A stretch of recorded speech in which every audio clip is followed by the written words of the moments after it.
Christmas morning, if your kid wakes up to this game stick, it's gotta be their favorite present. Let me show you what this thing can do. Plug in the included HDMI dongle. There we go. Switch over to HDMI 2, and boom, turn on one of the 2 included controllers. Inside of here, we have everything from arcade classics, Atari, GB with both colored and advanced, Genesis with Game Gear, and Mega.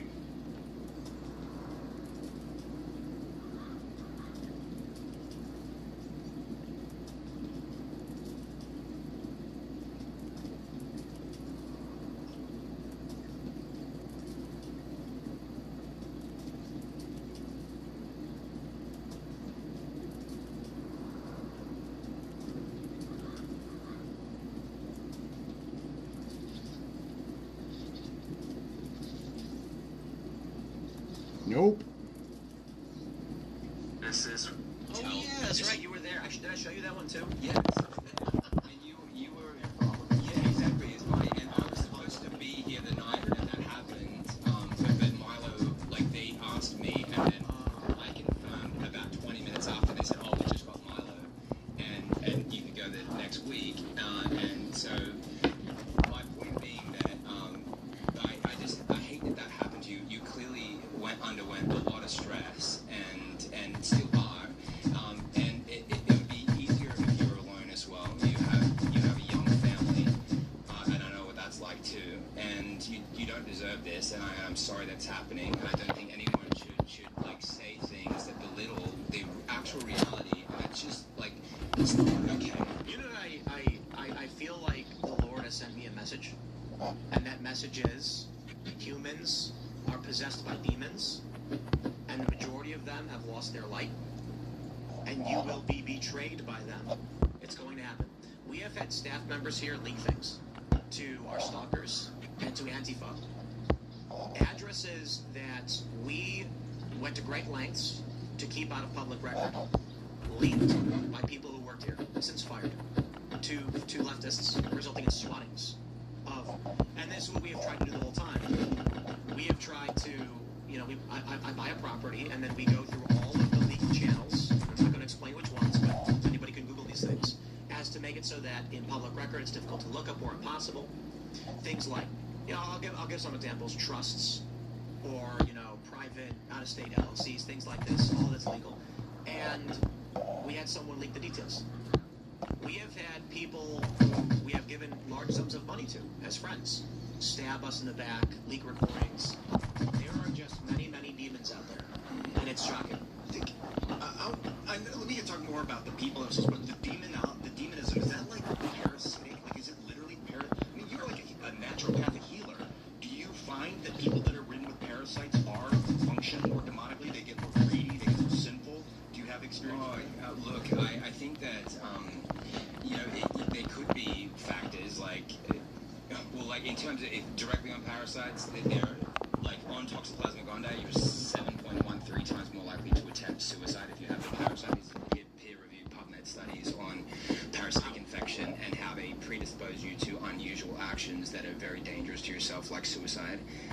And so, like, yes, you can have toxic infections that cause you to act in abnormal ways. But in terms of some of these behaviors, to me, are cultivated by just a spirit of meanness and doing things that, like, don't regard the person and more attached to ideas, and you get excited and happy, you know, like, learning how to gossip, for example. Like, we've got to get, to me, we've all got to get good at not gossiping about people. We should be on the side of truth and speak truth. But those habits that we've all kind of learned to develop, that we have to unlearn if we want to be like a kind human being, we have to unlearn those things. Otherwise, it comes out in things like this, and then become really hurtful and traumatic for people, because you feel betrayed by people that, you know, appear like they're doing good things. And I want to say this, I do see people in the chat trying to name people. And so I will say, Adam Krigler, though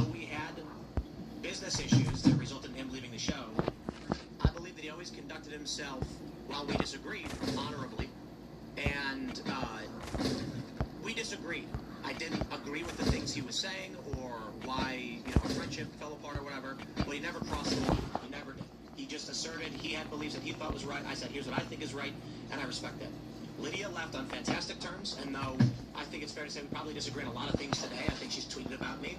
She was here honorably and left here honorably with a great party, and I know that we disagree on things, but she has always conducted herself well.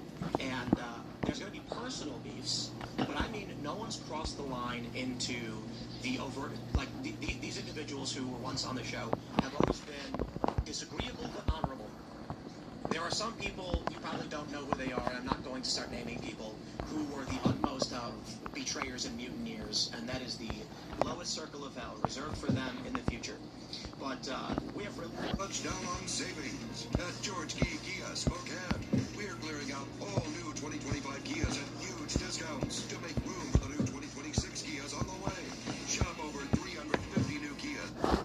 Where is that? It's just, for security reasons, we never talk about this stuff. Perhaps in the future there will be a tell-all book of some sort.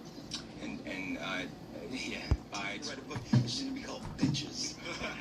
Just be called bitches. People, I don't care who sue me. Tim, that you need to get credible MFers like himself to come on your show from time to time, so you don't look like. Oh, is that what he wants to come on the show? That's why he's lying about me. Because he lost his 2023 bid for Republican primary with only 6,094 votes. He can't get 7,000. He can't get 6,100 votes. They're mad. It's obvious, right? Yeah. He wants to. He just tweeted that. He did an hour ago. Yeah, you need credible people on your show like him. So because he hasn't come back on the show, he decides I'll lie about him. Maybe I'll get attention that way. Well, I talked to him. I told him you can come here right now and sit down and watch the surveillance footage. I need a female Saint Bernard level 2. That's an insane I think that's what we're gonna try to get. Put a goal up for.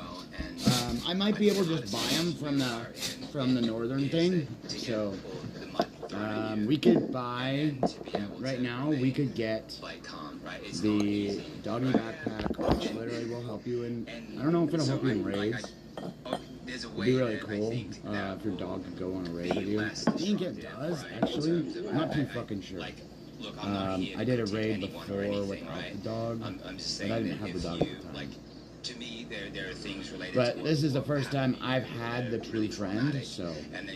But yeah, we're gonna try. I'm just looking at puppies that I need to make if we can.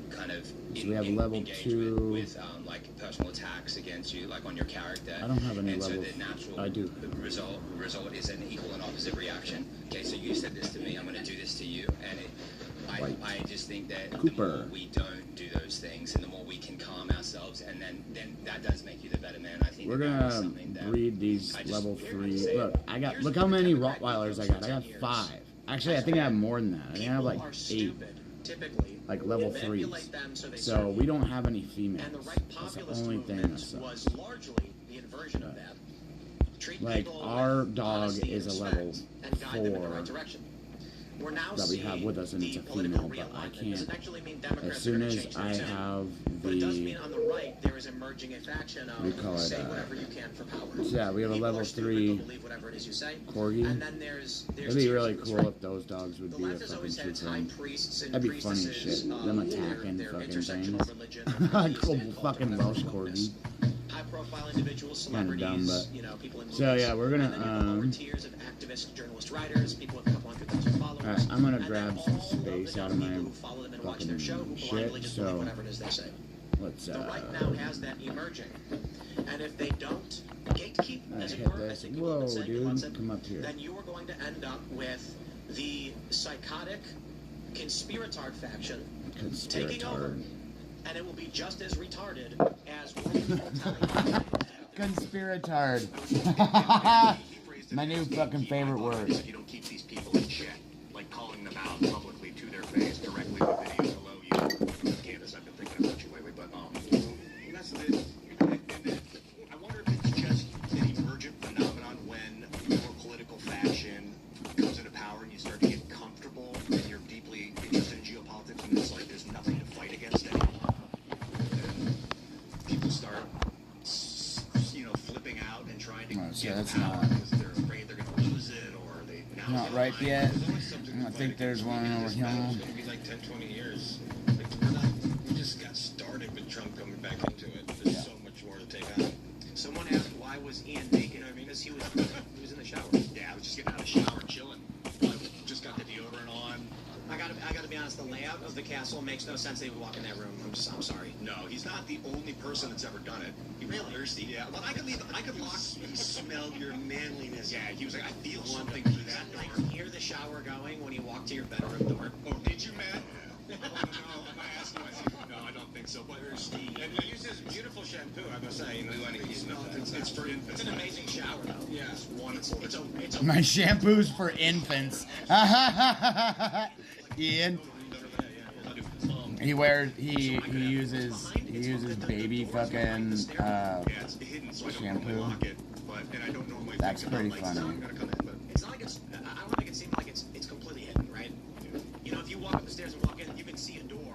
Yeah. But it's in an awkward position that looks more like a closet. Yeah. Yo. How's it going, Mav? When I first went to that house, Mavy? looking at it with Alice, before he moved out, like 3 days before he came out, and I'm just grabbing starting to some see stuff it was such a here. mess. It was crazy. Dude, Like, Lord, and that there's barely even another room, took and it goes my over here, axe there's at another all. house over here, and it's like, It's kind of so nuts. I don't fault the guests too I much just if they like get turned grinded around, the shit out of my. winding through the halls of the castle. Sure, everyone gets We had a leftist guest case the whole property.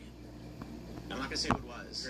Yeah, they showed up and they paced around the whole property before coming to the door. This one or that one? No, the castle. Yeah, and our security was like, "What's he doing?" And they were like, "We're not really concerned. Like, we don't see him as a threat." 2 fishing rods. It's just, Actually, you know, let's the make craziest another thing is how he's like, there was zero security in and around his We're gonna go house. fish. Sometimes people won't see something. Yeah, I'm and gonna they'll go say it doesn't fish. exist. Bro, just 'cause you I gotta go do some fishing stuff real quick. Like, what is he expecting? He's expecting like. So I got my fishing hat. Literally, like, oh, you have to wear this. But it's the reason I work so hard today. If you don't have that when you go fishing, you get fucked. You know, Like, a gate it says at the like front of the driveway, 1,000 feet luck down on it to or the whatever, and property, like armor. two guys It's with just guns, for it's and then just you to pull up and there's boost two more your guys with guns, fishing. And then you walk inside, So, and then there's two more guys with It's guns gotta. at every It door. has to be Like, on. I think we not in the had bag. 2 or 3 people periodically, typically just one guy. So And this was yeah, we're this was grinding just out because of the hides swatting. right It wasn't now, because so. we had people trespassing, and we were like, okay, you know, we got something. I gotta see what I need down at that hunter's thing. Even though, Satisfied with the guy yeah, working security. we brought back And these. Oh, It's like, yeah, well, but I we're didn't gonna see nothing. set Yeah, those listen, aside. This is the thing. You don't know where our cameras are. We have them hidden in key areas to monitor our property. That's why we're not going to put on any surveillance footage. And this guy, when you pull up to the castle, there's like a 1,000-foot driveway. It's pitch black. There's no lights. You drive up, and then you come uphill. So it's like security's on the high ground. There's trip alarms. The moment we're not there anymore, so I don't have a big deal saying this because it's not that big of an issue for us. Though there are people there, don't go there. It's a private residence thing. There are trip alarms. If as soon as someone steps on the driveway, there's an alarm in the house. And we have a guy with an AR-15 staring there looking at a camera watching people come through. We know exactly who it is. But these people don't understand what security is. I work for Blackwater. Do you know what a maglock is? You guys know what a maglock is? Good luck. Yeah, you're not going to open that door. That door's not going to open. It's like someone opened the door for me. Yeah, because you told us you were going to be there. It's so funny. It's like, hey, I'm pulling the driveway now. Okay, we'll open the door. What? There's a security guard. Yeah, we're gonna go down that hunter's thing. My dog keeps attacking the wolves, so I can't fucking, I can't seem to get those hides from the fucking wolves, so I have to like crouch so my dog doesn't like, you know. I was a teenage-looking dude. I was in the Marine Corps overseas. Like I was a teenager. What is that fucking? Sorry, I keep swearing at this. But we've never had a teenager work for us. No, but he's just a insulting teenage whoever dude. opened the door. That's what I'm saying. Teenagers fighting wars, bro. It's like some 27-year-old, and he's like, "You look like a kid." And it's like, what are you ragging on this guy for? Yeah, it's just I guess at the time that would have made him a young millennial. I think one of the most inspirational things that I think about, I mentioned this last time when I was on the show about Desmond Doss, the movie Hacksaw Ridge based on his life. Tim, I remember that one. Alright, so we're gonna fish. The miracles that surrounded his life, to me, I think it's so I profound for you think right now, considering we'll that be good. as much security as you have, you know that you're still at risk. Like there's no ability to So we're gonna to have fish a zero down risk. here. And you look at somebody like him who, and as well, like you look at the threats he not only was he beaten and threatened that he would be killed by his own military team, that they did mock Yeah, good executions morning to ridicule wherever him, you're at. and then to It's threaten like him that his own 11 team would o'clock kill now. him on the battlefield, and then he rescued 75 men in one night. Let me tell you guys a story. This is an actual news report. I believe it's somewhat recent. Oh shit. A father was driving in his SUV on the highway. He had his 11-year-old son with him in his backseat. As he's getting on the highway, there's another person driving near him, and this guy inadvertently cuts him off. The dude who gets cut off gets hit. So what does he do? He pulls out a gun.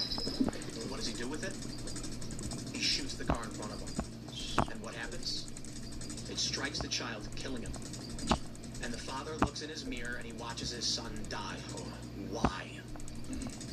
In the video, the police arrive, and you see the guy who fired the shot immediately walk up to the cops and put his hands behind his back, and he said, "I didn't know there was a kid in that car." And the father falls to the ground screaming, "Oh God, why?" All it takes is one vehicle, one time, to shoot one bullet, and your child is dead. Gone. And these people think it is a fucking game. So when you get these lunatics like Candace Owens treating our lives as if we are puppets in her soap opera, and these people like Matt who decide they're going to play along too and lie because it's a drama for them to dance along in and lie about us. People die because of this stuff. And we just saw, only 3 months ago now, the assassination of Charlie Kirk. For all you can criticize Turning Point for, and you can disagree with, Candace and her ilk have made the victims, Charlie's wife, the perpetrator. She has made the woman who has suffered the most, the woman who was the victim. Just wait till Erica Kirk gets fucking pissed. She has made her And she literally like organization that Charlie built. She attacks falls from God's grace, which only means she becomes and it's far away. they piss her off to the point where she does something. With Mel Gibson, I love to cite it because it's one of the greatest movies of all time. Mel Gibson. She should just fucking hire security and people to fucking and private detectives to go out and do shit right now. Which I think she already has the most craziest security ever right now. Like right And next he to says, Trump. if you are asking me, do I believe we should be an independent nation? I say yes. If you are asking if I believe we I should have brought that I fish say yes. food. But if you're asking me if I believe we should go to war with Britain, the answer is no, because mark my words, this war will not be fought in some faraway land. It will be fought in our homes, in our streets, Yeah. and your children will see it with their own eyes. It's gonna be fought in our schools too. Unfortunately, many people don't understand that. Healthcare laws are changing in 2026. We're here to help you get covered. We're about to see some fucking crazy stupid shit. Insurance costs could increase due to changing Like with fucking high school. Then show your income to get for kids. financial assistance. Finally, it's important Teens are fucking uncontrollable. Parents are fucking idiots.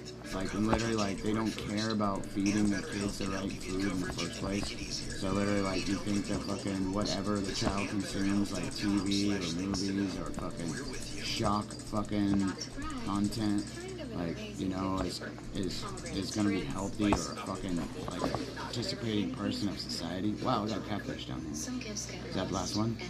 Holy shit, bro. Many people don't Holy fuck. understand that. So when they see these stories, they think to themselves, it's all a game.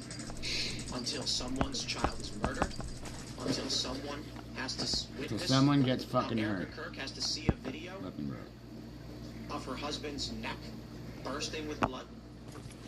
All the conspiracies, the lies, the threats, the harassment. This is what is becoming of our political atmosphere because there are people who care more about clout and money than reality. I woke up, it was a couple days ago, I woke up and picked up my phone. No way, and I can saw fish that more video on now. Instagram. And that is a horror movie. A man falling to the ground screaming, oh God, why? My son, he's dead. And to everybody else, they click the like button. They comment, oh, that's crazy. They hit the share. Because to them, it's drama. Now I know there's a lot of Do I have people infinite fishing here or what? and Or they're is that fucking horrified by hat? what they see. But you Because look the at thing these is, it videos looks online, like, you look at people play these games. You look at influencers. You see a video of a woman. looks like this is a restaurant, catfish. and there's like a black lady who orders a coffee. It's another real video. And she grabs the scalding coffee and splashes it in the face of the woman by the counter because there's like missing cream or something. And the woman, her face is burned. Click the like button. Share it with your friends. We are entertained. Another Real one. people are being threatened and attacked because of the escalation. Ooh, we got a fucking green card. Look at that. I get fucking, when I fish, I get They just these. want clout. They want money. This is like We got fucking loot. That's epic, our dude. species That's about epic. what this Look, power and of we internet finally video are really done is. fishing. Because Like, I mean, like, how many fish did we your get? words have power, Eric. 2. Fox, your words have power. So- your words are the most powerful tool in Move your these arsenal. so I can count. With an internet video camera, So 3, 4, 8, 10. 10 fucking fish. I've never got 10 fish. point them and make them. Always wear this, And everybody. responsibility Wear this, no matter what. There was a No time where matter what. people were, people thought of, if you're looking at it on screen, then it's just drama. Because, TV, not everybody, because now you've got young people that We'll have drop grown this up off. in the social media age. But for a long Then time, we'll go, especially people my age and millennials and stuff, if you grew up, you we saw can it go on TV. there, and then we'll go Most of the down time, to it wasn't here. great, especially And then I'm when going to it go was back before and the forth in the internet. red zone over there. I wanna- Until my God, shit comes back, Well, but just nowadays, we got to do people red don't zone make shit here, people or that can't make red the zone, distinction hard between mode. reality and drama. Rest of level That's a 3 great point, where, like, in a and level twisted- 2. like in a crux, Already took out where level 4. People from the past that it was only fiction are now seeing it, and they're still. It's like, how do you unlearn and relearn, or maybe it's just the next generation is gonna. That's profound, Phil. I want to jump to this story. This is a tweet for me. Fonts malfunction? Holy ish. And there is a tweet which many of you may be confused by, which reads, property location description acquisition year note / source primary compound residence and studio Maryland near West Virginia border. Semicolon later expanded to Harper's Ferry WV luxury real estate serving as home, podcast studio, skate mansion, and private skate ramps, chicken coop. What is this post? It ends with valued at 1.9 million by 2025 estimates, pre-2022 likely, and it stops. So what is this? In response to the post, an account named Michelle says, or maybe you're the liar. Tim didn't do his show at that property where shooting occurred in 2022, and it was his staff that shot the intruder. This person that he was on, presumably a female. Another person named Julesy then responds, oops, Tim Pool began broadcasting his podcast, Timcast IRL, from his own property in West Virginia in late 2020. Seems like a weird canned response, right? Yeah. Seems like it. Michelle then responds, oops, you act like he doesn't own more than one property. It goes on, which is then responded to by Julesy again, saying, property location description acquisition, year not source primary compound. Clearly, a string of commands for an AI bot that instead of posting a tweet, accidentally posted its preloaded script. It's prompts. Who preloaded the script? Who made this? And why are the... And then watch this, it gets better. Michelle then responds, maybe you missed the part where the property was under construction when the December 22 shooting occurred. Hold on. That was Michelle responding to something that was indecipherable.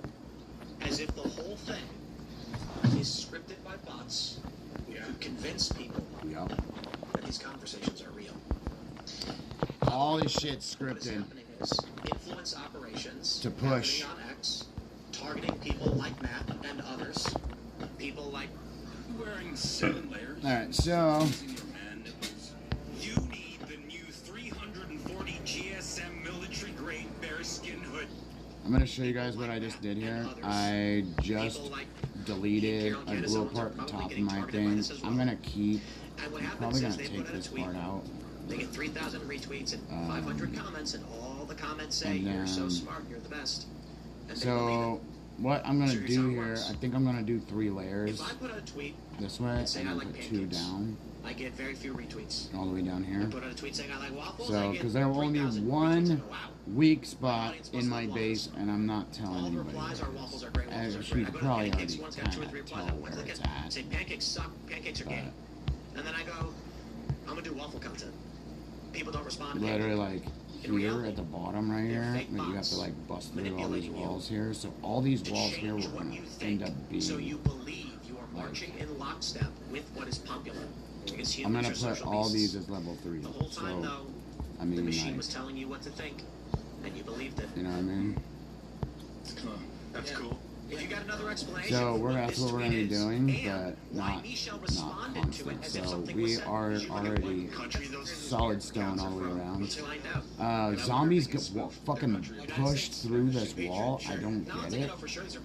So I'm going to be leveling up this whole back wall. And so hopefully we get a raid that has a bunch more, what do you call it? That's not even a response to anything. What can you scrolling by? Is at the end likely.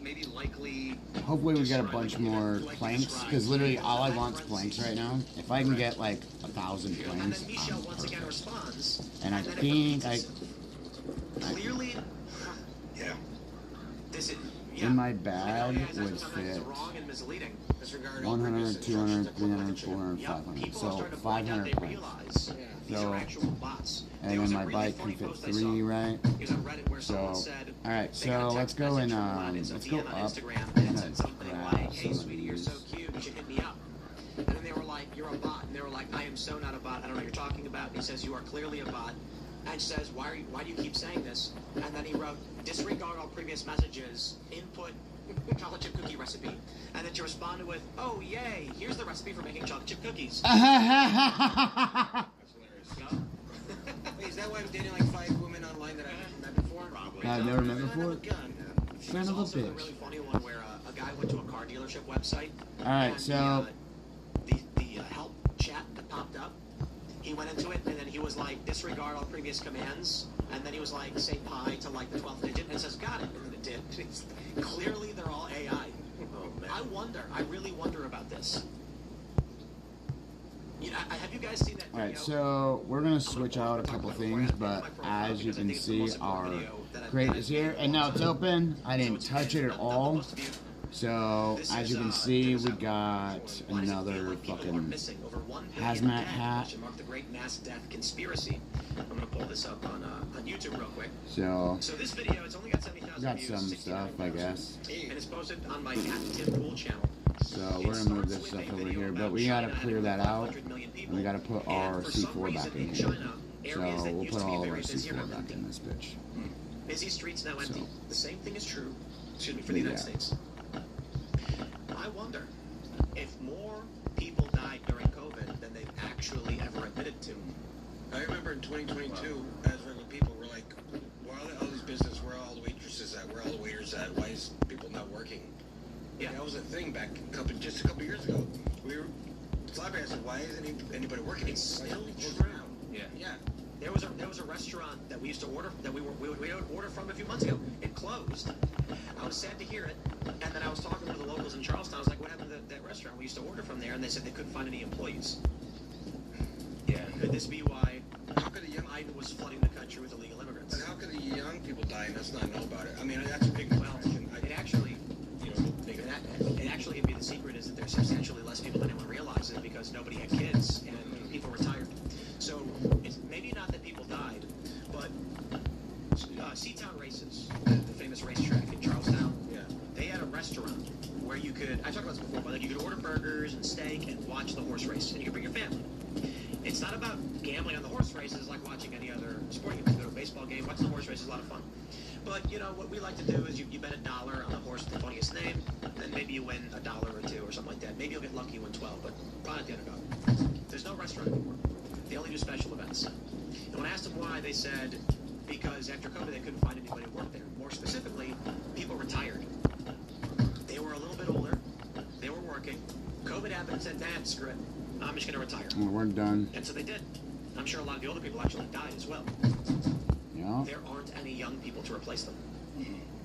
So there's a huge issue. Like, okay, so I've been with hundreds of doctors on this subject, and we are observing this, and it is real. It is happening, and there are a lot of people dying, and during this time as well, during the time of COVID,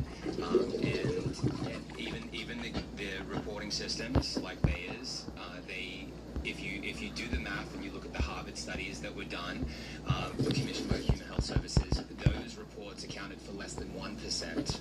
Okay, and so then I got to speak cryptically, and so this will fly.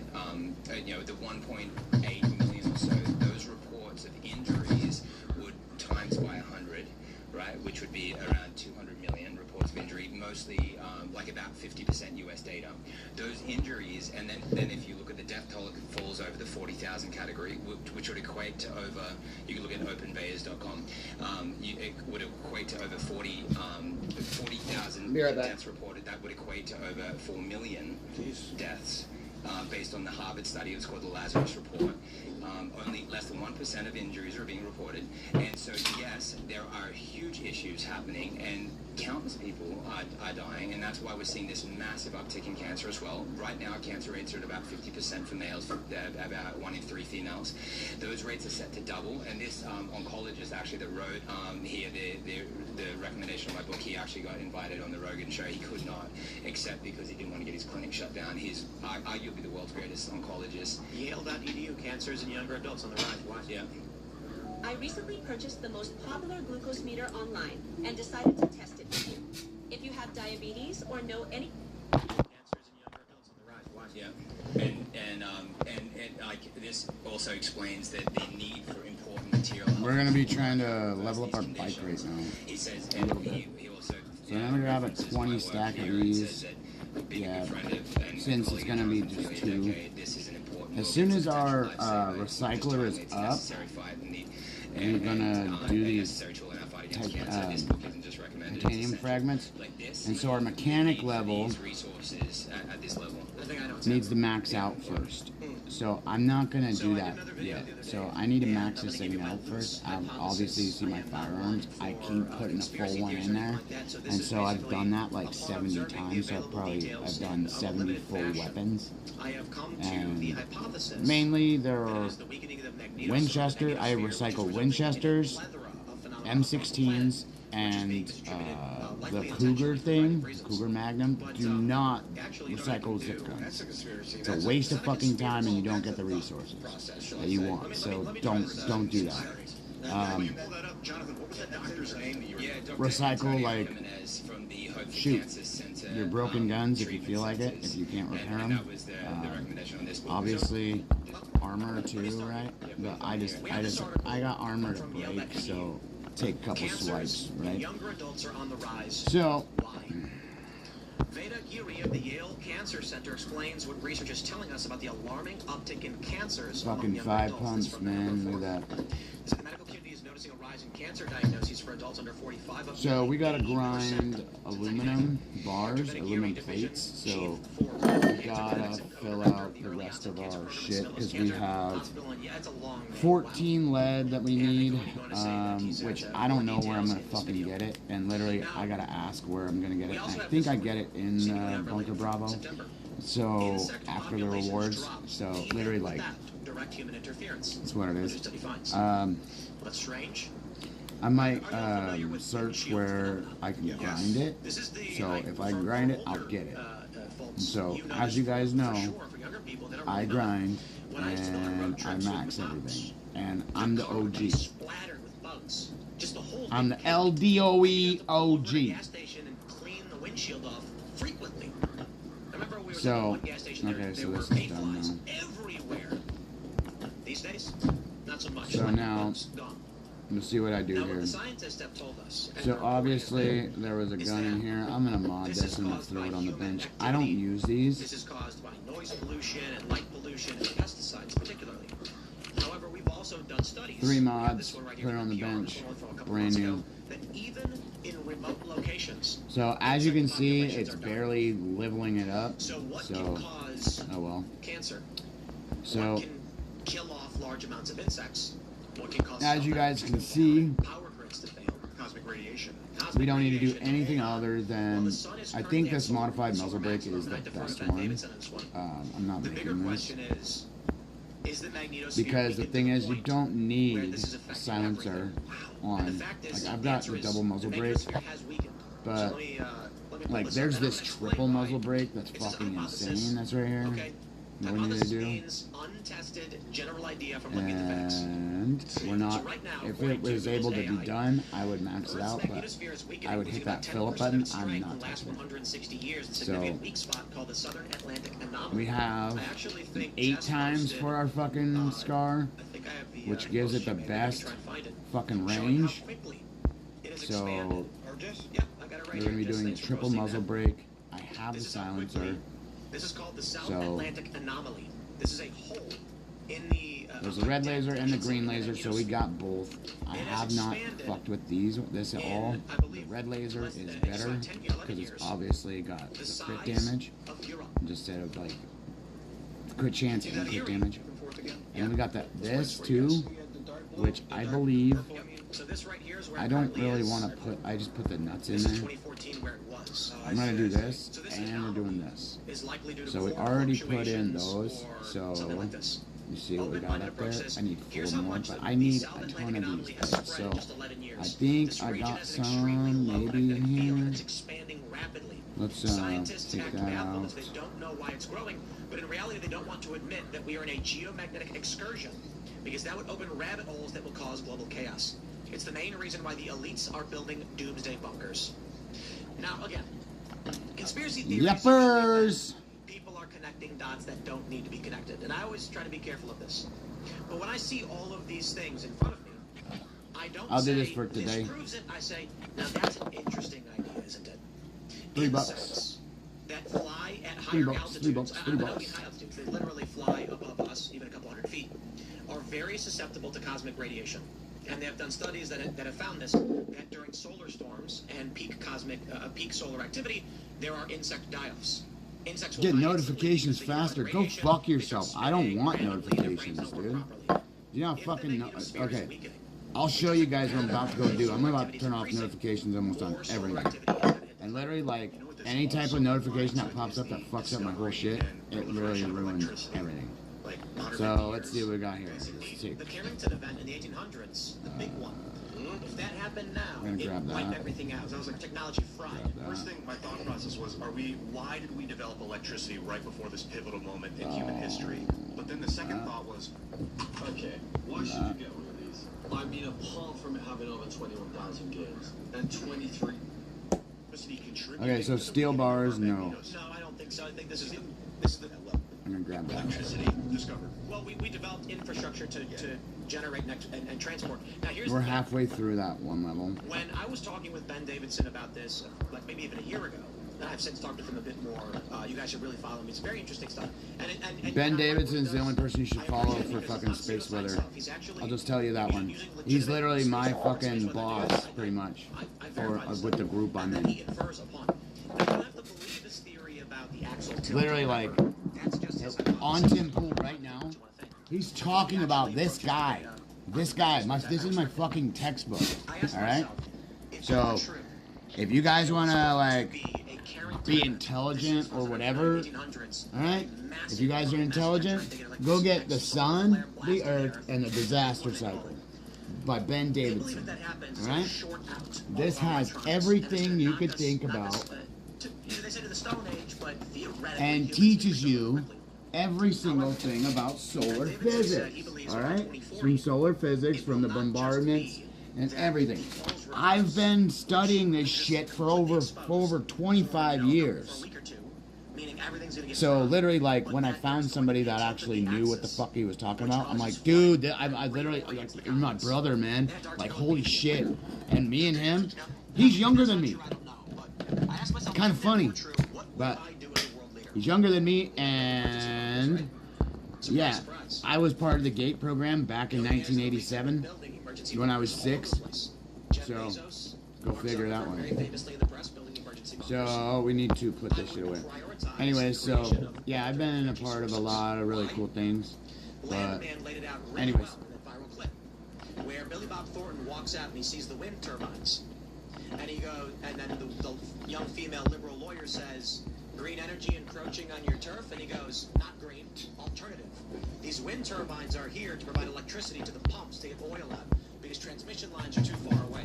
They didn't build wind turbines to generate clean energy. They Yeah. built wind turbines to Power. access electricity in areas without transmission lines.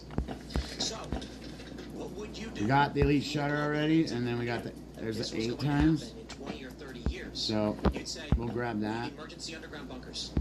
We also need the ability to generate energy from anywhere.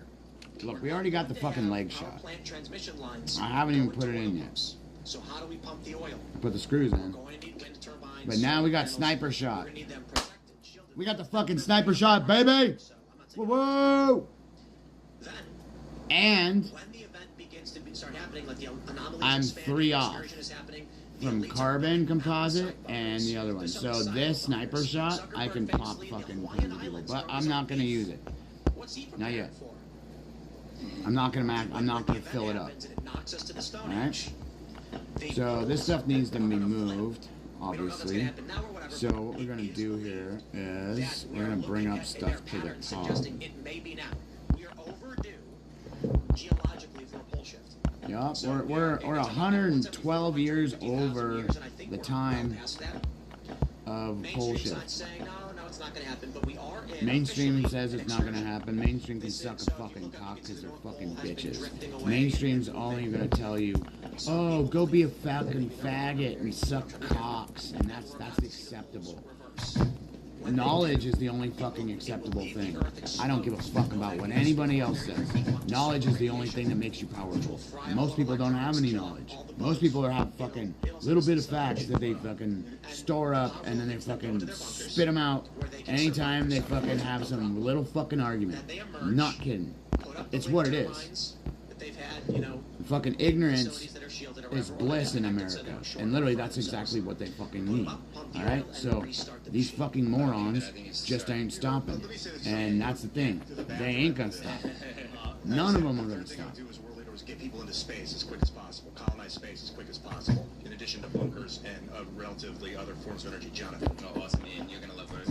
So when you come back, check this out. So I think that we won't make it to that point, right? Because 40?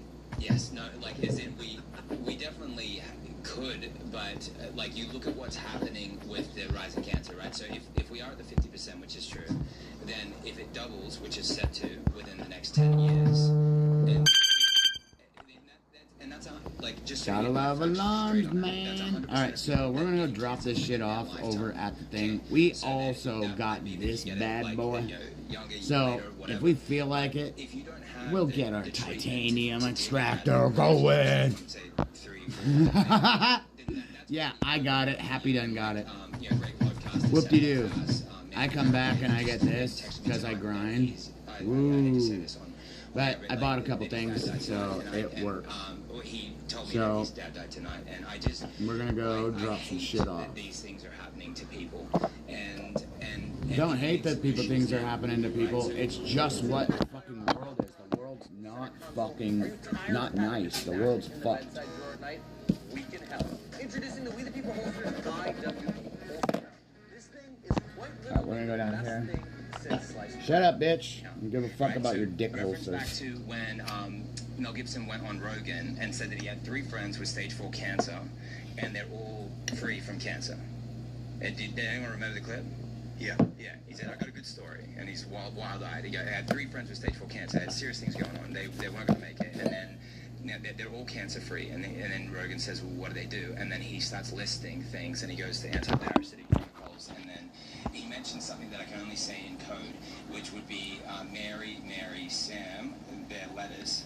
MMS. And Charlie, Derek, Sam, their letters is the same thing. And that is what they use to get better, just so you know. And it's basically free, just so you know. But I can't say it on this platform. The other thing they use is red light therapy. I wonder, Methylene blue in that. is it all just random happenings, right? It seems like the planet, it seems like everything's empty.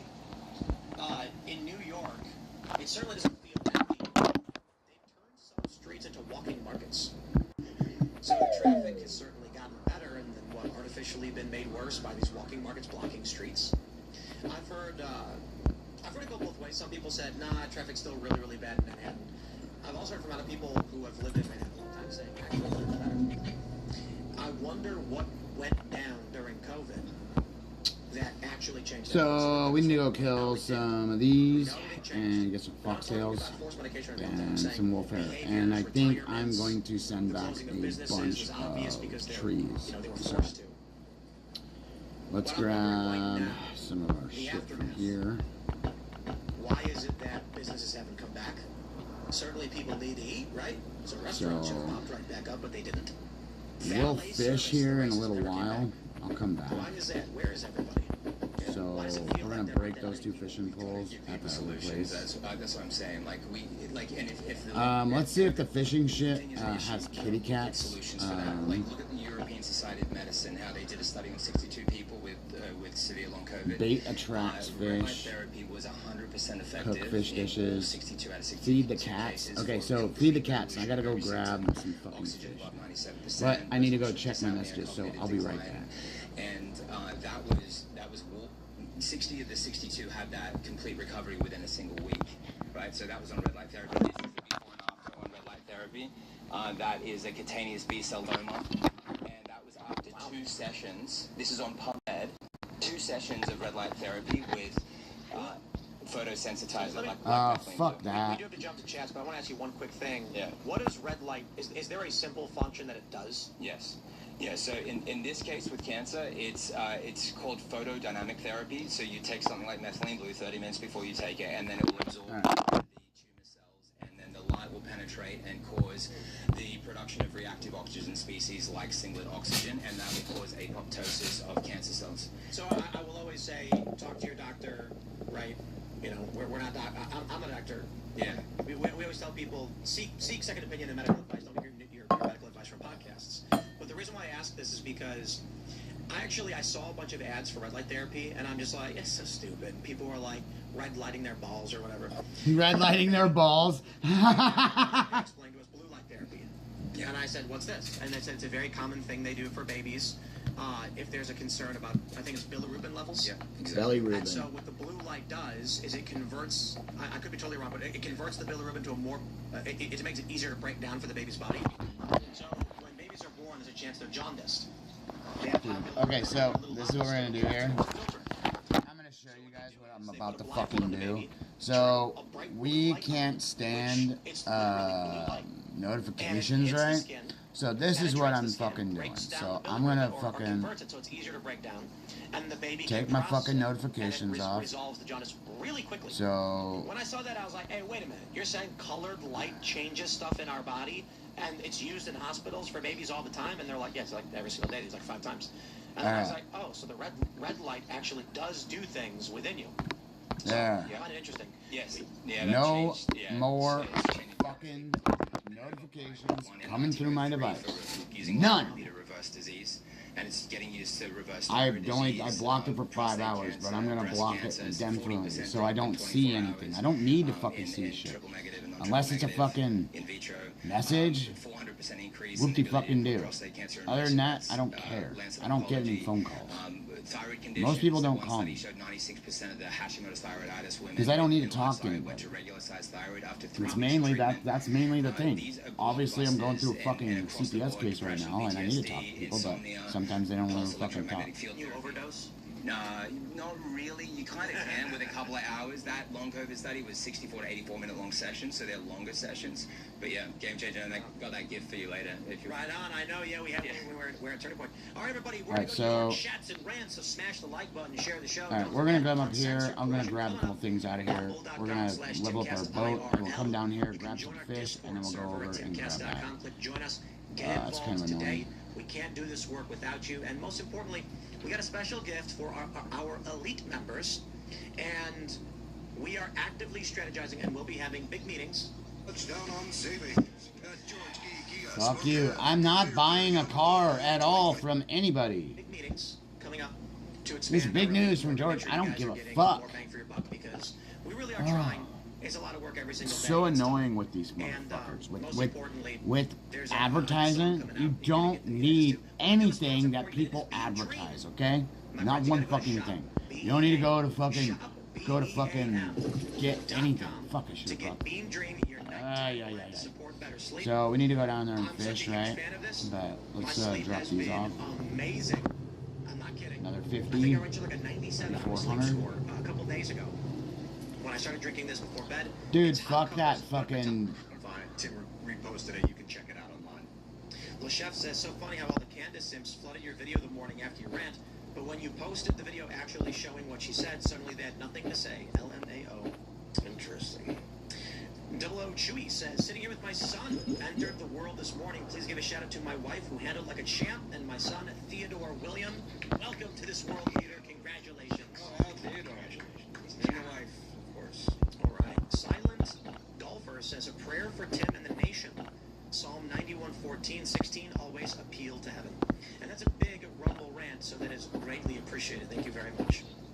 Go heaven. Mythos says, it's time for Operation Rolling Thunder 2. Let the B-52s out of the hangar. Venezuela has been conducting chemical warfare through drugs on the U.S. for decades. Yeah, you I'll could say say again, that. I'm not a big war guy, but I'm, if you We got convince one! these people in Afghanistan might want to come over here and do bad things to us, I'd say, yeah, it's really awful. Let's secure our country. Make sure More we can't gold. do that. Thank you very And, much. we have domestic security. If you said that people across the pond in our same hemisphere are sending We got boats consistently, 62. I'd be like, well, stop the boats. Say, okay, we did, but now they're violating the sanctions, trading oil, using that resources. So yeah, to we're gonna these go very and games. I'd be grind like, oak logs. I see where this is going. We have no requirement to tolerate attacks or aggression upon us. Amen. I was just Take this looking at home. the presidents that warned against foreign wars: George Washington, Thomas Jefferson, John Adams, James Monroe. Interesting comments that they made. It's very interesting to look at those warnings as well. Like, to keep everything in tandem and look at both sides. But I get it. It's just you know. Good thing for them living in the year 2025. Please. We got a good one. Black Hills Ranch says, Tim's God is so omnipotent, he can flip logic, make 2 = 6, make women 2 men, be irrational, unjust, even killed by his own creation. That's not God, that's a creature under the heel of the real God. You want to debate? I'll debate you. You want to debate? I'll debate you. The typical view of Christians, this whole debate is, God is the logos of the universe. Logic is God, is of God, God is of logic. I'm probably saying it wrong, but you get the point. Therefore, Let's go drop this shit off at the bunker, and then we'll come back there, and then we'll go down to the house, then we'll go over and get our fish. logic itself. Because catfish, I'm not too sure to feed the cats, which I believe is correct. God absolutely can Because make those cats, existence if yeah. God wants to. And we need to do some, we need to do 10 waves. Where I have So- I have created simulated universes, not real ones. And I have made it to where if you have 1 coin and you grab a second coin, you have 3 coins. What? 1 + 1 = 3. How does that make sense? I am the God of this universe. I have manipulated I have played Fallout, and that the creator of all that is has some kind of limitation in any way. She's moving the rocks around. Paradox. So funny. You know, I'm My sorry, turtle's even in though there you're being right, construction crew the right now. idea that the creator Got of 24 existence is beholden to the green concept cards. of paradox. That the concept of paradox exists beyond the existence of God doesn't make sense to me. Whoever created the universe, whatever, this God, decided what the rules were going to be. Oh, Paradox is fuck. one of those rules God created. Ow. God is not beholden to the things he created, nor can he be killed by his own creation. Although technically, if I program a video game that somehow interacts That with pain in my it's spine not hurts so fucking bad, I don't wish it on Your anybody. God does not I'm gonna take tell away you that. from the It's like the worst feeling you could ever have. validity of Jesus Christ and what he came for, right? Certainly not. Right. There you go. Jesus Christ. Let's see what we God got. being the logos, that God does not act outside of his nature. And my argument is, God, like, the concept of nature itself was created by God. Yeah. These things were willed into existence by God who decided what the parameters were going to be. Yeah, you see it in quantum physics. I mean, if something can be both a 1 and a 0, that means 1 + 1 could equal 0. Yeah, but if Jesus is God, God is Jesus, it doesn't take away from these people shouldn't get mad about what Tim's views are on God at all, because if God is God, he can do whatever the F he wants. Quantum theories that they're not actually both at the same time. It's not both at the same time, Yeah, buddy. interesting one. This is from MSA Trek. Tim, I'm Michelle on X. I'm not a bot.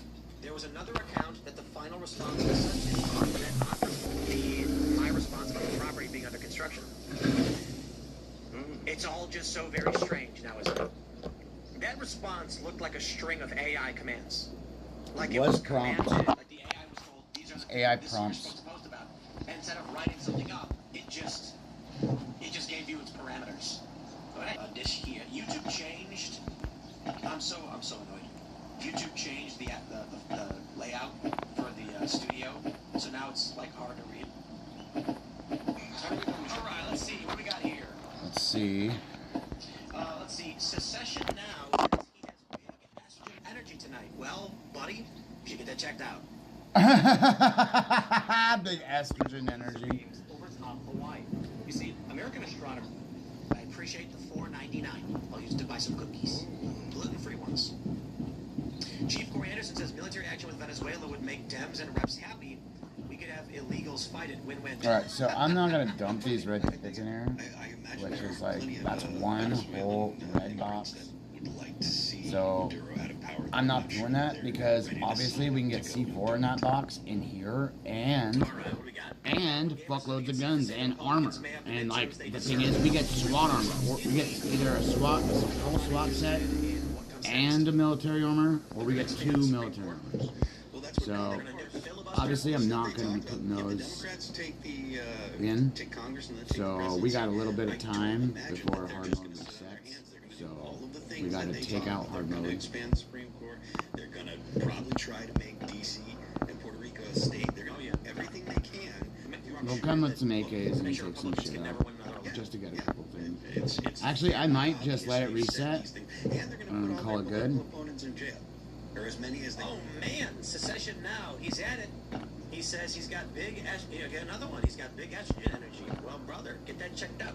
He says he likes to eat the Fed slop tampon. Oof. I don't know why you do that, brother. You know, shout out to honesty though. Yeah, I don't know. Shout out to honesty. Let's see. Kevin says Hugo Chavez stole an offshore rig and refinery from ConocoPhillips when he took power and evicted U.S. companies. That should have been an act of war of the U.S. It was an act of war that Maduro did when he took that shit from ConocoPhillips. They didn't fucking even talk about it. I think it was on the fucking news one day and it was done. Because he believed they were stealing the oil that was the Venezuelan people's. And how many of these we got? What that meant was... Oh, is this to cure my baldness? Is this red light therapy for my bald? It could. It could. And I have it against everyone else. I just want to support you guys. And there's some other members of the crew there, some family members dealing with some things, and just want to see everyone happy and healthy. And the other one is Matt here, so this is the one to lie on. Oh, cool. Very nice of you. It's the work with the magnetic field of the... Oh, fuck! Yes. And it's Crazy Twister. It's about 1 million times the amplitude of the... Oh, very nice of you. It's the work with the magnetic field of the... blue, green, and red. Yes. And it's Crazy. Red life? And the other one is this Matt here, so this is the one to lie on. Oh, cool. Very nice of you.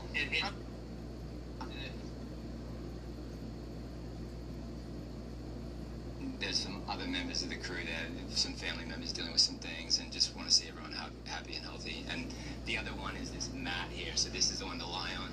Oh, cool.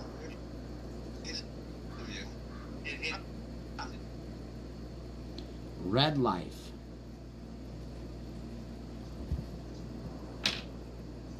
I need to find out what this red life map It's is. the work with the magnetic field of the... blue, green, and red. Yes. And it's Crazy Twister. It's about 1 million times the amplitude of the Earth's magnetic field. Can any red light do it, or is it a certain kind of red light? Anything between the 600 to 1100 nanometer mark. Like your phone could make red light. Whereas if you open your eyes and look directly in the red light, if UCL University proved this, if you tested your eyesight within the same day, it would be 17% improvement in eyesight on average. You know what I was reading about this? It's that because we used to look at the dawn. Yeah. When we'd wake up, Fucking $6,000. Oh, it's Look at this. Yeah, speaking of all the different frequencies of red light, so this spans this spans the sector between what were the hertz frequencies? Yeah. You don't feel like Is there and 1100. Is there a way to make it turn on at certain times? No. That's what you need next. Yeah, okay. Because Timers. You need a plug timer in the meantime. so that way I could put it so that at like 7 o'clock it slowly starts turning on. Oh, Yeah. that's what I You need. can control it all off your phone, though, which is You cool. gotta be fucking kidding me. This guy's a fucking idiot. So, you can control it off your So phone you can just now? take your phone and turn it on. So you gotta get it in the app. Yeah, oh yeah. So then, because like if I want to wake up at 7, They have these red light mats. They're $1,800. and then it adds 2% every minute until at 7:30 it's fully bright. Dude, I like that. I'm into sun gazing, and this may be a better. Ooh, yeah, give it to me, baby. I'm used to the entertainment industry. I like it. Look at my eyes. Look at that. Look at my eyes. Yeah, look at that. Remember that one? We're Kramer. I was just watching a clip of that today, dude. Kramer, the fucking big red chicken. It's the light cherry there. I spent $30,000 on my dad's knees with stem cell injections. It didn't work. I got like something that was a couple $100, and it fixed his knees. What? Right? And like so this, right? So you'd wrap that around your knees, or around your shoulder. And all right, yeah. That is. Let's grab some more. Your White Goldenberg says Candace Owens is a gay man who had a crush on Charlie Kirk. Well, what I would say is Candace Owens is a gay man that had a crush on Charlie she Kirk. was saying that she was telling this romantic drama story where she was like, I told him I was an alien. He said that he was a time traveler and I was his wingman. And it's like this very rom-com kind of thing. However, I received a tip, and I'm gonna work with some people because I want them to publicly state it. Many people said Candace Owens behind the scenes in the months before Charlie Kirk was murdered was talking about how she hated him. You're not a child. You're a man. So stop wearing so many layers to go outside and get the bare. Shut up, bitch. Get your fucking foreskin hoodie. So I'd like to see those people come out and actually just say, yeah, Candace told me that. And, I got a tip. I got some tips. Yeah. I'd like to see, I'd like to see these people come out and say straight up, that's what Candace said. So, if not, then... Always put those 100 screws in because it gets up 300 on that bike. So obviously you see the level went up. But I'll do my best. I think We need to people should say get it. those Anyways, cats. what do we got here? Get the What we got food here? for the kitty cats. All right. So Sean now Scroggins we're gonna says, take Tim, 2 what of most each people don't fish. understand is that Islamic terrorists own an island off the coast of Venezuela where they have military training camps to send attackers into the United States funded by Venezuela. I don't care. I really don't. If you came to me and said Venezuela, like literally you're like Venezuela's Islamic militants or whatever, I'm like, is Venezuela aggressing upon the United States? Well, yeah, then I don't care if they're Islamic or otherwise. Yeah. Venezuela do bad things to us, we say no more, we stop you. That's just really it. The idea that there are terrorists in Afghanistan who might want to come here, it's easy. Don't let them come here. If they do, deport them. With Venezuela, they're close enough to deploy drug boats and human smuggling rings and Tren de Aragua, things like that. That we have to stop. All right. What is this? Dr. Diker says, Ian earlier posted about his naked penis. I was wondering when he dresses does he wear a bow tie? No, does he dress it in a bow tie?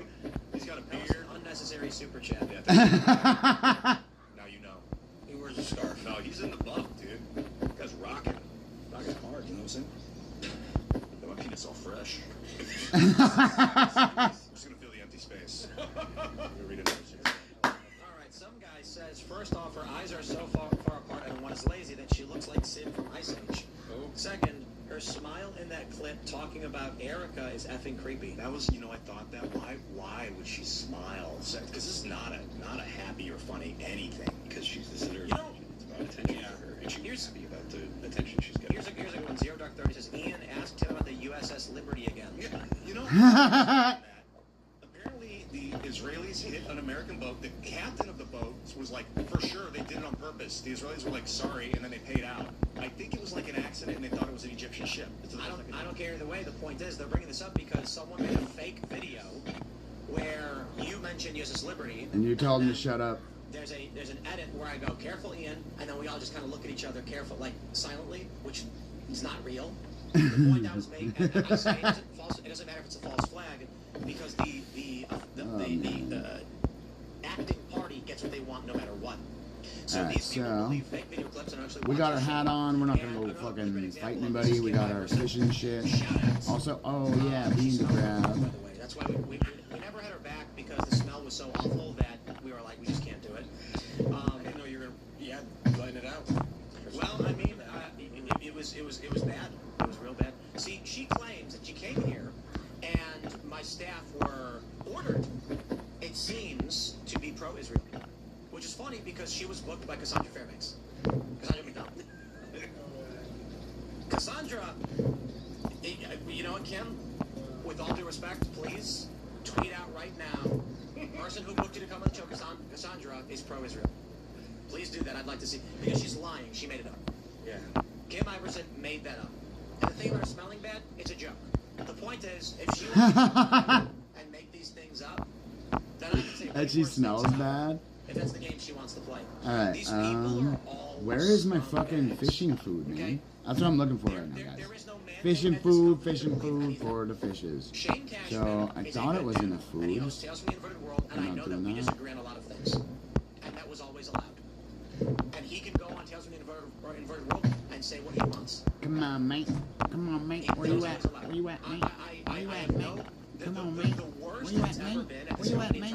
Where the fuck did it go? Is me saying like, hey, you posted a picture of a motorcycle dragging a dead body. I think it's a little over the top.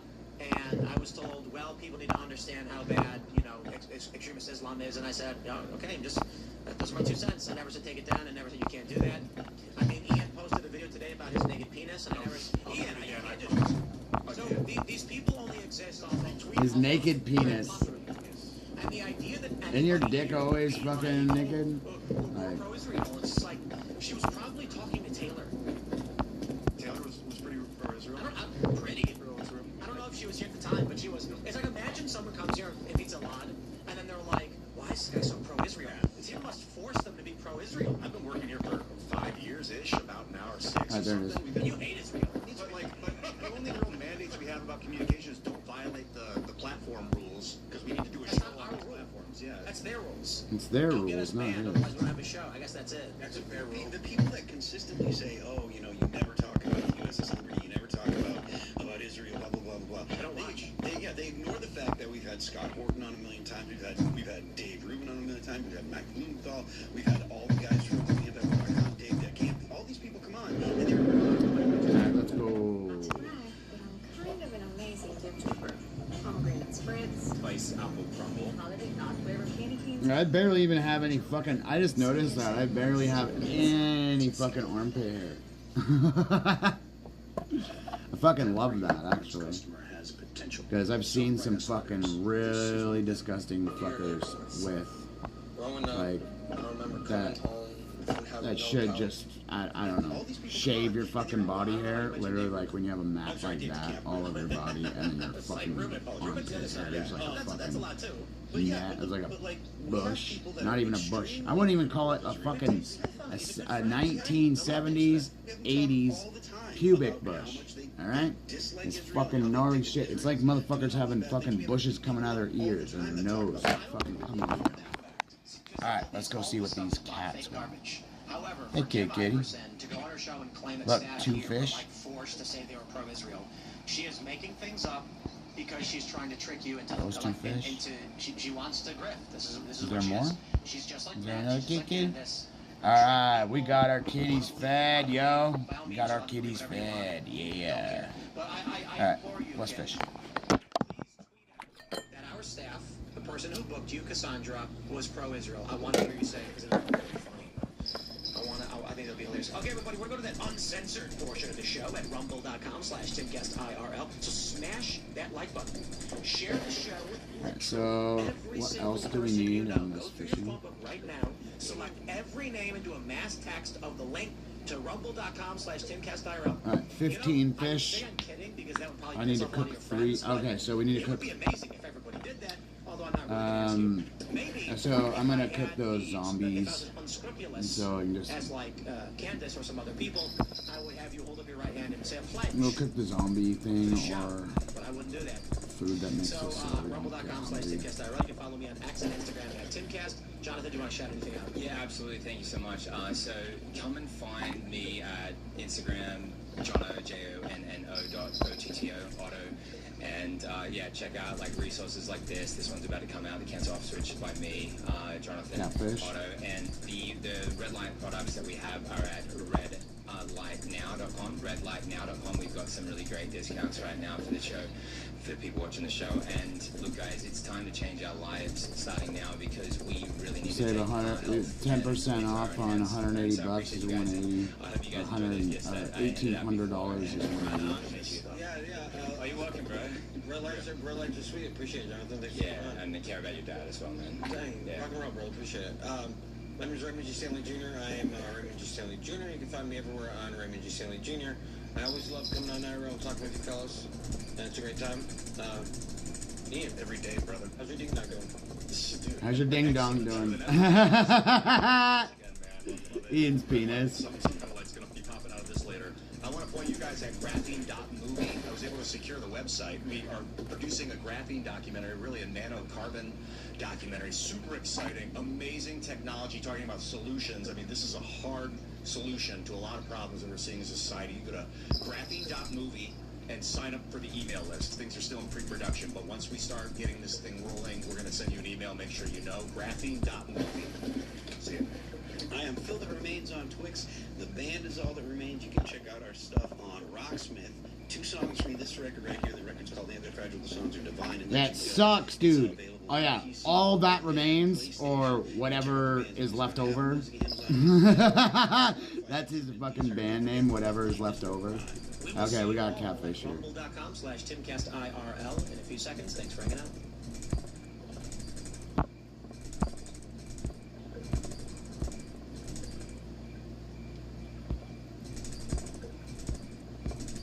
You little bitch. Fucker! These AI fish, dude.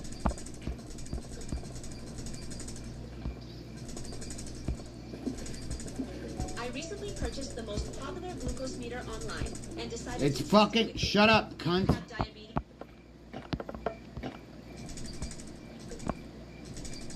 Almost ruined my fishing. Fucking bitch catfish. Yeah, dude. So this fucking glucose meter garbage shit has some fucking Indian fucking cunt on it. And the thing is, it's not even fucking like set to like it's the bad. It doesn't. The audio doesn't link up. She's really not doing anything. It's all AI.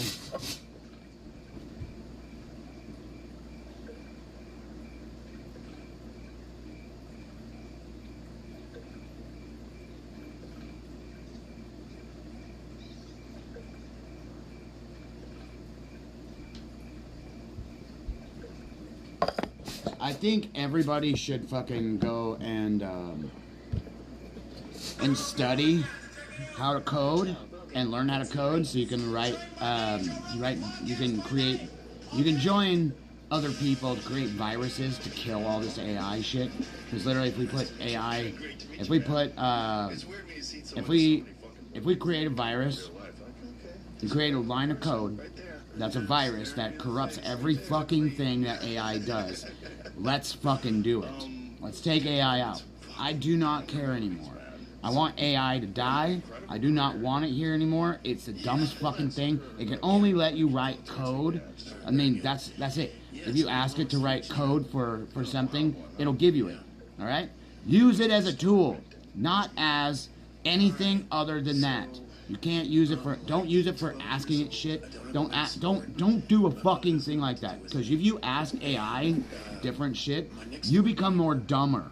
You become stupider than you already fucking are. And the thing is, how much neurological damage do you already have? And that's one of the things too. Most of you people in the world have like 50% neurological damage from the shit that you fucking eat. Not the shit that you like do. The shit you consume, the shit you just shoving in your mouth all fucking day long. Nama, nama, nama, nama, nama, nama, nama. You're gonna get fucking fat, you're gonna die anyways. So that doesn't even matter. That's why they get you fucking fat. This is literally why. They make you be a taxpayer, then they fatten you up and kill you, and then they slaughter you, and then you're fucking what? Water cremation now. Water cremation. Guess what? That goes back into the water source, and everybody drinks you. Think of that one. You guys like that? Bernard Shaw's St. Joan at the Carter Theater in New Jersey, and It was a real play. yeah, it was a proper play, and it was an incredible experience, to be honest with you, because my parents hated their jobs. You know, they would go to work, and their life happened on the periphery of their employment.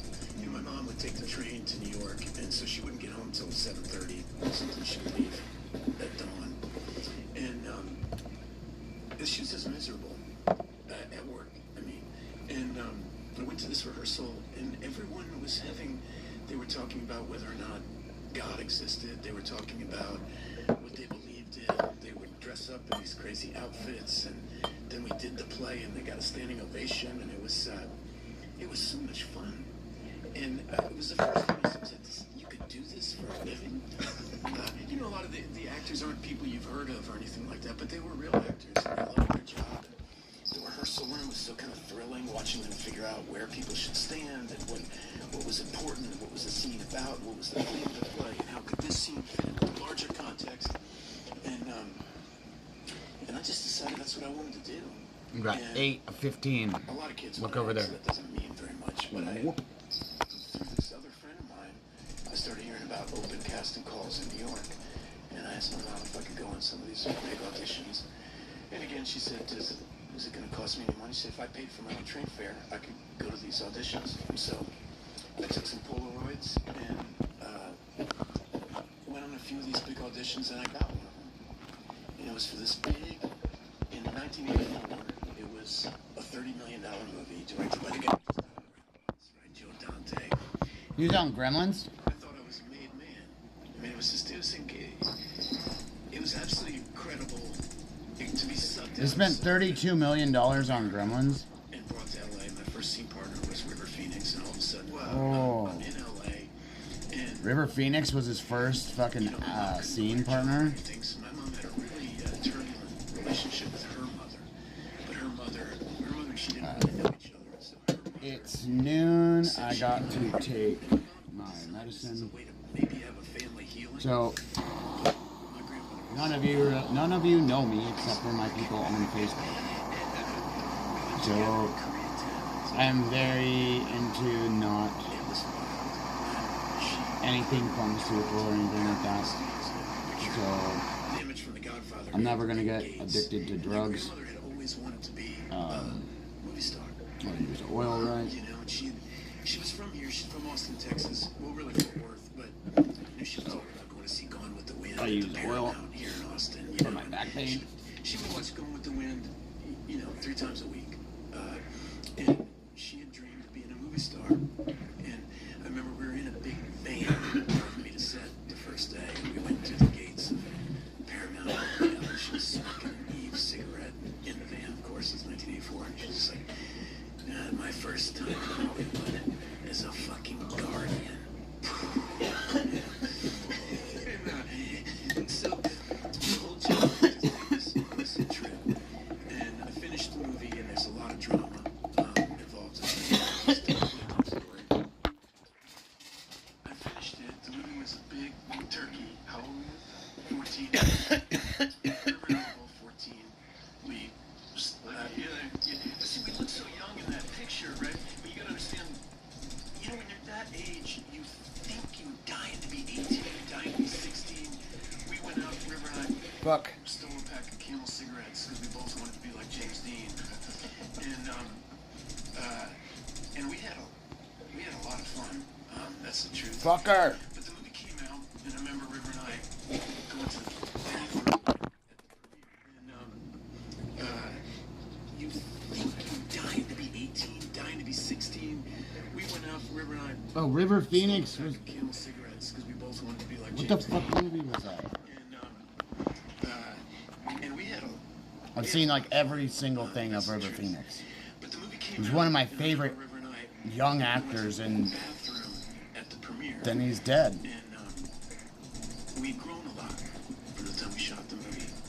Okay, really fucking sad. River Phoenix was one of the most awesome actors that was out to exist.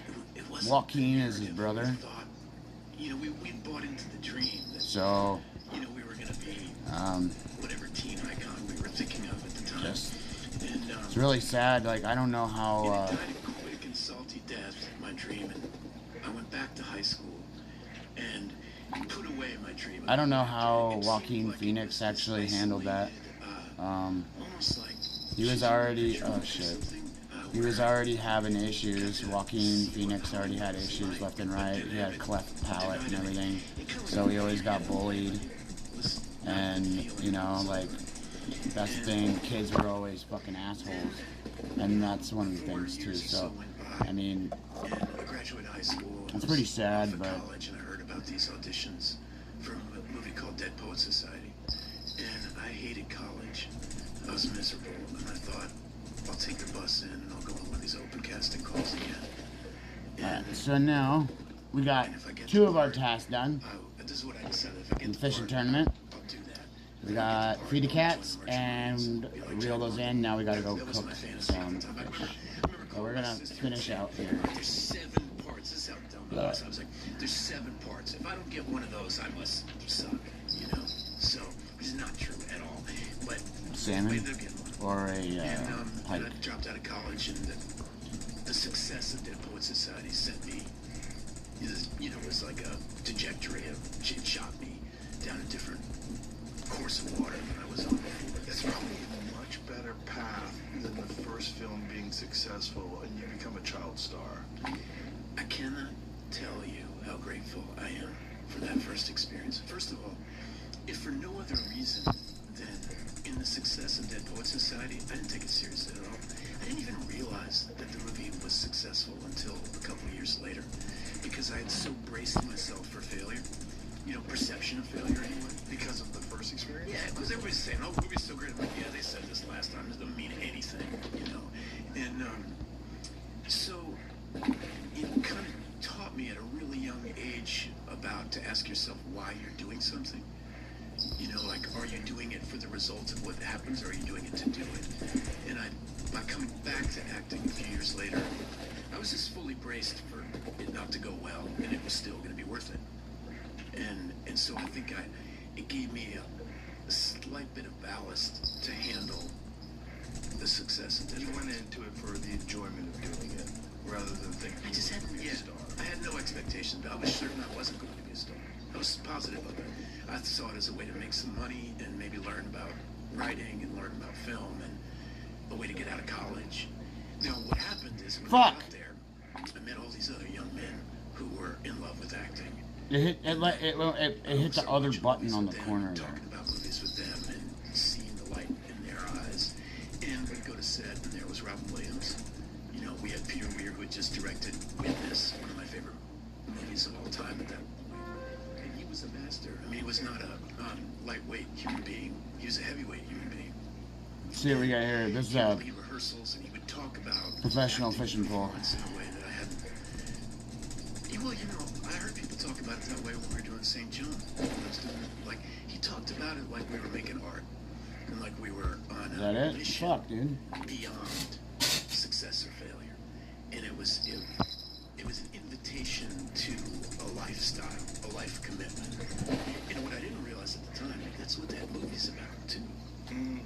Just the movie itself is a guided meditation on carpe diem, right? It's a meditation on gather ye rosebuds while ye may. I sound my barbaric yawp over the rooftops of the world. You know, this is the kind of stuff that I was getting inundated with in rehearsal. And so that was, I wouldn't have told you that on the day I wrapped Dead Poets Society that my life had changed. But looking back, it had. It had planted the seeds. Yeah. I was thinking, I've never met a person who became famous at 14 who came out of it okay. I've yet to. I heard Jodie Foster's cool. I've never met anybody that became famous very young. Drew Barrymore. Every interview she does, for exactly that reason. it's so difficult to tell parents all the time. Like, children acting is a wonderful thing. Put them in the school play. It's so good for them. Give them singing lessons. It's so good for them. Sing in the church choir. It's so good for them. But to be a professional actor at a young age is it's dangerous in extremely insidious ways that are very, very hard to perceive when it's happening.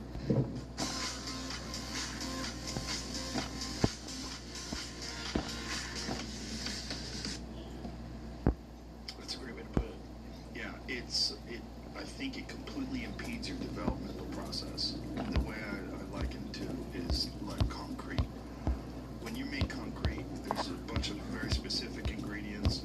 You put them with very specific mixture. Like you have to have this amount of water, that amount of sand, this amount of rocks, all this. If it's off, it's never fixed. You can't add water after it's cured. It's done. It's fucked forever. This is bad concrete now. Dude. A lot of young human beings that become famous, whether it's their acting or singing. Where did that fish fridge go? That analogy works for all walks of life, really. You know, if you have a really, something really traumatic happens in childhood, it's very hard to recover. It's a tremendous amount of work to recover. And I agree with you, like, I think celebrity is Man, it's not here. It's like I guess I gotta wait. Drop of mercury, or it's poison. It's poison for your brain. Now, if you're mature, you can handle it. And if you get it in slow, like I got it in slow increments. Dead Poets Society happened. I had a little taste of fame, but I wasn't. Nobody knew my name. I was. Yeah, I was that kid from Dead Poets Society. Oh, look at him. Yeah, blah, blah, blah.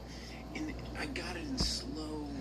I got to develop what do you call it when you get a little bit of poison, like a resistance. Yeah, resistance to it. And it came so slowly for me. I even think about people. I remember the weekend Pretty Woman came out 2 days before. No one had ever heard of Julia Roberts. 2 days afterwards, she's the most famous woman in America. I think that's a huge thing to absorb. I wouldn't wish that on anyone. And I know that my personality couldn't have handled it. I've worked hard to handle it. So as poorly or well as we gotta figure out what's going on up top. I think you going back to school and living a normal life for 5, 6 years or whatever it was before you left college. I just think that's critical. That's the developmental process of the normal maturation of a person when they go through adolescence, teenage years, into college, young adult. Then you can kind of handle things, and then maybe you're also fortunate that, like you said, Dead Poet Society, you didn't get too huge from it. You just got some juice, a little bit of juice, a little bit of confidence. Yeah. That was a nice, it's like something's happening. Something's happening. But then I had the years after that. Though, I have to give a shout out to my mom, who was just so devastated that I dropped out of college. I mean, she just couldn't stop crying about it, and it filled me with a desire to show her that I was taking responsibility for my own education, which is what I said I would do. And so I started a theater company, and I worked really hard at a lot of different things, writing and reading and thinking, and mostly with this theater company where I met a lot of young people who were interested in what I was doing, but we weren't paid any money, and we worked our asses off, and we built sets, and it was fun. I don't know why, we had a great time, but it was a college experience that I gave myself through this theater company, and that changed me, because I met a lot of people. Put the fishing shit here that weren't making a lot of money. I met a lot of people who loved it as much as I do, who weren't getting their picture taken, who weren't being told they were special. I knew how gifted they were. I could understand. I had a little bit of balance and a little bit of humility to go along with the superficial elements of my chosen field. Did you ever think about, what would have happened if that guy didn't invite you to do that play when you were 12?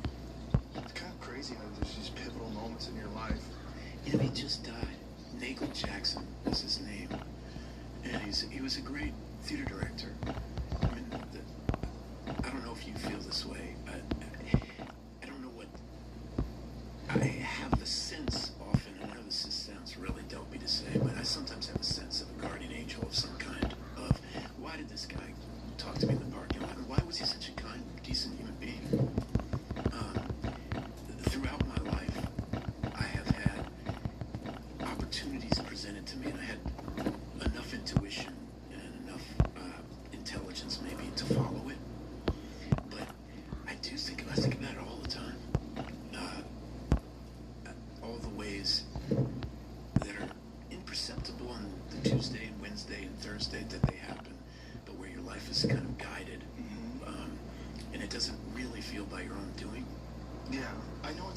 like you say, but I believe it too.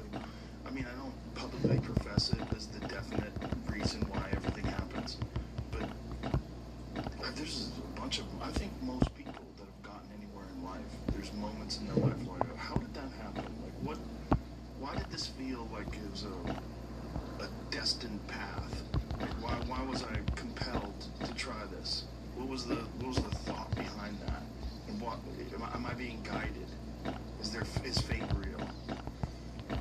Christmas morning, if your kid wakes up to this game stick, it's gonna be their favorite present. Let me show you what this thing can do. Is fate real? I wonder how other people feel, but I do think one of the keys. I'm gonna make a VSS box. Probably everybody I'm gonna put has a path that is there. my precision guns in one chest. The trick about knowing yourself, the value, and taking time to be still with yourself and listen to yourself. You know that there's an And expression. then these hunter guns are gonna go into one other chest. Because these are that's like one shot done. It's quiet. Yeah. But if you can hear it, that thing, intuition, that thing, the path, There's a minigun idea here. of a guardian angel. So even though I got a broken minigun, You're in touch with yourself. And if you're not in touch with yourself, you keep tripping on the same. You're not seeing. let's stick those in there. We have a shotgun, chest, Might be available to you. trunk, whatever you want to So I call do it. think that part of the trick And is taking time to actually get to know yourself, so that you can see the light when it appears. Because I bet you everybody has it. I bet they do too. I bet there's also this will be my a precision real gun one. factor in recognizing the misery of your mother's life, what she was doing, where she didn't take these chances. She had responsibility. She was. Yeah, but can I tell you something funny about that? Yeah. This time of the year when life ramps up and demands more of your energy, more work, more plans with family and friends, and holiday travel, Okay, dragging all off. while it's getting darker and colder out, and shaking up are your debt, help bear it over to get started. So she was 18 when I was born, right? So that's tough. You don't really have a childhood, right? Right. But in her mid-40s, she took it. She joined the Peace Corps in her mid-40s. After at once I was okay, and it was right around the time my oldest Maya was born. She was single child. Yeah. And I think I was a big part of her, on her brain a lot, worrying. It was a big, is this kid going to be all right? Is this kid going to be all right? It makes a lot of noise in your head, you know? Sure. And I was all right. And she looked around, and I remember her saying that, if an accident happened today, when they do happen, and I died, I would be extremely disappointed in myself. She was probably, 46 or something when she said this, younger than I am. And she said, I don't want to be disappointed in my life. So she joined the Peace Corps, which she wasn't all that impressed with. But they sent her to Romania, and she fell in love with Romania, and she fell in love with the people there, and she got obsessed with the racism against the gypsy culture, the Roma culture, I'm supposed to call it. And it reminded her a lot of growing up here in the 60s, and the racism she saw as a young girl. And she just decided to do something about it. She spent 25 years there, and she got thousands of kids into school who wouldn't have gone to school. She just recently retired. Let's make this the Dragunov and she's a different VSS. woman than the woman I grew up with, which is, I think, a remarkable story. I love both women, the woman now and the woman I grew up with. I don't want to paint some portrait that she was miserable. She had so much. She just was miserable at work. Right. She was not a miserable person to be with. The opposite. And she kept that fire in herself alive enough to, when the window presented itself, she took it hard. She disappeared for a quarter of a century to Romania. As a young woman born in Fort Worth, right? And that's a wild thing to do. And she made a huge impact, and I'm extremely proud of her and proud of the work that she's done, and so is everybody who knows her. And now she's in Fort Worth doing her thing and has a different sense of herself because she followed her own intuition and her own path. It just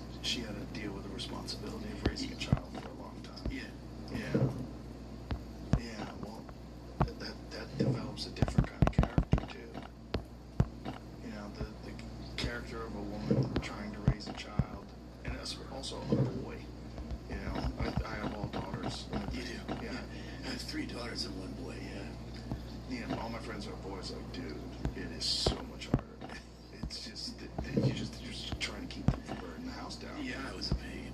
Of course, that was a huge of course. pain. And if you're a single child, you know, but she must have gotten some inspiration from your path, from your choices. I wonder that you went I have for to it. ask her.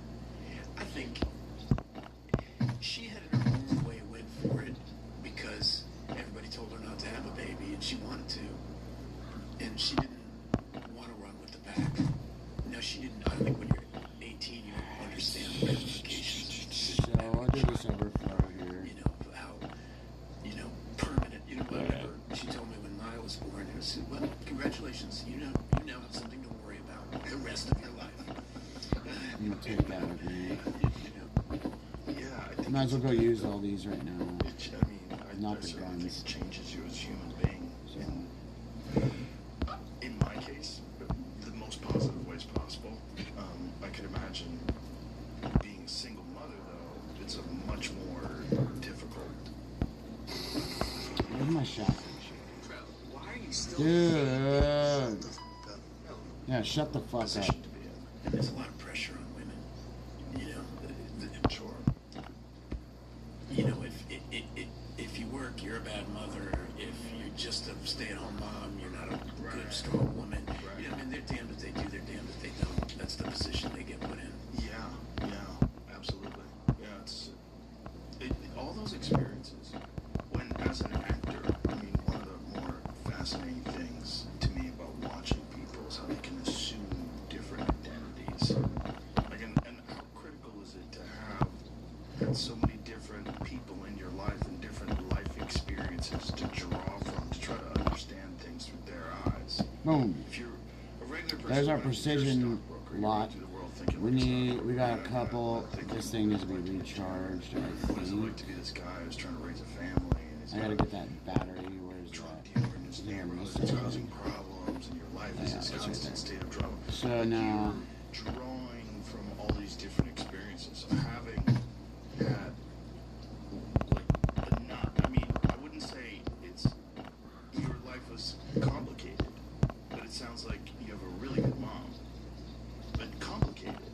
Like, and not necessarily that stable in that way. You're young and you're trying this thing out and you're going off to Hollywood and then you're coming back and going to college. Like, having all these different bizarre interactions with people and life experiences, how much do you draw upon that when you're trying to, like, create a character?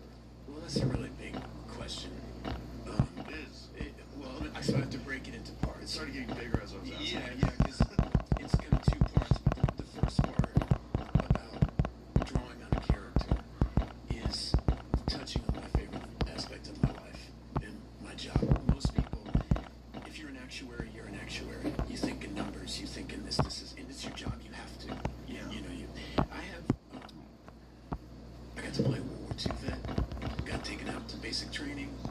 I got to read World War II veterans journals over and over again. I got to wear the clothes they wore. what? I was working on that movie for a few months, reading all kinds of books, watching documentaries about that. Ooh, look how many shotguns we got. Ooh. Alright, now we know what we got. So, Through Los Angeles. this is right when the crash unit 5, 10, 15, 20, 25, 30, 35, it's 39. being a journalist and writing about it. I'm really So we're gonna trying to heal imagine every fucking one of and these. I'm not looking at it from a judgmental point of view. Oh.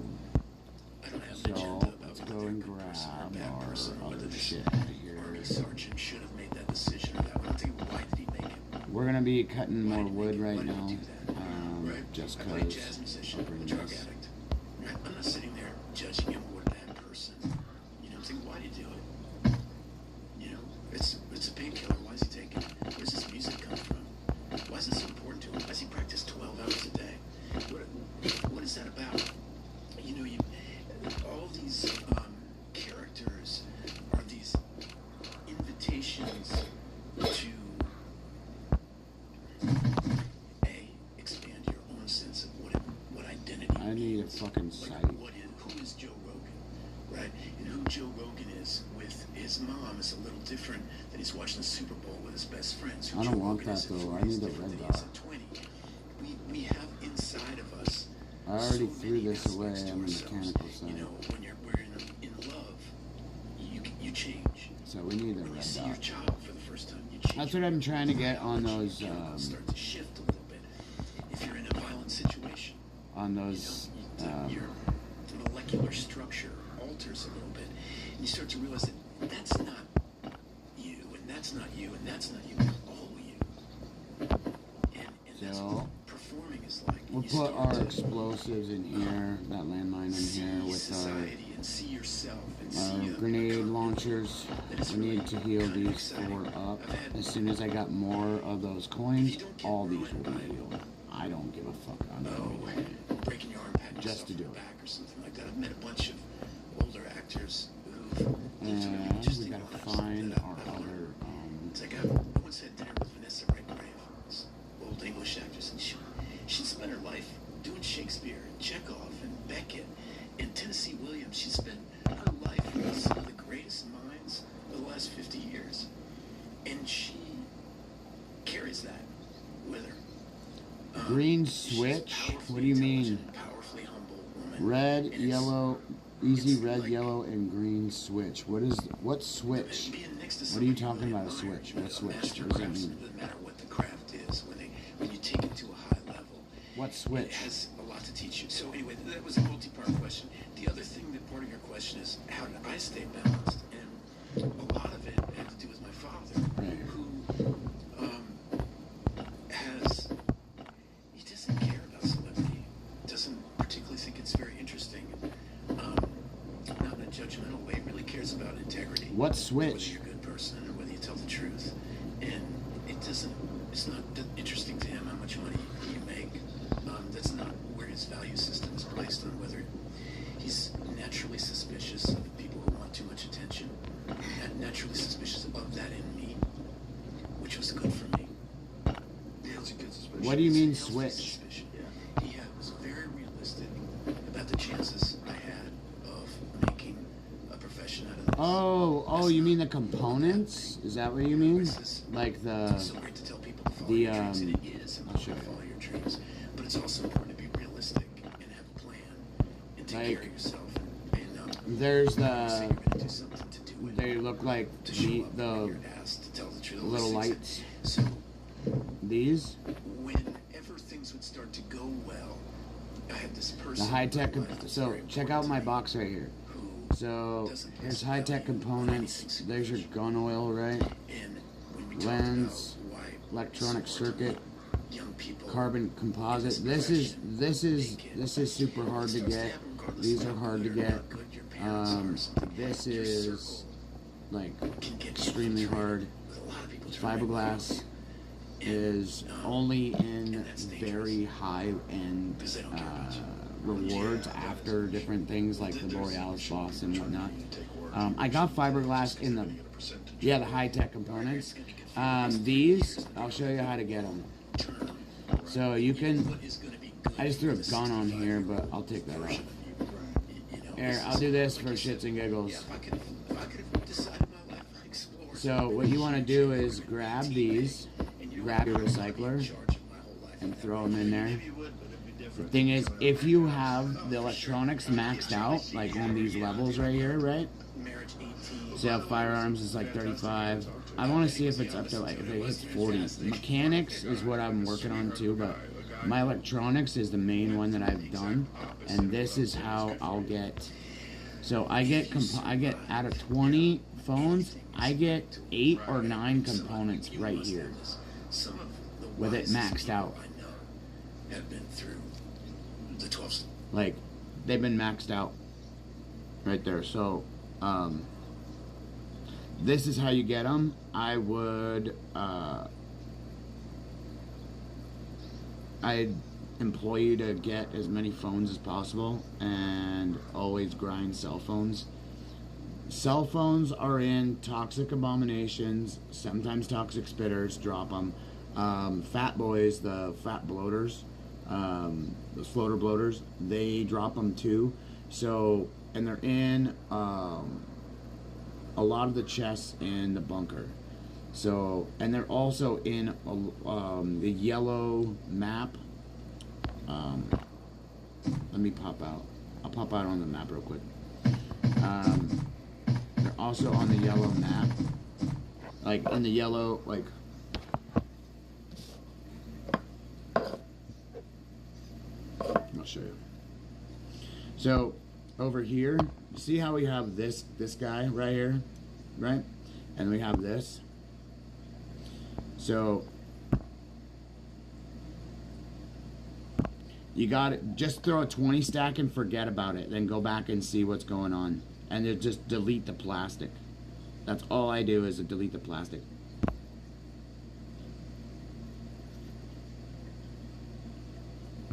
Yeah, I just throw it on there. You just have to let it grind, which really sucks because it's the level that you need to have. You need to max out your recycler for it to kick out those components to you constantly. So I'm starting to get nothing but components and circuit boards from those. So literally I went and I was trying to not forget them. I was like, I kind of want this, but I don't, because I was on a grind up here. Okay, have you opened up this area up here? If you go to the sand quarry and travel back and forth from here to here, you'll get like 40 or 50 cell phones. All right, so they're in the boxes. They're in the boxes with the USB drives, because literally there's a chest here that has nothing but electronics in it. So you get like cameras and all that. Cameras don't have the components, which they should, because components should be in cameras, right? That's one of the things. But on the loot on this, it doesn't even say you can get the phones or anything. And literally they have, fuck this paint, dude. I never even seen paint here. Or a gun. I got a katana here, but I never got any of that shit because I only go there for the sand. I only go here for sand. I don't go anything for anything else. So, because obviously it's a sand quarry. But you go here and you can, there's other loot you can pick up, but you'll get like 4 or 5 cell phones. You stop story mode.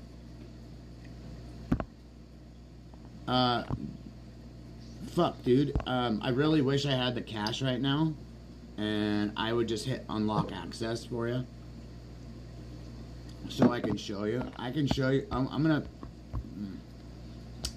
These things haven't reset yet. I got like a couple hours. I'm gonna show you what I use, and all you have to use is 2 guns, and because you just have to hide. So you hide from the Borealis boss, right, behind the things. So here's my spore gear. This is all the gear I have for up at that swamp. And then here is all my gear for the snow. Alright? So check out how many guns I have. So one of these will kill the Borealis boss. Alright? Just one of these. I could take these 4 guns and kill him. So these things, Apocalypse Breaths, I can make these because I bought it. This right here, I literally bought it with the Genesis shit. This thing is the best fucking gun I've ever seen for killing any frozen zombie. But all you need is all you need is one of these scorchers, all right? Not one with the hunting blade on it, just a regular one. You shoot him, boom, you just keep boom boom, and then run away and use this blue tincture. That's all you have to do. I use about 2 or 3 of these every time I kill him, because then I'll pop my thing, and then, because you can just have one gun and have this in your pocket. Besides, if you have the extra pocket, which is, you should have it, if you're doing the Borealis boss, and you have one berry tincture, and you can put those healing, you can put those other med kits in there, but I just put regular med kits or bandages, because he'll just jump on you and fucking smash you. So the thing is, you need to have, look, this is the armor I used for the Borealis boss, alright?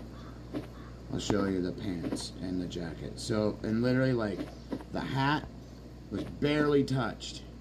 So, dude, it really fucking tripped me out, because I took this armor, this set right here. See how there's barely any, I barely even was hit?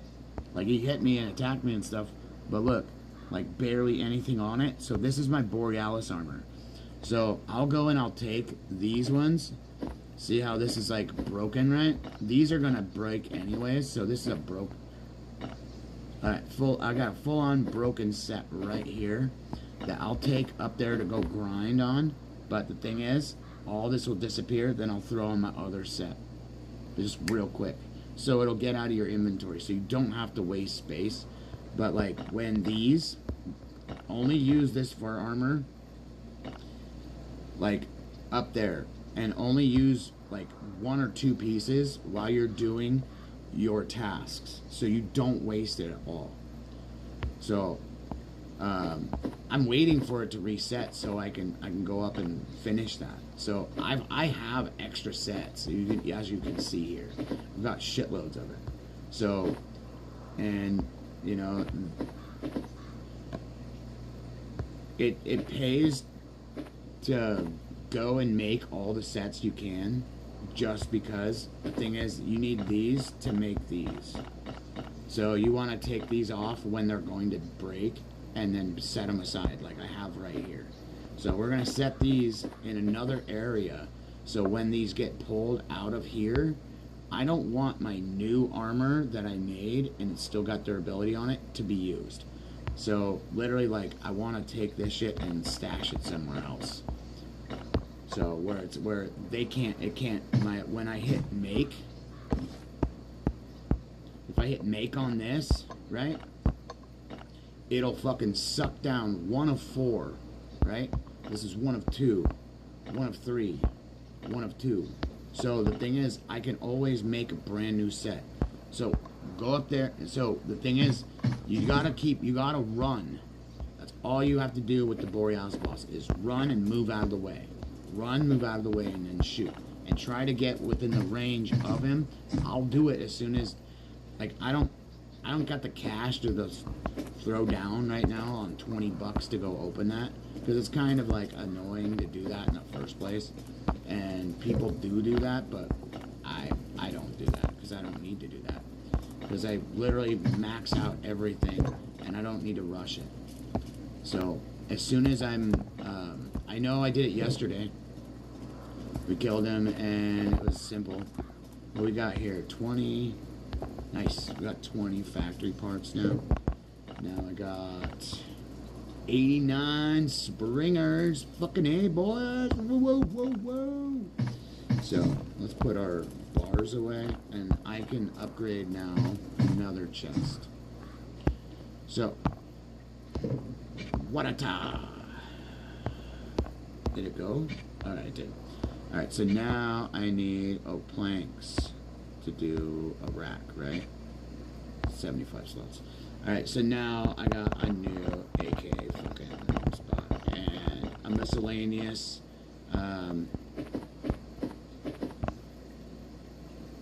let's go check. Oh, I'll see if I can make one right now. Because I'll make it just to have it. Yeah, I can make it. So it takes 5 titanium, 4 copper, 6. I'm going to show you what this gun is. This is the best gun that is there. That's one hit. Well, watch this. So 1, 2, 3, 4. So it shoots 4 times, 1 time. So you don't have to keep hitting the thing. So you hit it once, you tap it once, you tap it once, and it goes. So this gun is the best gun for killing the boss. obviously these scorchers are also, these things work, but this guy is the shit. It'll take out a frozen bloater like that. It takes out a frozen bloater with one shot of the one pop. You hit it once and it kills the frozen bloater. Each one's 50, so those things are 200 or 300, or it's 1, 2, 3, 4. I think it's 1. I thought it was 1, but yeah, this is the gun that you want to use if you can. But so the Apocalypse Breath is available. Oh, fucker. Only right here. We can only get it through the Genesis. All right. So, and as soon as okay, so we're about to get the recycler. Okay, we're about to grab this. See, look at 9 out of 10.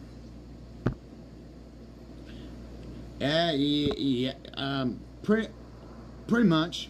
But it's not just, you can kill him fast with it, and the durability is just, I can't wait to heal him, because I think I have 2 or 3. Now I have 4.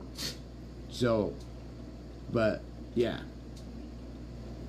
This thing is what I'm grinding for right now, because I bought this right here, because this is where you get it. I forgot how much it would cost, but it was worth me opening it. I bought it first. It's literally, okay, so when you're gonna go do this and you haven't beat the Borealis boss, like with all the shit and try to open everything, right? If you're on the beginning of that, this is the first thing you buy.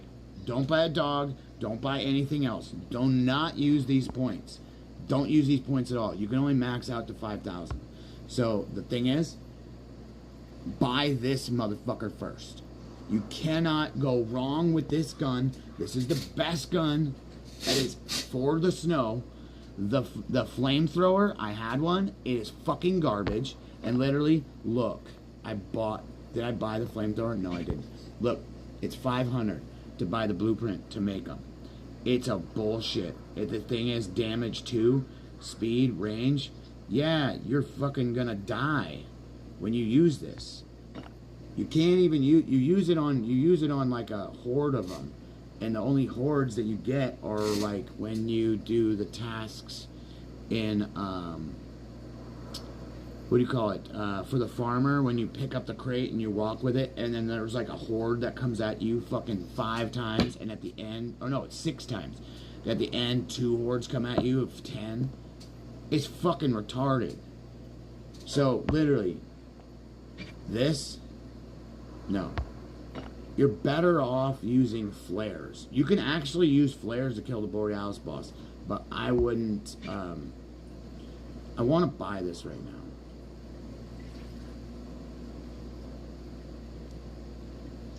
So if Borealis boss gives me 300 and I pay 8, that gives me 3,000, so I need to have enough to buy this thing.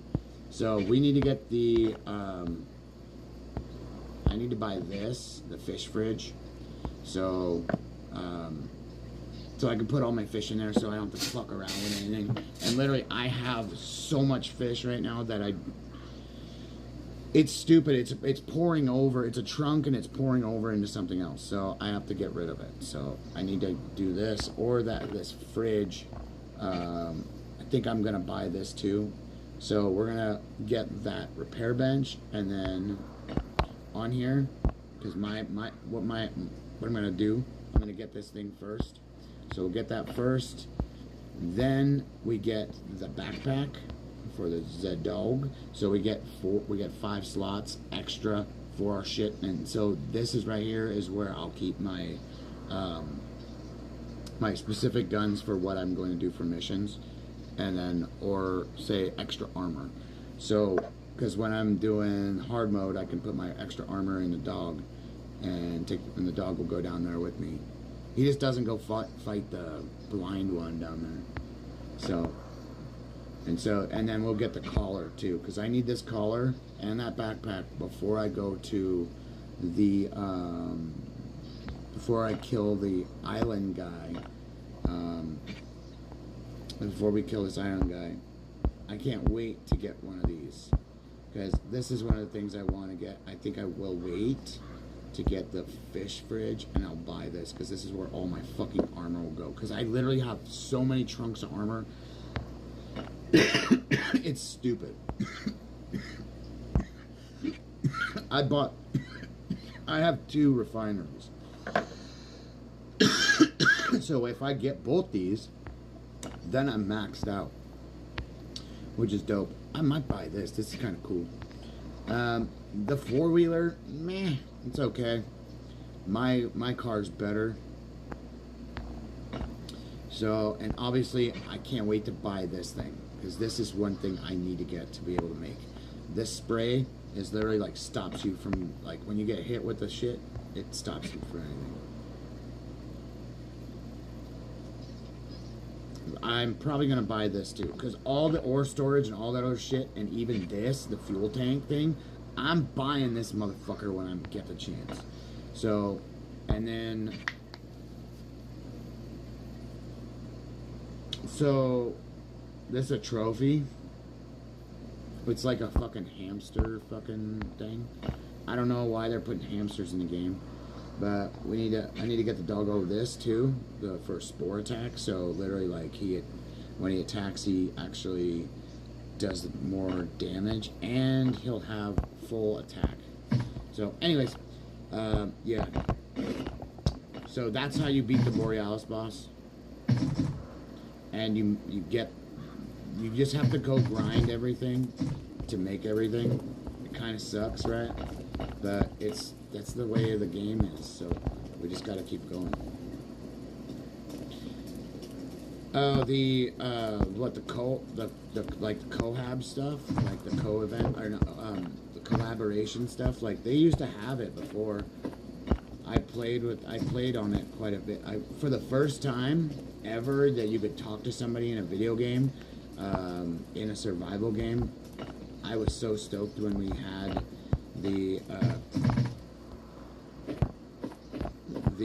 because you could share guns is one of the things that you could do, and I was like, here's this, here's that, because I had so much shit, and people were just like, yeah, it's kind of nuts. Like, I've been playing this for a little bit, but it's not just like me playing it. I play survival games, and that's one thing I do. So, I'm kind of a survivalist. I had a baby, and so it forced me into having a home. So, here's what it is. So now, I'm handicapped and shit, so, like, my back's fucked up, so I just, so I game. That's what it is. Kinda sucks, but it's life.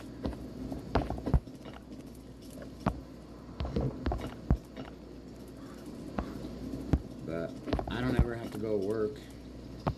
I can't wait to fucking start my business, but it is what it is. Something for my daughter to have fun with and us to make a fuckload of money on. Because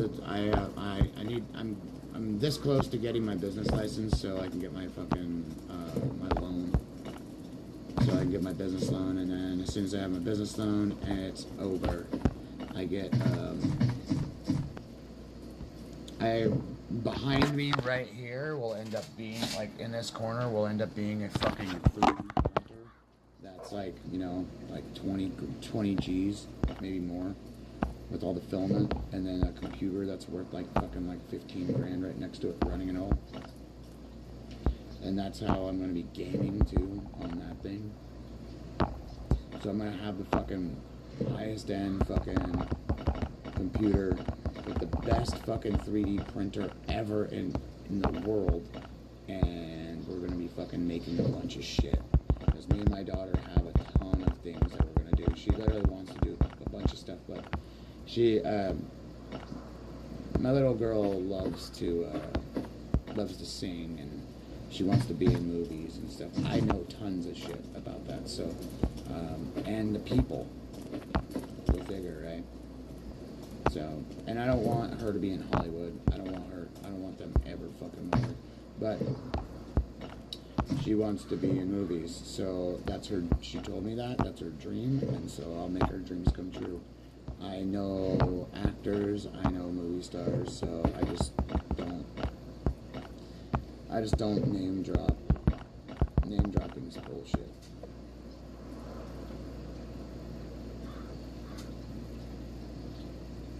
Yeah, you gotta get those cell phones. Hopefully you can get, okay, so,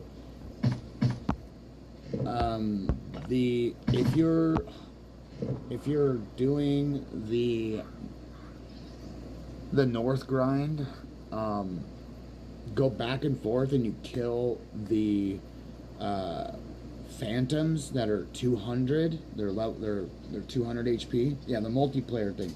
Yeah, we had to like have, we had to go collect chests, and I think Doomer or Happy Cyric probably has that footage. So I remember playing with Happy a little bit. I played with JCF on another game, and then he gave me the entire like camp and made me like the head of everything, because I knew I was leveling up so fast that he flipped out. He was like, "How are you doing that?" I went, "Well, this is how this boost works, and this is how this boost works."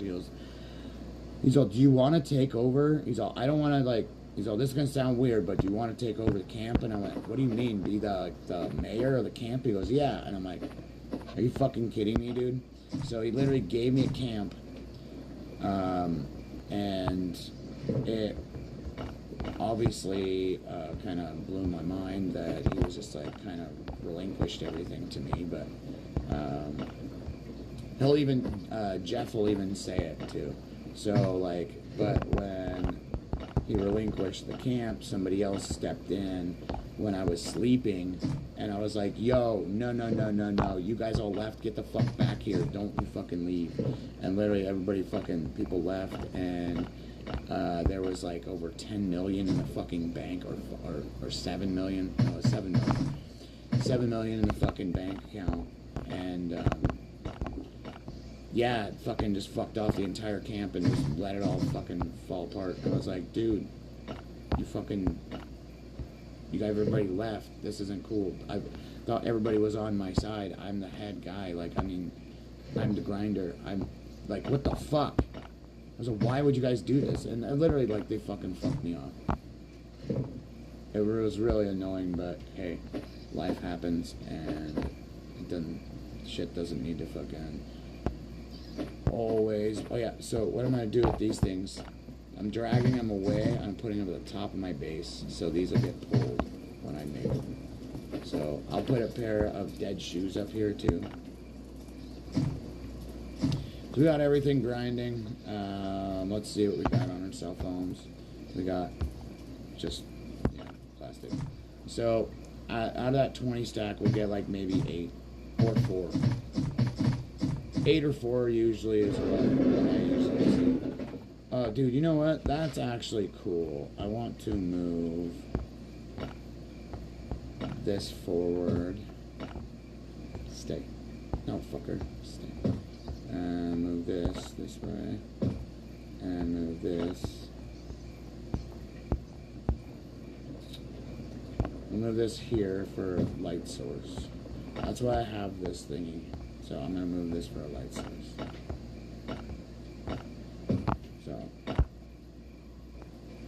it's pretty cool. And zombies can't break this shit either.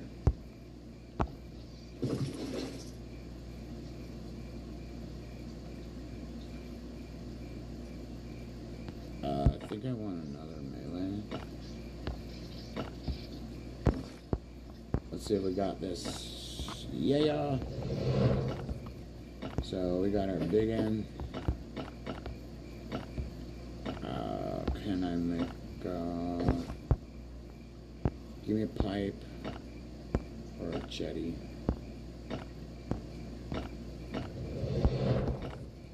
Alright.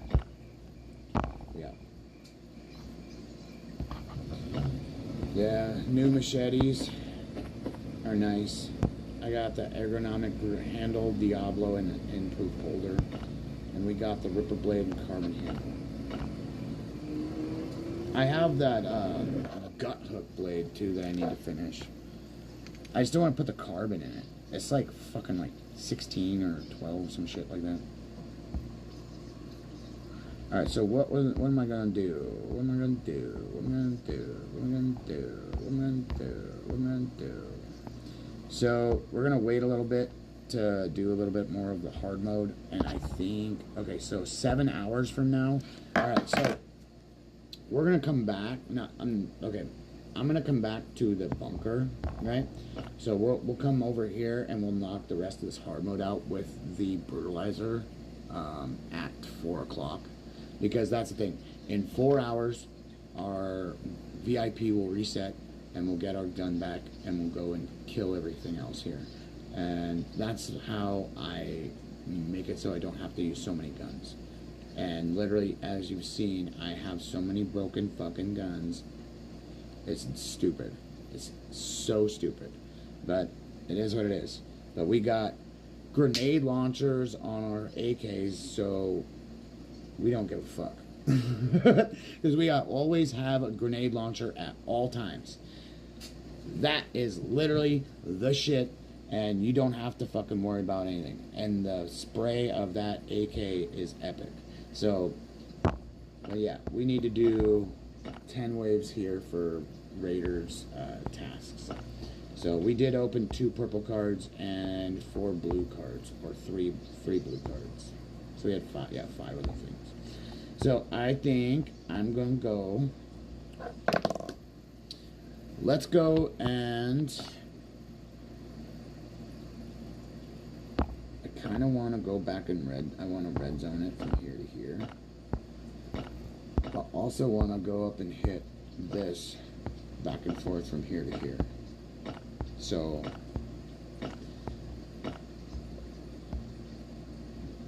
because we need to actually kill this guy. This is the fucking hardest boss I've come across. I literally started to shoot it and I went, oh fuck, here comes all these parasites. And then, dude, I didn't know anything about it, so I went and I fucking watched on a different, I watched what to do, and it literally, it's fucking crazy. Like, you have to stand in this one little area where the spray comes out so everything else comes to attack it, and you can stand there and everything dies. So, but you need the dog to do damage, and the thing is, I need to bring that dog straight from the house to kill it, not go fuck around somewhere else, because the thing is, the dog has to have full attacking durability, right? So, because he gets tired, and the thing is, I need to have extra spore pistols, and the thing is, what I'm going to do is I'm going to use spore pistols and maybe 2 snipers on it. So, because I only want to kill it once. I know that I'm going to probably have to fucking keep grinding the island garbage, but the thing is, I'd rather just keep grinding this, because, look, you have to, like, fight him 10 times to get that recycle bench, right? That's ridiculous to do 10 times on this motherfucker, because literally your highest end spore armor is just going to be toast. And so, if you don't have that repair bench, you can't repair it. You obviously have to recycle it and not repair it. So, and I didn't even think about the repairer at the VIP, if it only does guns or if it does armor. So, if it does armor, then I can repair all that shit. And like, if it's 12, no. Yeah. I'd probably take my CBN armor and repair it. I don't know if I've even worn it. I know I have sets. Check this out. Check out this shit. So here we got we have 5 tactical thing. We have Kevlar, right? We have 3 and enhanced spore boots. Here's our advanced spore shit for the boss up there. And then there's the CBR armor. cold resistance, spore protection, and radiation resistance. So I've not used this shit yet. I do have 3 of them and 1 in here. So that's the best armor I think is in the game, besides this Kevlar shit. So Kevlar is at 8 for the helmet. I don't know. Okay, let's see what Kevlar is at the chest. So it's 12. And what's the chest on this? 10. So the Kevlar armor is better than the CBN. So the CBN, I think it's the chemical something. Chemical fucking armor. So, alright. I have some axes on me. So let's just fucking burn out some wood real quick, but we're gonna come up here. This is how I travel, and this is how you should travel to just, if you're gonna go grind something, and literally we're burning wood left and right, so I'm gonna send back a fuckload of wood right now. And maybe there might be something in the zone, maybe not. But at down here, we'll experience zone events at the red map. So we'll come back down there after I do an automatic here. So, and the thing is, watch, it's only 5 energy, right? And the thing is here, see we're like a little over halfway, right? See this, like, you need like 3,000, okay. You need 3,600 and something, okay? 3,560, I believe. I'm pretty fucking good with my numbers. 3,500 and like I think it's like 45 or something like that. Yeah, 45. Because literally, if you put those 2 numbers together, it kicks over and it goes bing. It's like 150 and 150 equal 300, right? Alright. So now, I'm going to crawl. Oh shit. So, my dog won't attack anything. Oh, you fucker. So my dog won't attack anything if I crouch. So he keeps attacking fucking wolves.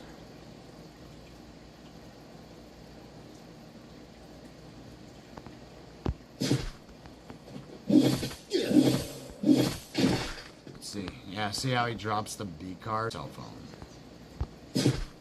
Spitters. Kick him out. Watch this.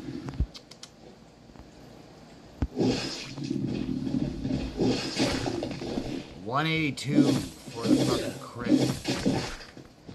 Bloaters will drop too, so check on.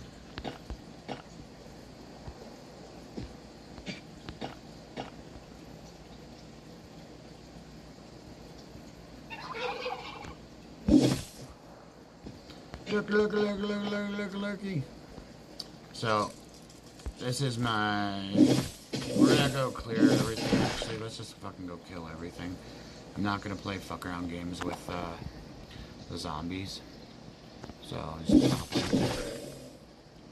I usually run around, shoot them real quick, and then go and auto the map. But I just don't feel like wanting to use my gun on it. Come on, buddy.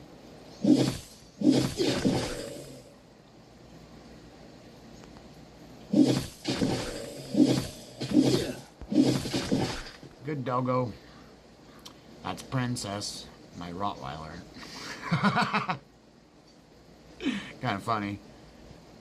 But that's the thing about dogs, right? We used to have a great, what was Precious? She was my mom had a dog named Precious, and the dog was a,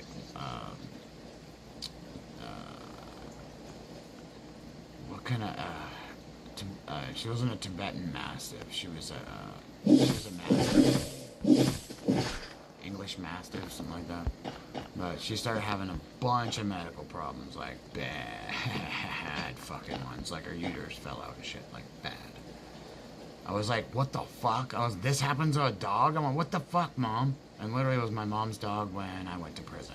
So she had this, like, English Mastiff, and, yeah, named fucking Precious. I was like, that dog is anything but Precious. She's eating fucking diapers, man. I'm like, what the fuck? I'm like, Mom, this fucker's eating diapers. She's eating everything out of the fucking garbage. Because literally, she was like, will you go walk her? And I'm like, yeah, sure. Because she was like, yeah, she's acting weird.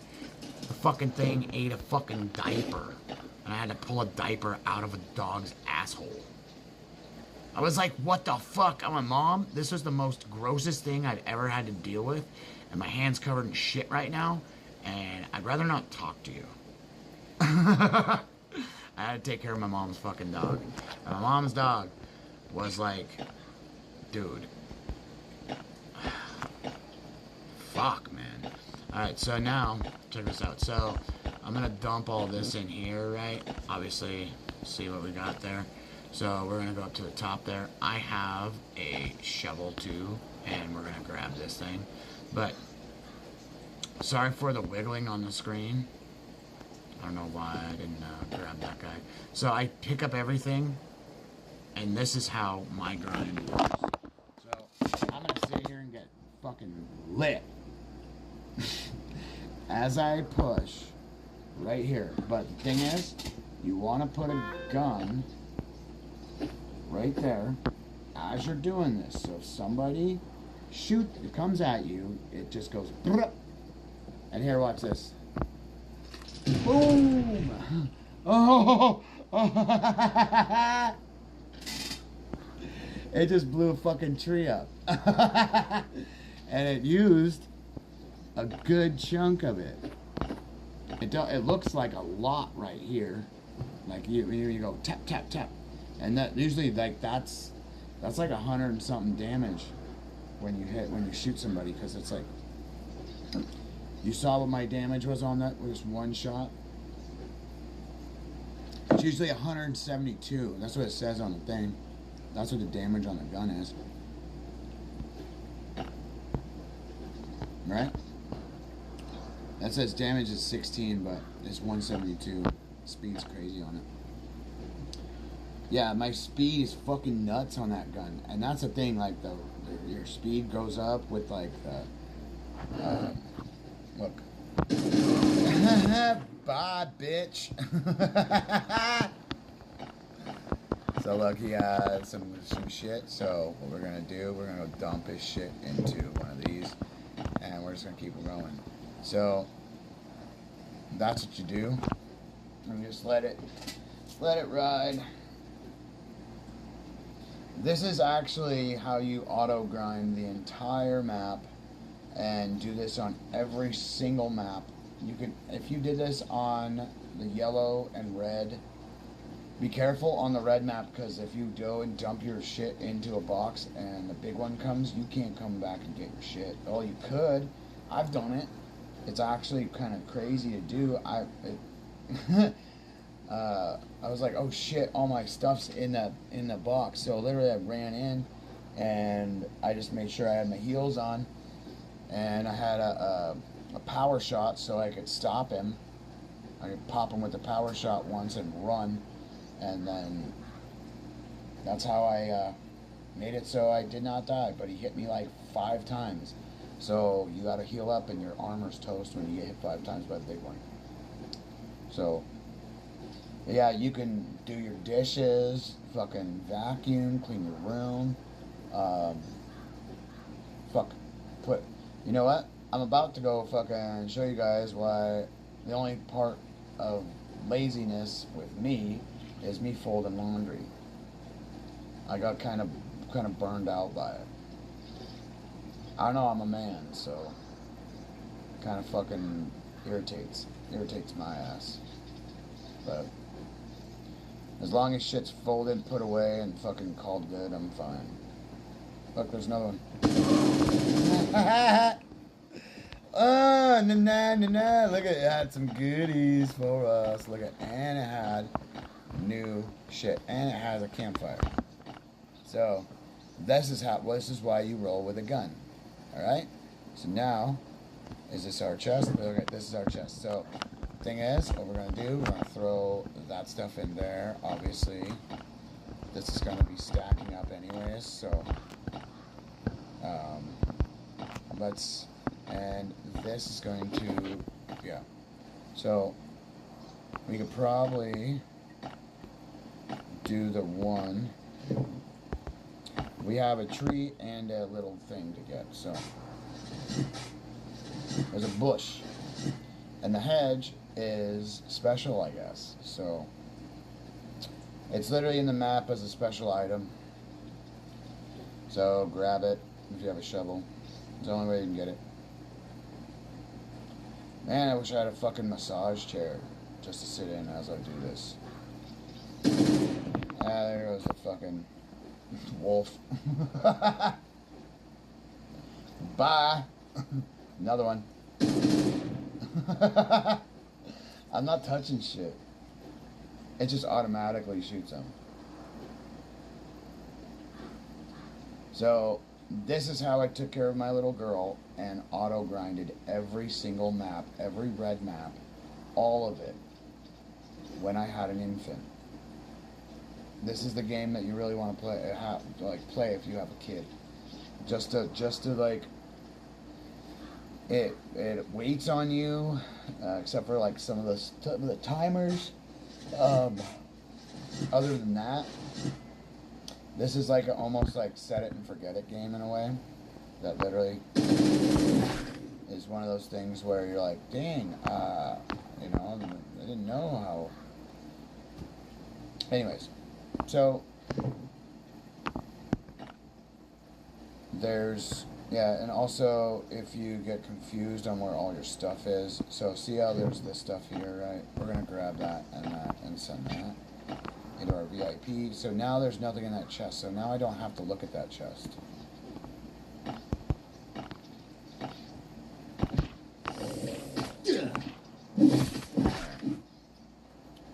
So now this is the chest as our stuff's in. So I was wondering, because it's under some trees, right? So now all of our shit's gone. So now what we want to do is take all of our tools, even though we don't even have to make any right now, which is amazing. So let's dump that. You want to take all this shit out, everything, except for like the little food that you got and maybe like tiny little bit of wood or something, which I just throw it all in here. You could make your bandages to, like, you could just bring these here, so you got another, you know, another square for shit. So, and now, so as you see, we have 2 pickaxes, but I'm not going to be touching those. So, because we don't need to touch them, because see, we have enough axes here. And we might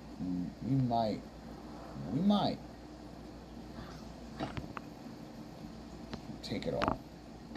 So what you want to do is run up here to the very top. As you can see, there's a rock there. We could get that thing, but you want to run up to the very top. You want to make sure that all your axes, you can even do it like this, and bring all your weapons down here, right? Maximize your inventory space and cycle this like that, okay? So now, even you could put it here if you felt like it, but these are going to run down in sequence. So all this is going to fill in. So all this is going to be extra space. So all this is going to be filled in by wood. And what I see is wood is going to fill up to right around here.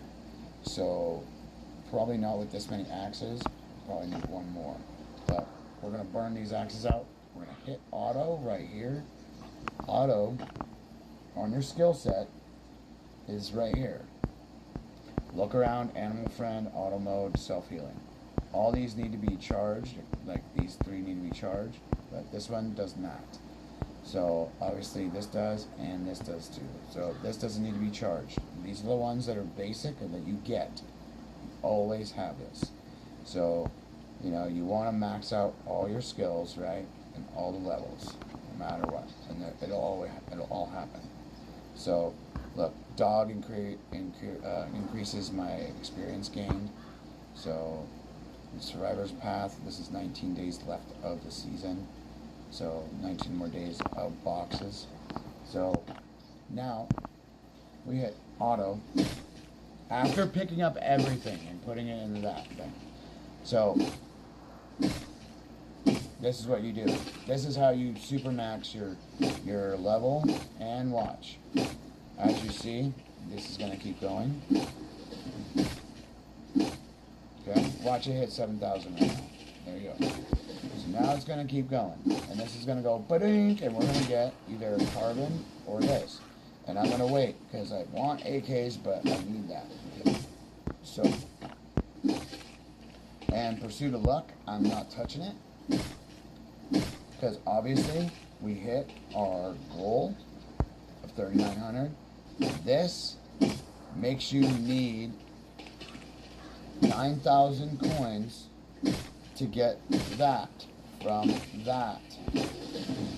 2 hours, I'm not buying anything. And if they have like a 2 hour rush, last thing or whatever, like last minute, whatever, they should be putting that shit at 75% off right at the end, so you can run them for the last hour and be able to get your shit. But the thing is, if you do anything other than, you're gonna need to go from 50 to 20 to 50 to 30 to 20 back up to 50 for the biggest boost of all those luckies, all those shamrocks, because that's what you have to do. Because you have to actually spin 50 each spin and go like 3 spins without anything, which is 150, which is a shitload of spins for you to miss out on at a lower, lower spin level. So that's one of the things. This fucking bucket.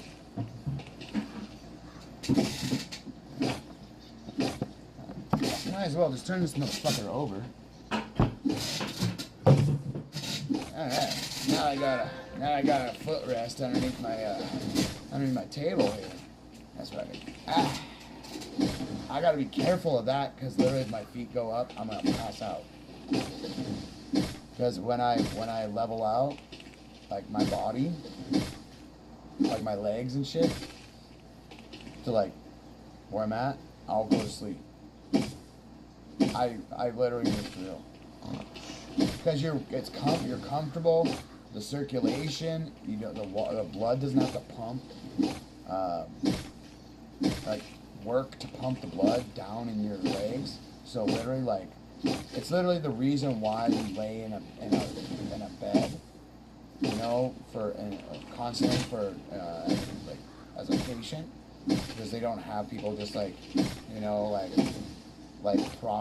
they do have people propped up sometimes, but not all the time, where like your back will be fucked.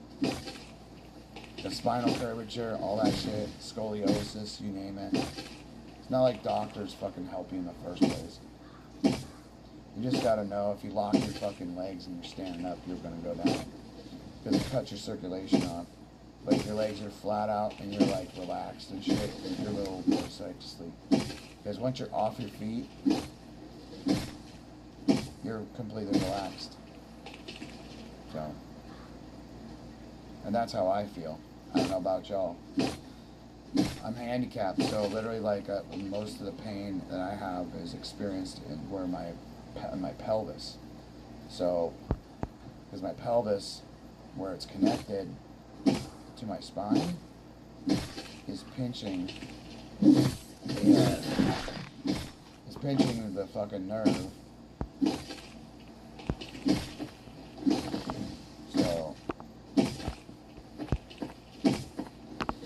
So my back is totally fucked up because I got smashed by 14 stands of tubing and a derrick can on workover rigs. So I'm oil field. I'm like if you watch Landman, that was my fucking job. Like the new episode now, they're going through a H2S environment, and now the motherfucker's blind. One of the guys is now dealing with blindness.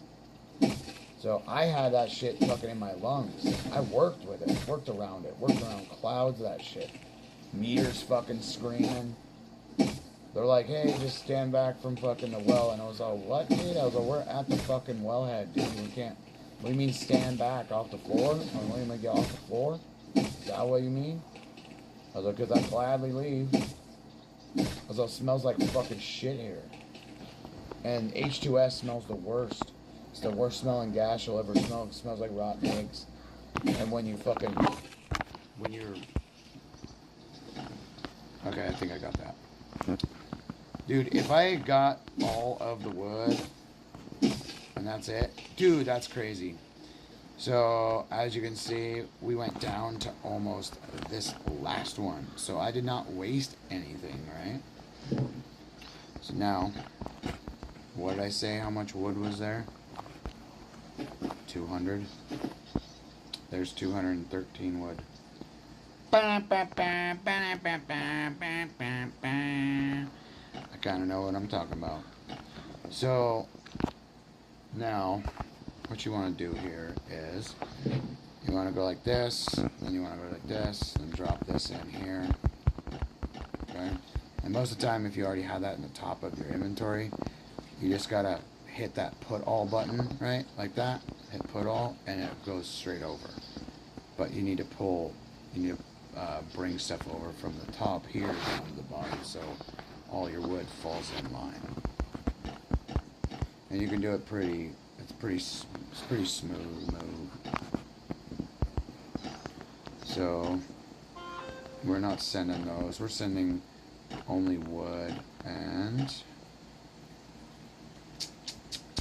Alright, yeah, we're only to send wood and stone. Get this out. What am I looking at?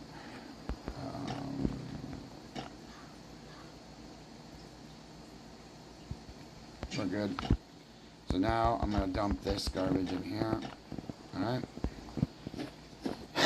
Obviously we have a broken one. We're going to make more of them. So this one will give me like one tree.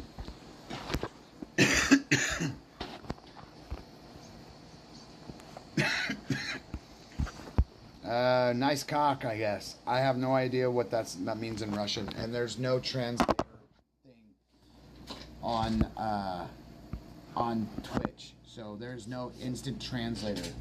If you guys want to see instant translator, there's a game called Life After. They have it straight up in the thing, so people can write Chinese and shit, and you just hit fucking, like, you just hit the fucking button. It usually will like say it. It has this like translator option. It's fucking dope. Like it's instant translator, and they were the first people to do it. NetEase. I can't speak that, dude. I can't fucking read. I can't read Russian. I can't read Russian, so if I can't read Russian, bro. I cannot read Russian, so I will never know what you're talking about. I have no idea. Like, maybe if I were to... I'm going to screenshot it, and then I'm going to see what it says on fucking Google.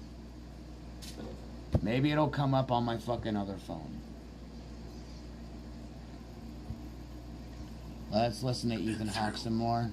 The 12-step program. Yes.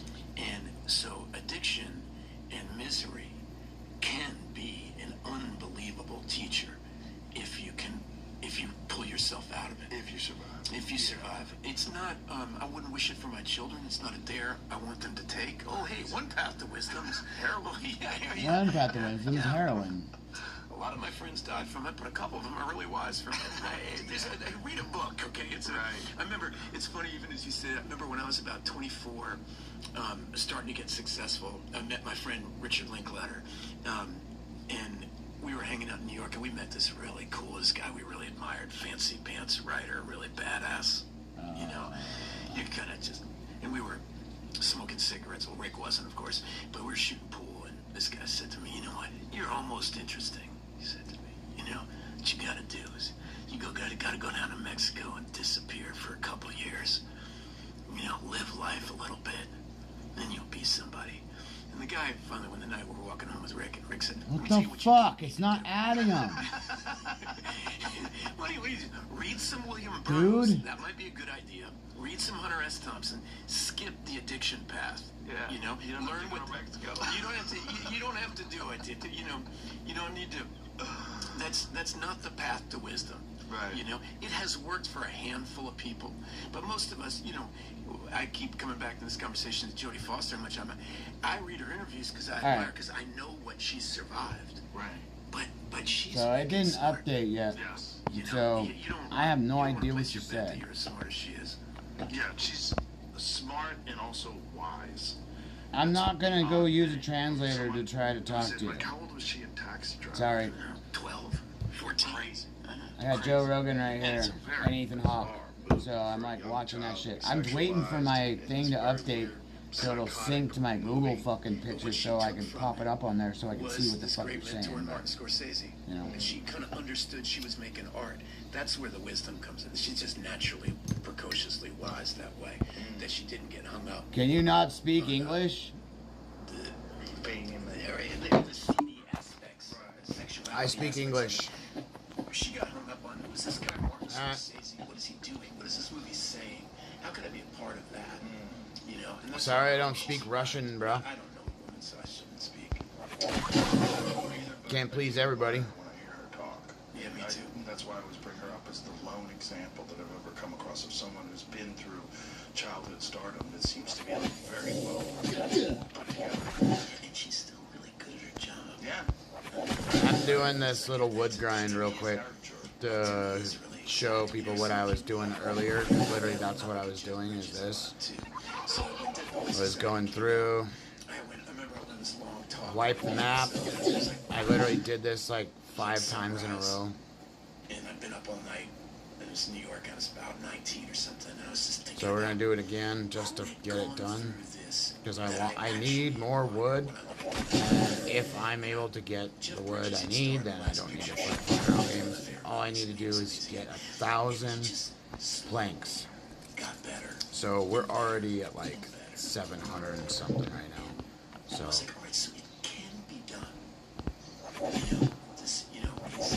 Come on, bitch. What is he? He's really into photography. Like, it takes. I don't know him either, right? So I'm talking like a fan here.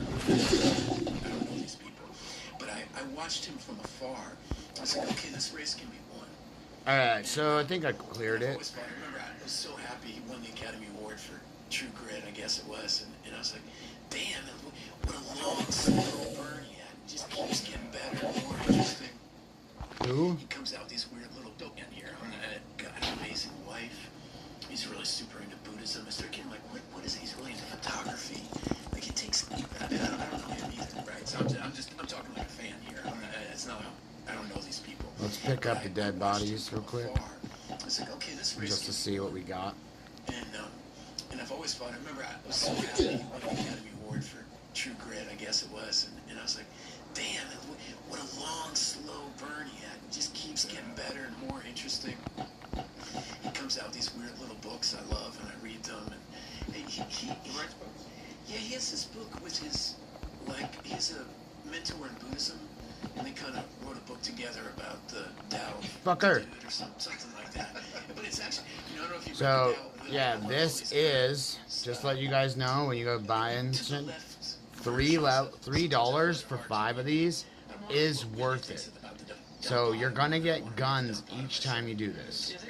So it's worth it.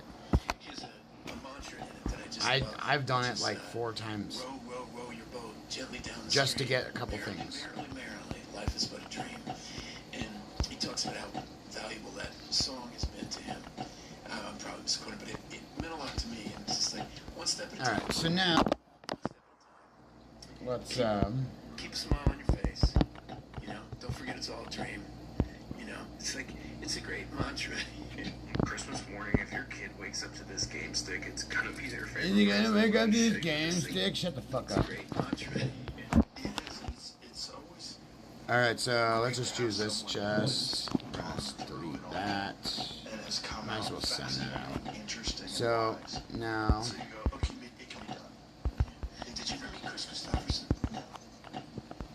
He was cool. Yeah? Yeah, my secret fantasy is your job. You know, I wrote a profile on Chris.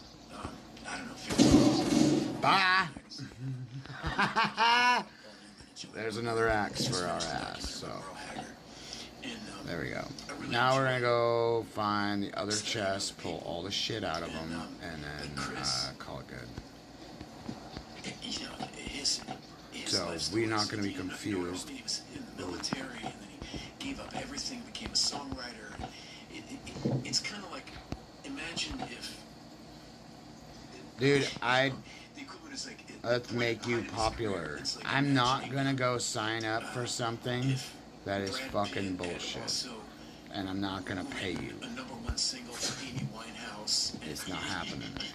You know what I mean? I do not care about You know, viewers. he wrote me about him. If people want to play a game and watch, cool. If not, what do we fucking do? And he was, you know, a helicopter pilot. I don't need Sold to attention. Johnny Cash, and he was I'm not active doing in this for Backup attention. Paw movies. He was in Blade. I play. Real. I am the LDOE You would like this guy. He would be OG. right up your alley. Real free thinker. Look at my gamer number. Didn't trap himself. in any way of thinking. 1375. Everybody else is at fucking 4, all that other shit. He was a great guy. I got to interview him. That's the reason why He actually started my first movie I directed too. we so are I got all to know him. good. So, movie Move called all that Chelsea shit Walls. I don't necessarily recommend you watch it. You can if you want to. I learned a lot making it. I like it a lot, but I was learning. You know. Night, I motherfucker. was learning a lot, but Chris was in it, and he was amazing. Bye. Yeah, having known people like that is so beneficial. So now we have a dead guy next to our box, right? So we got some more food. I'm gonna dump this. Now we're gonna go hit auto again. A type of nutrient almost. We're gonna switch our gun because our gun, we're not gonna use the one that's brand new, right? Amazing, and it is so not. So now let's do this again. So now you're gonna see Varied interests, me pop. pursuits of So passion. from that one level that we had before, It's like, you know, how you gonna be a you see how high that is? So now watch. You know, you gotta sit with the tiger. You don't just gotta see the fancy sword.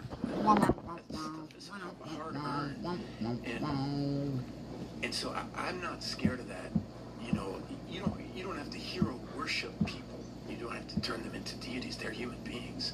But when you get to experience and see that people like, you don't have to lie. I knew a guy who was in lie. Was that a person? You don't have to back What was down that? when somebody Oh, says, it's I'll on watch the person up. I gotta get some new butter clouds that this campfire shit. But it can be done. This smells like fucking garbage, dude. It looks like shit too. It looks like pile of I dog also shit. like seeing older people. Like it's gross, dude. It doesn't even smell like s'mores. It doesn't smell like campfire or nothing. So this is like crazy toxic fucking 72-year-old Chris Christopherson. You know, buttery you know, pick compound. whoever yours are. There's, you know, Muhammad Ali. This is there's so many gross. amazing people My that you can daughter see, like, can't wow, life can't was not fucking. always a picnic She for wants them. the How did they this handle other one. and So then you they cannot be, literally have. too upset when life's not a I'm gonna picnic get for her a you. You big just old ask yourself, bucket how of did you handle it? this butter, Yeah, I don't and think she's gonna there's flip anything out. wrong with really appreciating people. That concern Is it of a hero bucket of worship slime? is legitimate. Because I think Actually, there are I some think I people should just that make will it. take a person and change who they are and make them not just extraordinary, but not even human. Yeah, that's a mistake. It is a mistake, but it doesn't mean you can't love and deeply appreciate who they actually are, flaws and all. Because that's what we all are. And when someone is extraordinary and they have gone through so much, or they have expressed so much, and they do resonate with you so much, that's a valuable person. And you should treat them like they're a valuable person. It's not necessarily Elmer's hero worship, glue. it's just appreciation. 1 pound bucket of clear blue. when I was making this film, Chelsea Walls. You have to understand. King like, Butter Clouds. That's what this shit is. Butter Clouds. This Danish film, amazing movie. Thomas Vinterberg directed it, and it just kind of changed the rules. The camera was cheap. Like, movies were always so expensive to make, and now you could just. I was like, all right, I made this movie for $100,000. Glitter, butter, in and glossy. 2000, and I was like, all right, we're just gonna. All right, so play with Crazy this new camera. Slime. And I talked Chris Christopherson into being it. He was my hero, and he agreed to do it. I couldn't believe it. You know, he shows up on the set, and I had this elaborate shot I had planned. I found this apartment that was amazing. I hope this isn't boring, but I think it's a funny story. So it's my first day with Chris, and I'm really trying to press him. Like, I've ripped this shot from this French film I've seen. It's amazing. You're gonna come up. His character orders a bottle of whiskey. The guy delivers a bottle of whiskey to the room. And in my idea, from this apartment, you walk out of the living room to the bedroom, and from the bedroom to the bathroom, and then out of the bathroom into the kitchen, and then the kitchen opened back up into the living room. It was one of those New York City square apartments in the Chelsea Hotel, right? And I showed him this path I wanted to take, and he was going to turn on the lights in this room, and he was going to put on a cowboy hat. He's going to look in the mirror, point thing. He's going to walk in the bathroom, flick that light on, and then slam the mirror shut, and then walk out, and then sit down in the kitchen, right where he was, pop open the whiskey and pour himself a glass, right as he says the last line of the monologue. And he looks at me and he goes, "Are you an alcoholic?" And I was like, no, not really, no. He goes, "I'm an alcoholic." I'm an alcoholic. I said, "Oh, okay." His character's name was Bud. He goes, "Bud's an alcoholic." I'm like, "Yeah." He goes, "So you mean to tell me I order a bottle of whiskey, I'm about to fall off the wagon, and I don't open the fucker until I walk through this room, turn on a light, try on a cowboy hat, flip on a light, slam a mirror, and then sit down?" I said, "Well, I think it would be a great shot." He said, "Ethan, there's no way in hell that I can remember all those lines and do all that you're asking me. That shot will never work. So what I think is Bud's an alcoholic, and he's going to get his bottle, he's going to open it, I'm going to sit down, say my monologue, and drink my whiskey." I said, "Okay, great, let's do that." There's also the terror of someone you deeply admire not liking your idea. Yeah, which is your whole body just shrivels up. You didn't see the Godard film. I don't give a shit about the Godard film. There's no way I'm going to remember those lines. But then to finish it, I'll say when he wrapped the movie, he was said his goodbyes and everything. He was getting in the elevator to leave, and I ran out and I said to him, "Hey, listen, you've given so much to this whole project, and I know that this whole crew's working for free, right? And could I beg you, would you come in and sing one song for us, just for the crew, for me? Is there any way you do that?" And he said, "You got a guitar?" I said, "I do." So he sat down, and he proceeded to tell this elaborate story that I'm sure he's told 1,000 times. It was such a gift to the room. He sat and told a story about how he met Janis Joplin in the elevator in this very building, and she fucked me about 4 minutes later. And I played her this song, and he played "Waiting for a train, I was feeling about his face," right? And the whole crew, everybody's crying, everybody's so happy. He was that giving, to everybody, understood what it would mean to this group of young artists, And so, but he wasn't perfect. He was a real dude with real issues, and I loved him. I mean, you think about what he did and all the different songs that he performed and movies he was in and different things that he did. That was an extraordinary life. Yeah, I'll stop for 1 second. But I think you love this. Apparently, the legend Johnny Cash used to say that, that song "Sunday Morning Coming Down." I woke up Sunday morning with no way to hold my head that didn't hurt. The beer I had for breakfast wasn't bad, so I had one more for dessert. Great song.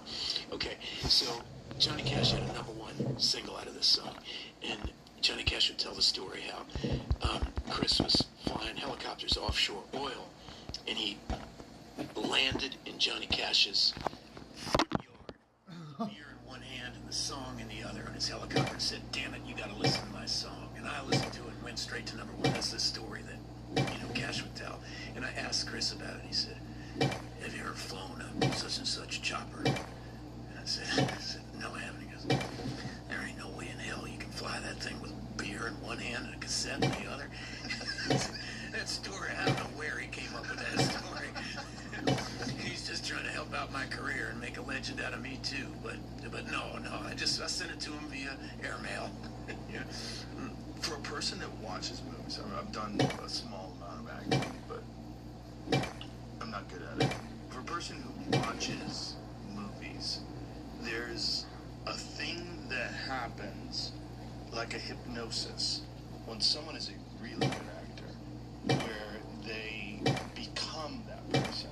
And even though I know it's Ethan Hawke, I know it's fill in the blank, Daniel Day-Lewis, I know who it is, but it's not them at this moment. They're so good. We got all the rest of the this other person. stones, so... What is that?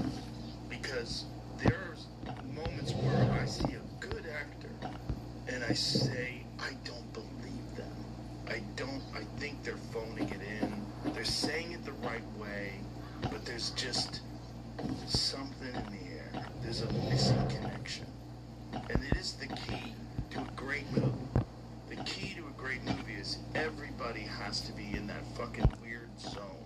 That weird zone where you become a different person.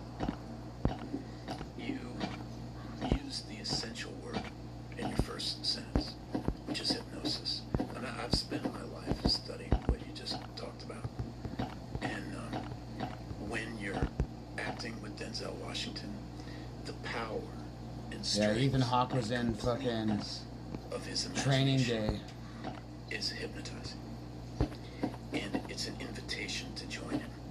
And a great film is a collective, imaginative experience. When you watch The Godfather, you're not fucking thinking about Al Pacino or James Caan, or you think about Michael and Sonny and Tom and, you know, Vito.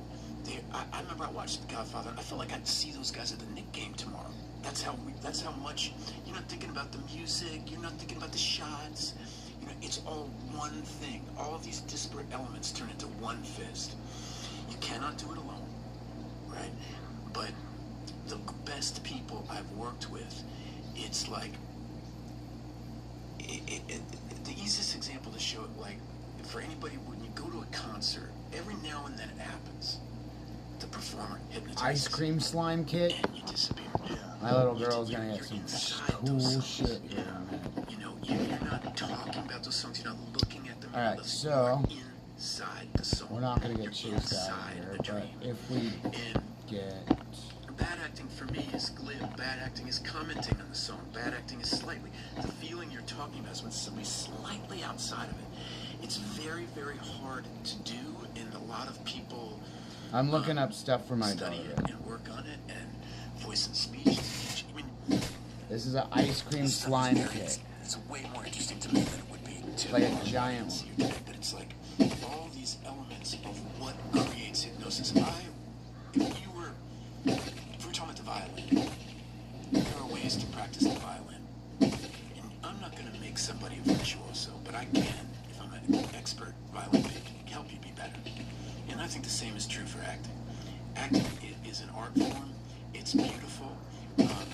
It's some weird collage of where performance and writing and all these elements, music, it's all a part of it. And when it's happening, it's all effortless. And there's a lot of work you can do to inch it to being easier, and to inch your scene partner to being easier. And there are ways that they can help you, and there's ways that they can ruin it. They can break the dream. But when it's good, it is like diving into a dream. And it's a feeling that I got for the first time when I was 18 years old. Acting in Difficult Society. And here's the feeling. It was 6 minutes long. I mean, it was not long. I'm waiting for maintenance to come up and do some fucking shit here. So, and as soon as they do, I'll have my headphones on. I'll be sitting here wrapped up in a fucking blanket with my heat kicking. So, guys, the door It feels like the celebration of the self. needs to get fixed, and so I gotta take all this shit down around it, and it'll totally be fine. But they gotta do construction on my shit. Then they'll come in and paint it later, or they can give me the shit and I'll paint it. It's like, you know, in the cartoon when the eyes go all swirly. And then all of a sudden, I'm not. So, like, anything I need to do in my apartment, I can do it myself. All except for, like, putting new fucking windows in, put a new door in, like, new door frame, door, like, all the whole door section. I can do drywall, I can do fucking plumbing. I'm an industrial plumber. If you work in the oil field, that's what you do. You're fucking playing around with giant pipes all day long. They're like that fucking big around that you have to pick up and carry from one side of fucking location to the other. Or, like, you know, off the truck, and hopefully you park close enough to the pump to where it's hammering the fucking hammer units together that are spindles like that fucking thick, like that big, like that big around. And it fucking spins all the way around this whole thing, and so it's free spinning, so it actually joins everything up. Like, the hard line is fucking crazy, man. This is gonna look crazy because my hat's breaking. Because this is an old hat. It's a selfie hat. And this is hemp. This is a hemp hat, right? It's not a rule. It's about how to right? And it's like fucking silk in the inside. Then find that zone. This episode is brought to you by Uber Eats. Every football season, the same thing happens. The game somehow makes everyone really hungry. Quarterback scrambles, clearly a sign it's time for breakfast burritos. Turnovers, quarterback scramble. At 2 p.m. doesn't sound so crazy. And wing formations, well, those can only mean buffalo wings, as if they're ever not in play. Even Buffalo wings. I think I'll probably do a buffalo sandwich tonight. Uber Eats makes those cravings easy to satisfy. Chicken. Well, you bake a chicken patty, like a panko breaded chicken patty, and then you put hot sauce on the top of it after it comes out. So the hot sauce would just permeates down into the hot meat. And so you don't put it on there, you don't put the hot sauce on it when you put it in the oven. And you can put it on after, and then put a cap on top of it.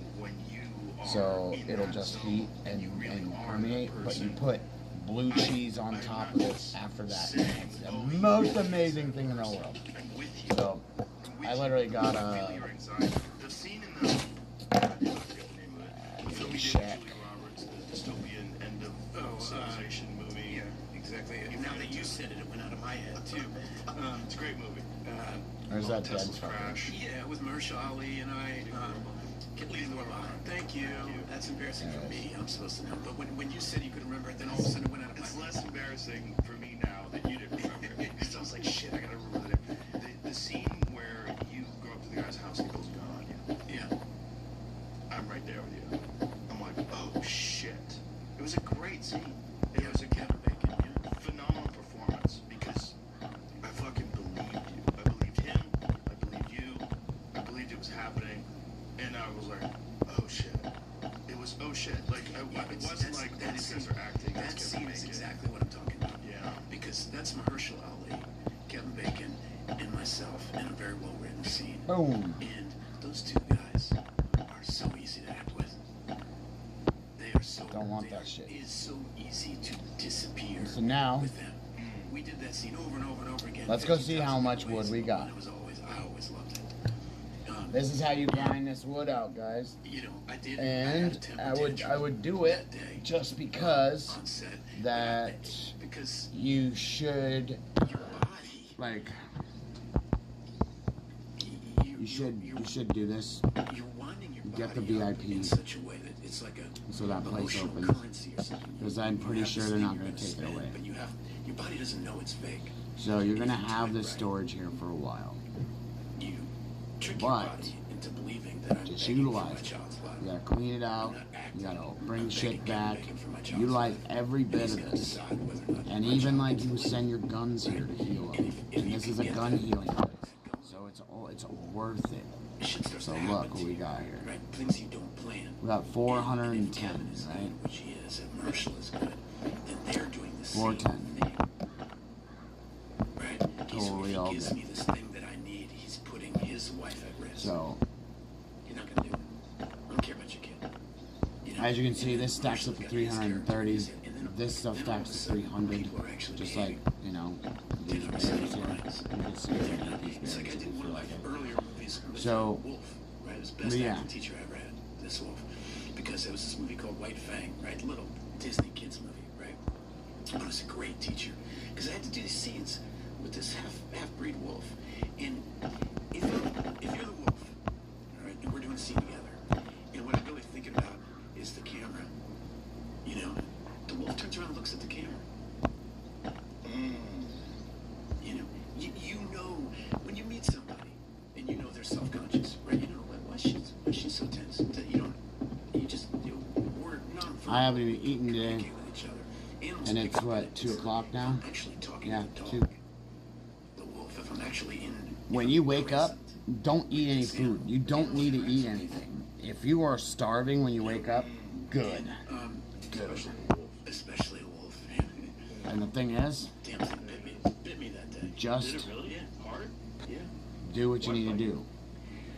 All right, this is one of the best days of filming of my life. No kidding. All right, which is that amazing animal trainer, Clint Rao was his name, and we wanted to. It was a scene where I'm getting the wolf to trust me, and it's gonna eat out of my hand for the I first think time. I'm going So to Clint go had this up north amazing idea. and It's go like, and what see if I can you find can see some. even from that shot how far that's a long lens. That thing. So It put me on a little tiny island where like some two rivers fork, and so there's a little island of land right there. And so we put this wolf surrounded by water, right? And this is Flame. This isn't the animal that I knew really well. But the way to get it to look like this, we have to not know each other. And I spent all day out there with this wolf. And whenever the cameras started thinking I might have a chance of getting to pet him, they would start rolling. And I'd just talk to the wolf, and I'd walk around and play, and I just had to try to be real with him. And he started to like me. It's not boring. And I'm getting close because he's starting to like me. We've been playing a lot. And comes over, and okay, you'll see him by me if you want. Amazing animal. But the point I'm trying to say is I sat out there for 11 hours with this starving wolf, right? Trying to get him to eat. Ready, and ouch. Okay. That wasn't that bad. Wasn't that bad. he nipped him. It's okay. Did it really? Yeah. Sharp teeth. But it didn't look like he was trying to hurt you. No, he wasn't. He wasn't. That's what I mean. Right. He wasn't. He was. That's cool. He was feeding Ethan Hawke feeding wolves. At the end of the day, check this out, man. At the end of the day, check this out. That's pretty cool. Check this out, man. I mean, it was one of the most incredible experiences of my life. I know it's a corny kids movie or whatever, but But it's a real wolf, and he doesn't know he's acting. yeah, and he doesn't know he's acting, right? And so I got to be real. And I mean, I wept when that dog died, you know, because, and I think about that scene when I'm doing anything, you know, about being present. Right, and that's If I'm trying to get the shot, the dog is not going to eat out of my hand. If I actually want to say, Hey, check it out. So we left for a little bit, right? And we had 20 on there. So out of 4, I've gotten 1 circuit board, 1 component. All right. So this is why you max this out, okay? You see where the components at now? So here we're back, and here's the components. We just left it in there to leave it alone. Came back to check. We got one here, and we got one here. So that's out of just 4. There's a handful. I mean, So it gave me 1 and 1. It burned down 1, and then it burned down another one for plastic, and it gave me a fucking high component and plastic, and then it gave me one of these and plastic for 4. As you can see, this works. You need to max out your electronics, and you'll get the high component, these high-tech components, and these. So,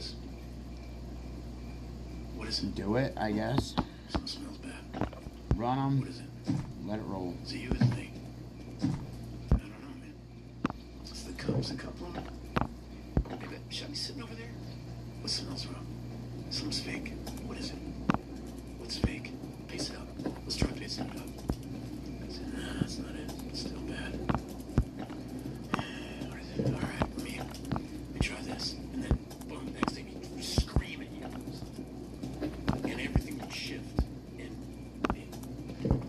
The smell would change in the room. Yeah. And it was like we're just shaking out what is self-conscious. Something is self-conscious here. Somebody's posing. Is it me? Is it you?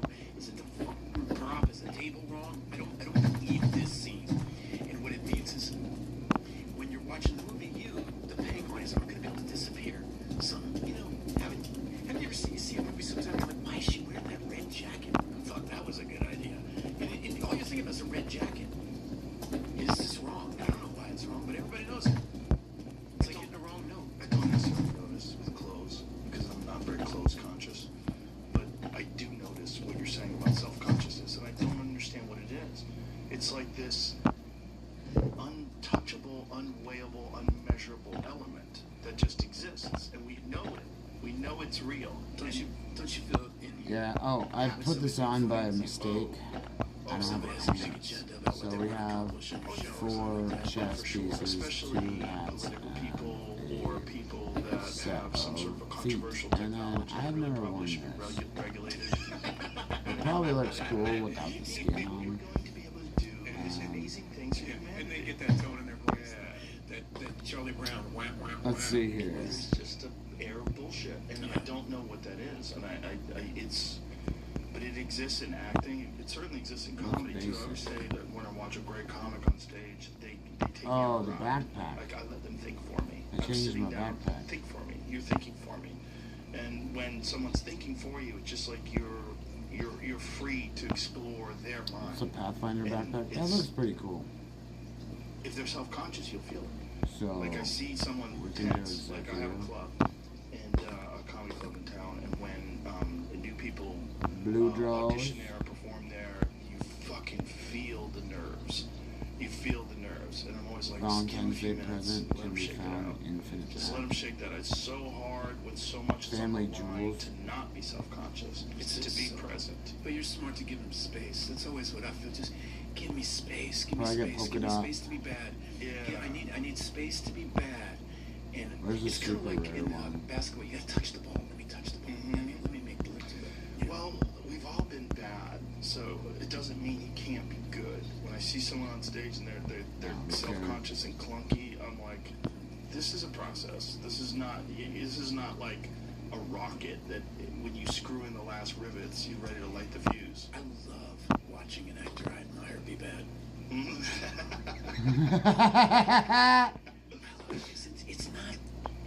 It's not a science. Right, it's not a science. Sometimes you gotta take a shot, sometimes you miss. Well, and sometimes you're going through a divorce, or you got a fucking drug problem, or the director's an asshole, yeah, or they changed the script the other day, or you hate the DP. Producer's a douchebag. You could do a gangster. I always tell. Touchdown on savings at Or George nothing. Kia Spokane. We're clearing Let's out do the all nothing 2025 and Kias see at what huge our discounts to make the other room for armor the looks like. 2026 Kias on the way. Shop over Douchebag. But I always tell my kids who are really interested in my profession or any young actor is like, I call that permission to fail. Is I don't give anybody. Ew. I don't have permission to fail.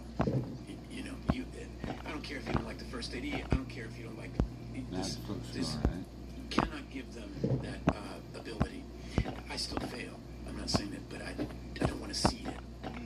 You know, it's but that takes time. I spent the first 15 years of my career saying I didn't do a good job because that guy was a jerk, or I didn't do a good job because they changed the script, or I didn't do a good job because of this, that, and the other thing. And then you see people, like back to our hero thing, you know, and then you see people who are really good, and they don't. Robert De Niro doesn't give somebody the ability to screw up his workday. They don't have that power. He takes responsibility. So this is the same as military. Is that a learned thing? Or is you can certainly learn some of it from watching other people, but is that just an experience thing? I think it's the right manifestation of confidence, right? Young people have to fake confidence. They just have to. When you watch a young person in your club, they gotta fake it. Of course, they're gonna have to burn through their nerves. They're gonna have to. But once you have experience, you can have real confidence because you fought this battle before. I know I have a certain. If I'm overwhelmed, always with my nervous system, as I work with myself, I have a certain process. I've walked these woods before. You know, I know why I'm lost, and I know what I need to do.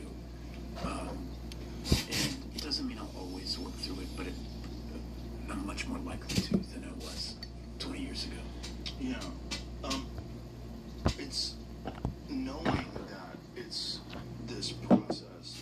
Watch younger people do it. Do you ever, are you ever working with a young person and it's not clicking somehow, and you're trying to figure out how to help them? Like, is there a thing you could say to them? Can you just do it by example only? Well, example's the best. The best teacher is example. Unasked for advice is never heard from. The problem with young people is they don't often ask for advice. Right. They think they're trying so hard to pretend like they know everything that they feel like to ask advice I kind of feel like that's a generalization, though, because I do know a lot of young people that do ask advice. All right. Well, one of my thing is I cannot believe the amount of young people who show up on set with their phone. Oh yeah. And what you were saying about hypnosis, let me tell you what's a destroyer of collective imagination. Yeah. Is our phones. I was reading an article today, and I think it was Psychology Today, about a study that they've done recently on the impact of social media on cognitive function for children, and that it's just fucking nuking their brain. Nuking their kids. I have a 15-year-old, and a 17-year-old, and a 28-year-old. So what is your, because my wife and I go through this all, they want it so bad. And you, as a parent, you want them to be happy. And all their friends have Instagram. I know it destroys my brain. How could it not hurt theirs? I find my own powers of concentration are suffering. I'll be reading a book, which I used to do all the time, and every 10 pages I take a break to look at my phone. What's happening? Why am I doing this? Right. You know, what? So, but they want it so bad. Yeah. And I want them to be, how do you handle that? I have restrictions on my children's use of social media, but we do have discussions about it because I think it is an inexorable part of modern society, and I think there is a social ostracization that comes from eliminating social media, telling your kid to get on the phone. I see it in other kids. I don't think that's the solution.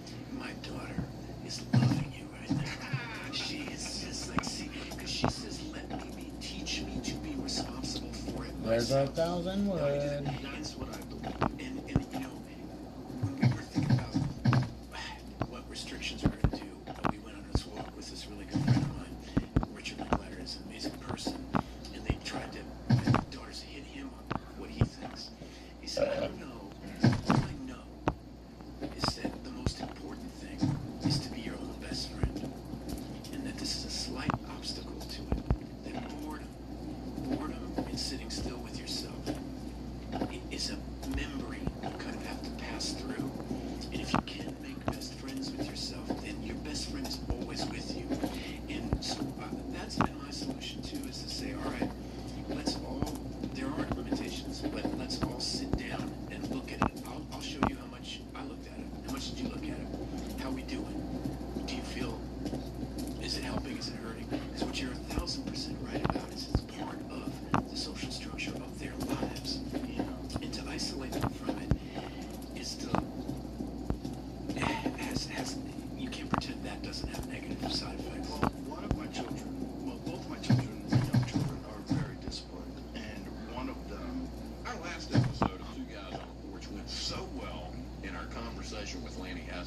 Shut up. One of them just opted out, just decided she's not going to get on social media anymore. And she got this app, and this is, nobody forced her to do this. She got this app that locks you out, and it shows you how many days you've been off of Instagram, sort of incentivize you, to stay off of it.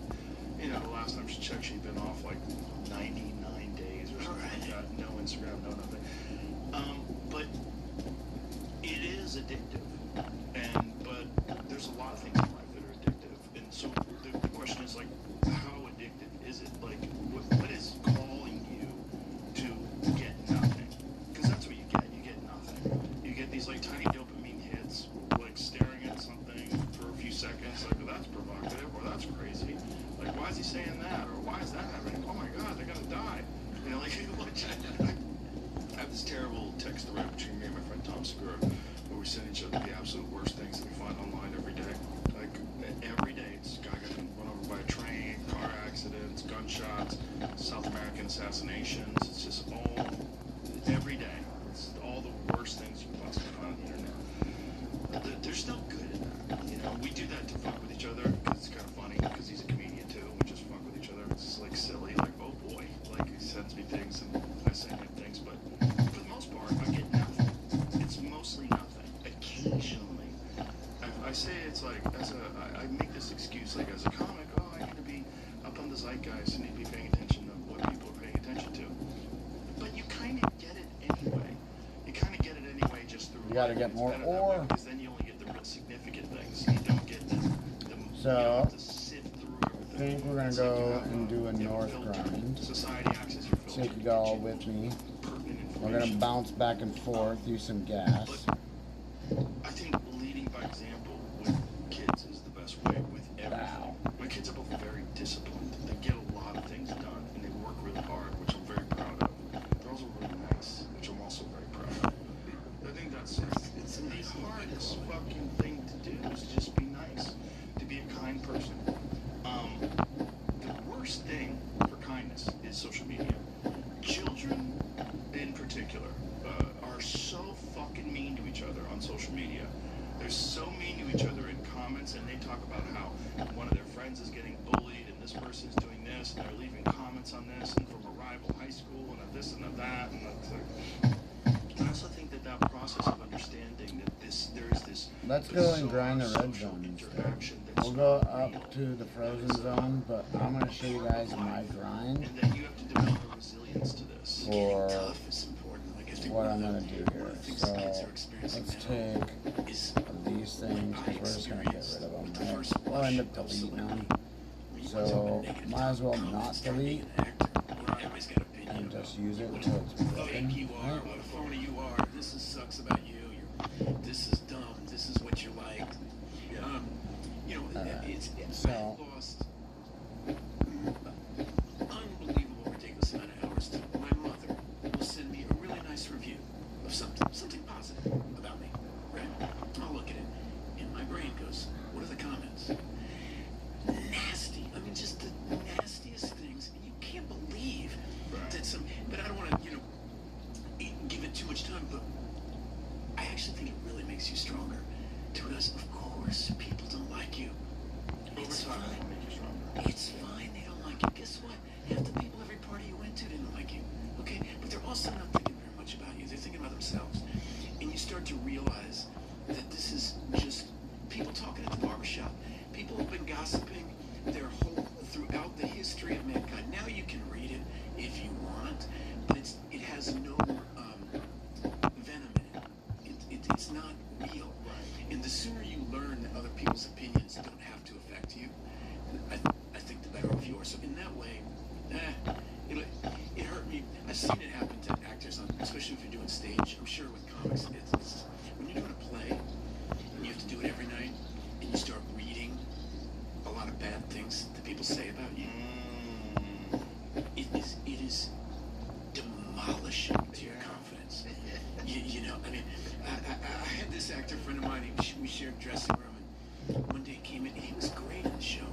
So we're gonna be breaking some shit. So we're gonna break some armor, and I've only brought pants, hat, and shoes. So literally, we're about to leave and come back for a minute.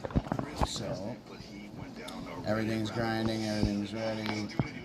Boop, boop, boop. Where was the other food at? It's over here. They hate themselves. They hate everything. There's no, like, Michael Jordan's not leaving Reddit comments. You know what I'm saying? Like, it's not winners. These are fucking people that are not doing what they want to be doing. And they want to hate on everybody that's out there in the public eye. And some of it is valid. You know, so the scary hate is when you get hate, like, from Quentin Tarantino, where he's going off on that guy from Blood. But that's a great lesson. There's a great lesson. You know, I don't think Paul Dano ever knew that so many people loved him. Right. The new bearskin hoodie 4.0 claims to be the most advanced waterproof tactile. Whoa, what the fuck? I don't know if that's annoying to you guys, but I think it's annoying as fuck. Let's keep our cooked food out of this. But anybody that knows Quentin knows he just talks, right? Anybody that knows Paul knows he's a great, world-class human being. And, you know, and all this love for Paul's coming out. And it's a great lesson in that. You don't have to worry about the negativity that people send your way. You don't have to worry about it at all. Even from one of the greatest actors, or one of the greatest directors of all time. Yeah, it's okay. And guess what? I'm positive there are great directors that think I suck.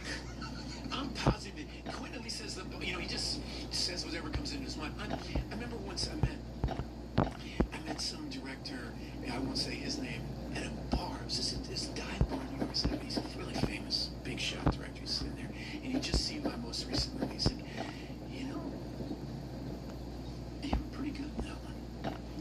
And in the comment was, the subtitle underneath it was, I have hated you for 27 years. It was so clear, you know, and it was came through. Yeah, I mean, it was so clear. I was like, wow, well, no wonder you never offered me a movie. And directors have opinions, right? They have super strong opinions. What do they have strong opinions about? Acting, right? And, you know, he's talking about the movie he would have directed. Okay, he's not talking about Paul Dano. He's talking about something else. Like you said about the thing, they're talking about themselves. Obviously, whenever anybody says something hateful, they're talking about themselves. That's who they're talking. And the punchline of this whole thing is, you know, I worked with Paul a couple different times, and I love the guy, and I'm so happy for him. Every other comment everywhere, somebody's saying something great about Paul Dano. So the vast majority of comments were really positive about him, and I went and rewatched the scene because of it. And he was fucking great. Oh, he's a great actor. Really a great, like, that guy. It's not up for debate. It's not up for debate. I'm sure if you were alone drinking with Steven Spielberg, he'd shock you with some opinion he hates, Orson Welles or something like that. You know what I mean? We wouldn't be a good director if he wasn't opinionated. Of course. You know, it doesn't mean he's the truth. Of course. It's just the opening up your vulnerability to the masses. We need to go find hammers and wrenches. So we need, like, what's our list? Which is like leaving a comment on a YouTube video or something like that. I need 16 wrenches, 14 lead. So we'll go take care of that. Negativity, because it's important. Like, sorry to cut you off, but that's the truth. Yeah. The reason why it hurts me when it comes is exactly what you've read. I'm worried they're going to take my career away. I love what I do. If I do a big movie and I really work hard in the New York Times, the LA Times, and says he sucks, I don't really care about that critic's opinion. You know, I care, is this going to stop me from doing what I love? Because I know it's fragile. I know that there are a million talented people. Right? I know that. I know that I'm lucky. I know that I'm fortunate. So it is scary. It is a threat. Right? I mean, but it is. But you gotta get tough. I'm sorry.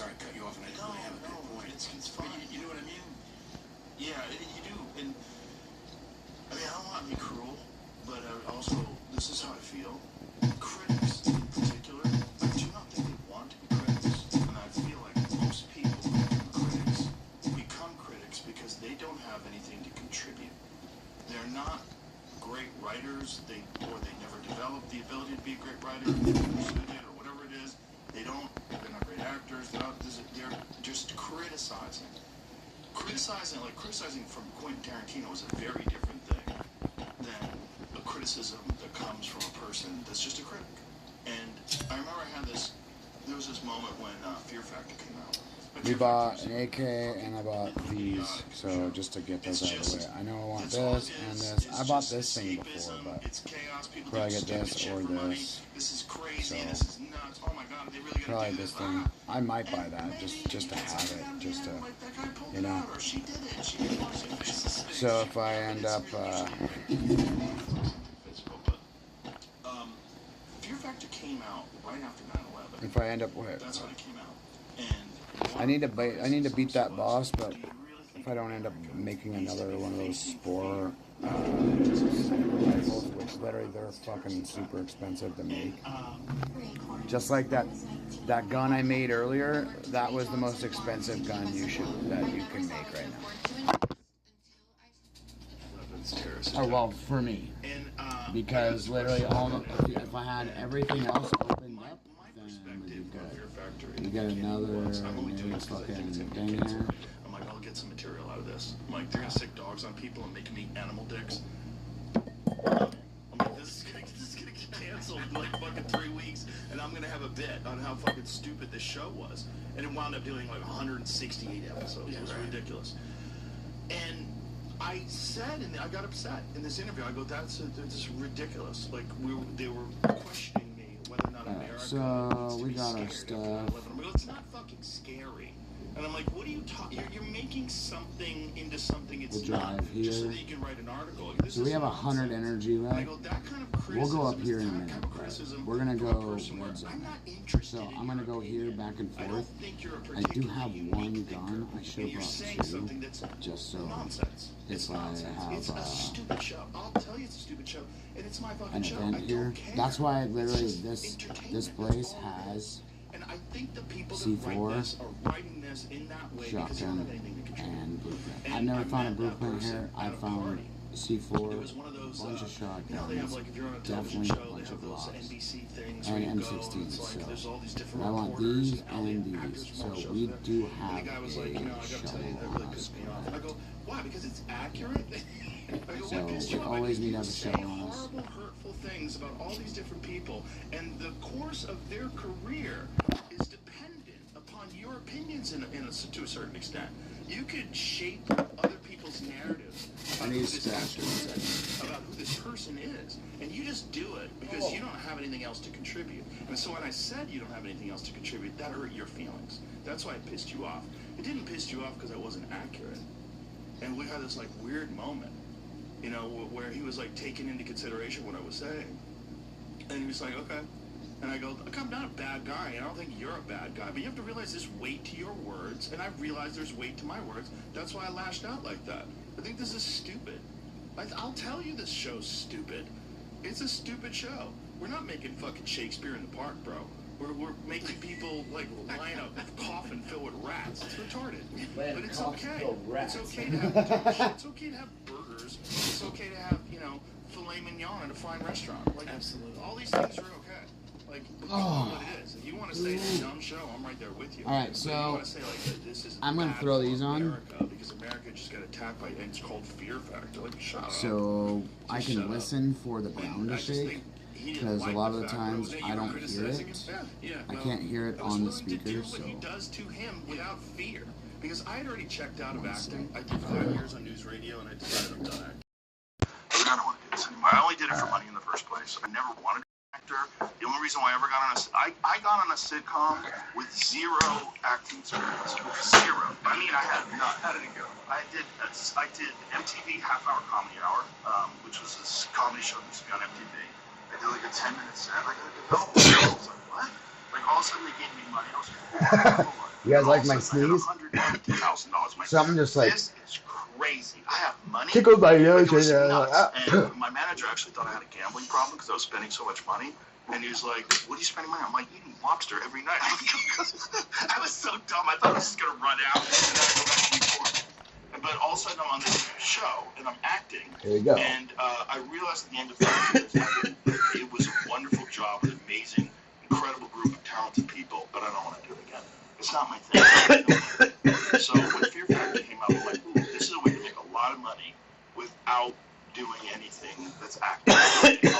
You always want to crouch when you come in here, no Dealing with matter these what. people that I'd seen the impact of their words on all the people that I work with.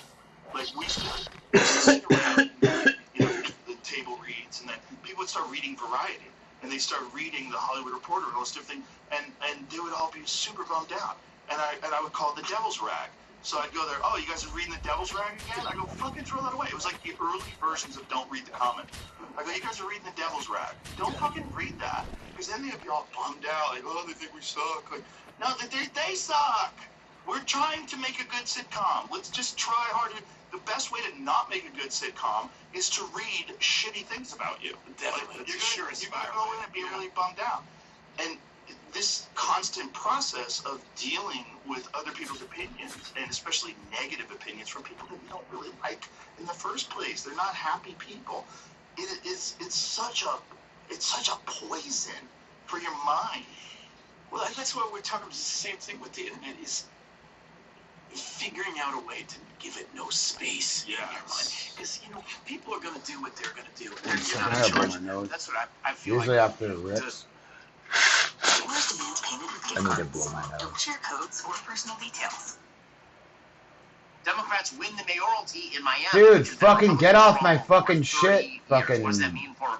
Damn, I'm sick and tired of listening to that dude. Take it on yourself. You're forgetting that. Ooh, look, they spawned a dude somebody right writes here. something hateful about somebody else, whether it's Quentin or whether it's this person or that person or whatever. Most people hear it and think, "Wow, I wonder why you said that.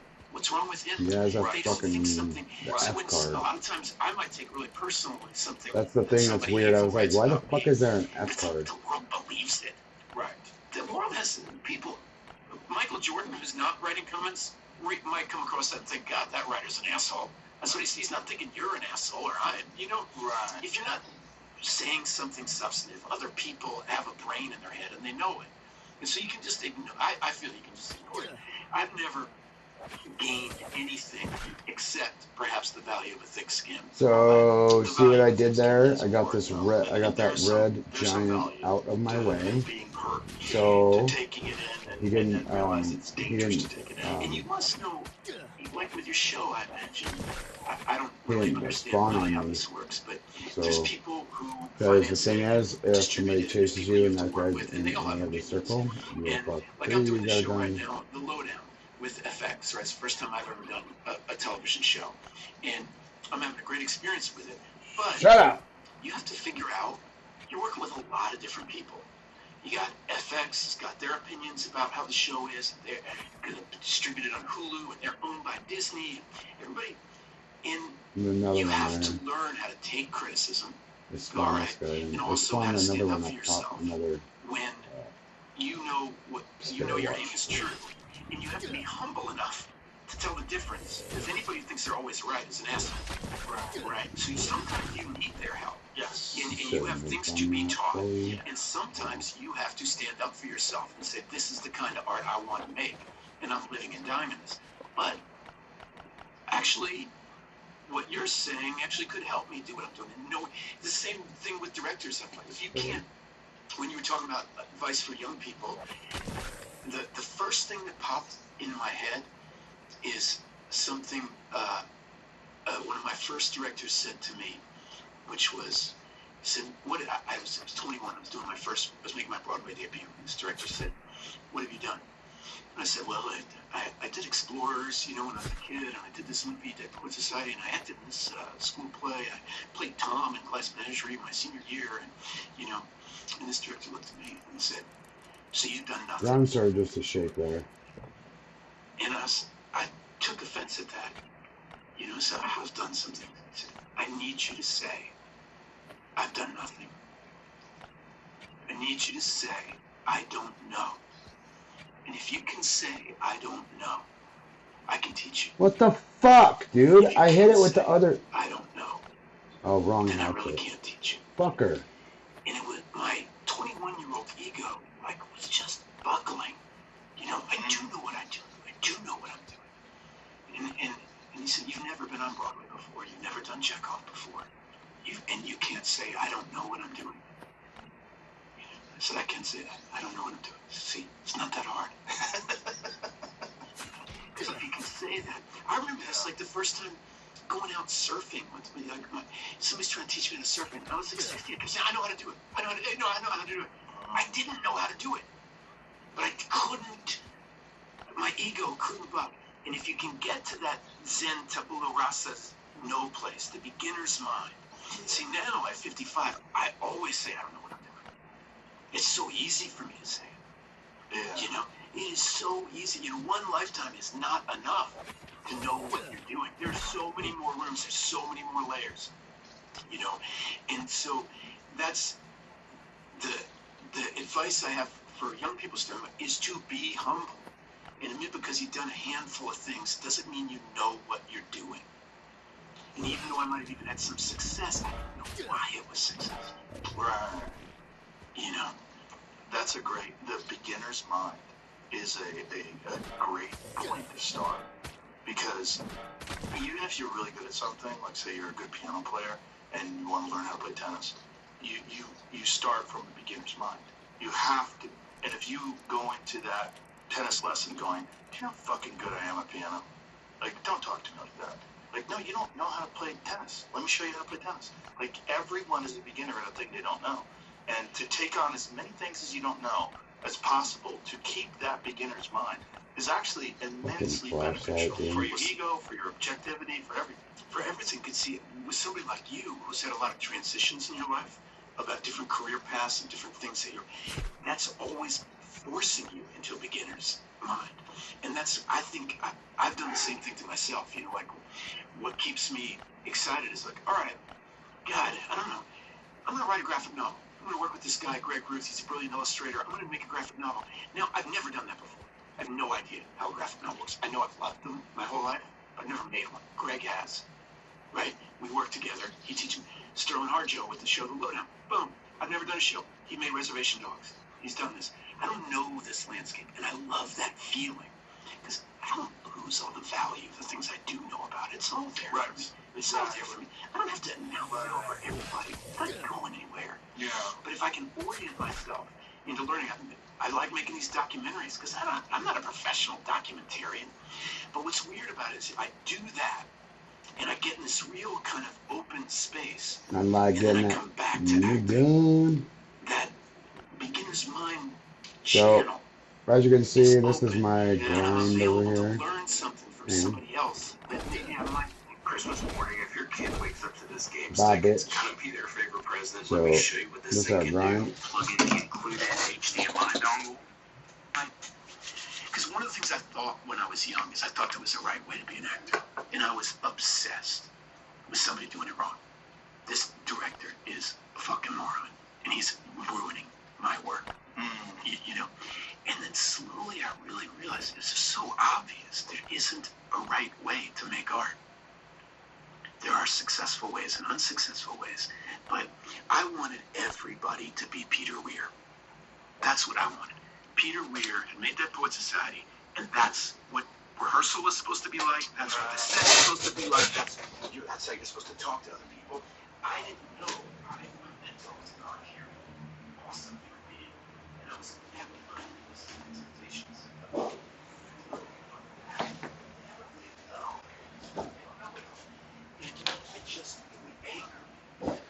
That they weren't, you know, and then if you can get in a kind of a more open mind, you can really listen to people and absorb where they're at in their journey. And you're not going to change them.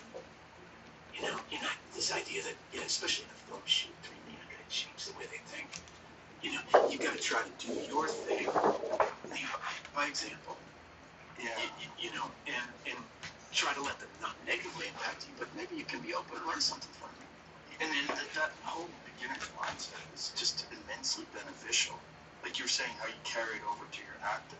I would recommend that with anybody who does anything. Find another thing that you're not good at all, and get into that because that will help you with the thing that you're good at. Even it's like it happens so often that it's funny. Like I take my son out to teach him how to shoot, right? First key thing is blast it right out of the air. Second one, blast it right out of the air. Right? You know, you teach somebody to shoot a bow or something. First year they fly. Hits the target. Then they don't hit the target again. You know, you start thinking too much. Right. You know, I hear, I don't know anything about golf, but I hear the same thing that's true with golf. Young people are often great actors. It's adolescence in life that makes it harder to get back to that childlike place. You know? Yeah. And so I think I've even been talking to my wife a lot about I want to start trying thing, that too. But do one thing, immerse yourself in that one thing, and do it the best you can. It's true. You know, the term kaizen. It's a Japanese term for refining something over and over and over and over again for decades until you absolutely have it perfected. And I believe in that entirely, but I also believe that to master a craft, you have to apprentice 3 or 4. That it's good for, like, I'm an actor, and I'm going to die an actor, and this is what I'm going to do. And I have met older actors who are amazing, who I know I'm not as good as, and it kind of thrills me. It thrills me. There's little nuances of conversation that I don't quite understand yet, but I know that they do, and I know that they're right, and I want to understand more deeply. And I just feel that, I don't know, I lost my train of thought. I don't know. My computer just shut down. I forgot what I was talking about. It's okay. I think more people need. I think the problem is when you're really good at something, you find identity in it. Oh, that's what I was saying. I got a fucking house plant. I want to excel at this one craft, but I know that when I direct something, when I write something, if I make a graphic novel, a documentary, I'm learning about things that are adjacent to my specialty. And by doing that, when I go to set and I'm talking to a writer, I know how hard he worked on the script. Yeah. I'm not going to willy-nilly change his lines because I'm not in the mood or I don't like the way my hair looks or something like that. I'm not going to do that. I have respect for what he did. And because I have that respect, I can offer him my thoughts. And we can probably get involved in a really mutually beneficial conversation. Because I've directed, I don't look at some director and think, well, what, like I did when I was younger, he's stopping me. I'm thinking, I know this guy sweat this. I know this guy picked this location for a reason. I know this guy has a tenuous relationship with a cinematographer. I know the producers are breathing down his neck. I know he's got a lot of headaches. I'm going to help him. And I'm going to try to find an app. You know what I mean? Yeah. So these ancillary, I do want to have a specialty, but I do think learning the piano might help me be a better actor. Like, I don't know why. I don't know the logic behind it. I think in particular in acting that would be true, because acting is you becoming someone else who's in life, and life involves a lot of different aspects. There's a lot of different things that go on in a human being's mind. The more you can introduce to your mind, the more that would help you become a variety of different people that you're performing as. See, I mean, wouldn't it be phenomenal? It'd be very weird.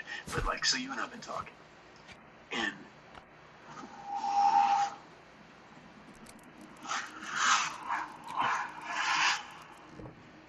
welcome. I'm Charles Ethan Pastione, founder and CEO of Op. Shut up, you and I have been bitch. talking. And I will Founder venture and to say CEO of fucking we're doing pretty bitch. well. 3/4 of the time, we're completely immersed in what we're talking about. And then my brain, why my computer shut down, is I started thinking about this actor that I love, Richard Easton, and I started thinking about how I'm still not as good as he is, and people, he's not even famous, right? And then I couldn't remember what I was going to say, right? And you're talking to me about your kids or something, and there's no way your mind doesn't drift to something going on in your life, and mine does too, right? And so that's what real life is like. And the actor's job is to figure out the text, and the text be so clear in there that then you can figure out all the other wavelengths. You know, when you're watching somebody great, there's all these other wavelengths that are happening. They have nothing, they have nothing to do with the script, but it's like the difference between a sketch and an oil painting. You know, the script is kind of a beautiful sketch, and the actor's job, director's job, production design, we're turning that into an oil painting.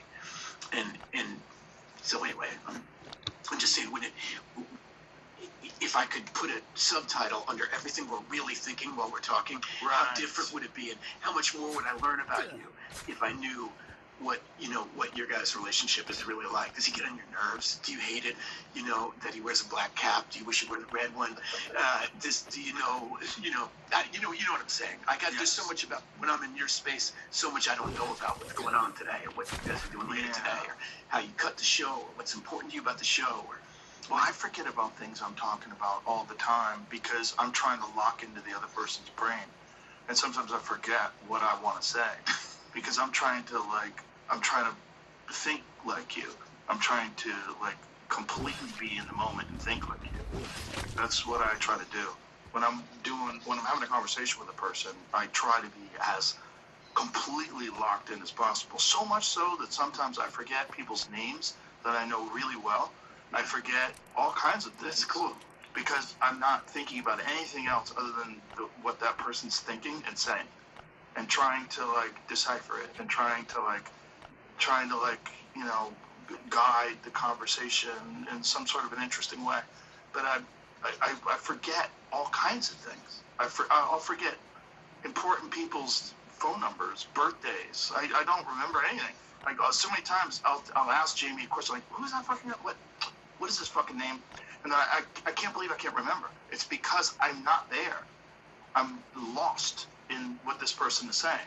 So if I wanted to right now, I could auto the map, which just go pick up stuff, pick up wood and stone, let me go back to my desk and I'll open up my files, and now I have my information. But when I'm talking to you, I'm not at my desk. That's what it's like for me to have a great role. My brain disappears into that other psyche, and I can kind of do some of the normal stuff of life, drive my kids to school and do some things, but this part of me is floating over here, imagining, was this the right way how should I wear the jacket? Oh, would he drive a car? What kind of car would he drive? Is that the right car? Is that the right, just my imagination when it's really cooking, takes me away. One of my favorite things about it is I don't think about my phone. I don't think about the emails I didn't return. I didn't think about whether I forgot so-and-so's birthday. For this period of time, this job is so important to me that I'm willing to say nothing else matters. But doing as good as I can in this moment. Obviously, it's going to matter again when I leave the dressing room and when I do this. Obviously, I'm be a good adult and father and husband and citizen, all that stuff. Gotta love it. It gives me a space where everything else can disappear. Everything else. And that's what's so fun about a big ensemble. I don't. People may like the movie or not like the movie, but I did this remake of Magnificent Seven, right? And you have a big cast. Everybody's in period costume. Everybody's on their horse. Jackets from 1876 and their shirts from, for the Civil War. So it's all real. There's these old taverns built. There's dogs on the set, horses peeing. You know what I mean? It's all so real. My life is gone. Yeah. And I'm just good night Robichaux. Yeah. And I gotta worry about how many bullets I have left in my thing. And and it's in your. It's back to hypnosis, and it's a wonderful relaxation. I'm just getting blasted with this light in my face over there, so I'm just shifting my thing. And you first look at the stars or the ocean or something, and you feel powerfully your own insignificance. And your intellectual brain would think that would feel bad. Oh, somebody told you, hey, you're insignificant. That feels bad. But when you look at the stars, it feels great. Yeah. And it's the same feeling of why would disappearing feel so good? I did, when I was young, I did this play with Steve Zahn, great actor. Have you had Steve on your show? No. Oh, he's a genius, and he's so funny. We were doing a play together, and I would say to him, tonight's show went really good. Do you think it went well? He'd go, yeah, I thought it went really well. He goes, all right. And then the next night I go back, tonight sucked, and it sucked. He goes, oh, I thought it went really well. You always think it goes really well. He goes, I never remember. And the truth zen. He's so in the moment. What you're talking about when you do comedy or when you do your interviews, he's so he's so present that he honestly doesn't remember. And that's the trick, because he doesn't have this huge opinion. Yeah. Because the opinion gets in your way all the time. Touchdown on savings at George Kia Spokane. We are clearing out all new 2025 Kias You at can't huge kill him. discounts. Yeah. Because the opinion gets in your way all the time. Yes, it really can. Yeah, and I think the ultimate in the moment for a person that doesn't have a craft or a thing is staring at the stars. Because you realize you are a part of everything. And you are in this infinite soup of existence that all of your troubles and You got an your hour and a seem half. so insignificant in comparison to the vastness of what's in front of you. I do need to go pick up some blue Your cheese. shoulders lighten up. Yeah. And then you can handle what you can handle. I've talked about this before, but I'll tell you. When I was younger, when my oldest daughter was, I think she was only like 5 or 6, we went to the Keck Observatory in Hawaii. And I don't know if you've ever been there. It's on the Big Island. But they told us it's like an hour and a half drive. They told us when you're driving up there, you're going to go to the top, and hopefully there won't be any clouds, so you get a clear vision of the sky. So as we're driving up, there's all these fucking clouds. I'm like, oh, it sucks. This is gonna suck. We're driving all this. Break we're not gonna out. see any stars. We drive through the clouds because it's really high, and you get up to the top, and you're above the clouds. Yeah, you get all the And we way got up out to of the car, top, and then it fucking opens up. Jaw dropped. It was nuts. It was the craziest image, and I've been there 3 times since. Never recreated it. There's always been cloud cover that's higher up. I just caught it the first time I went there at the absolute perfect.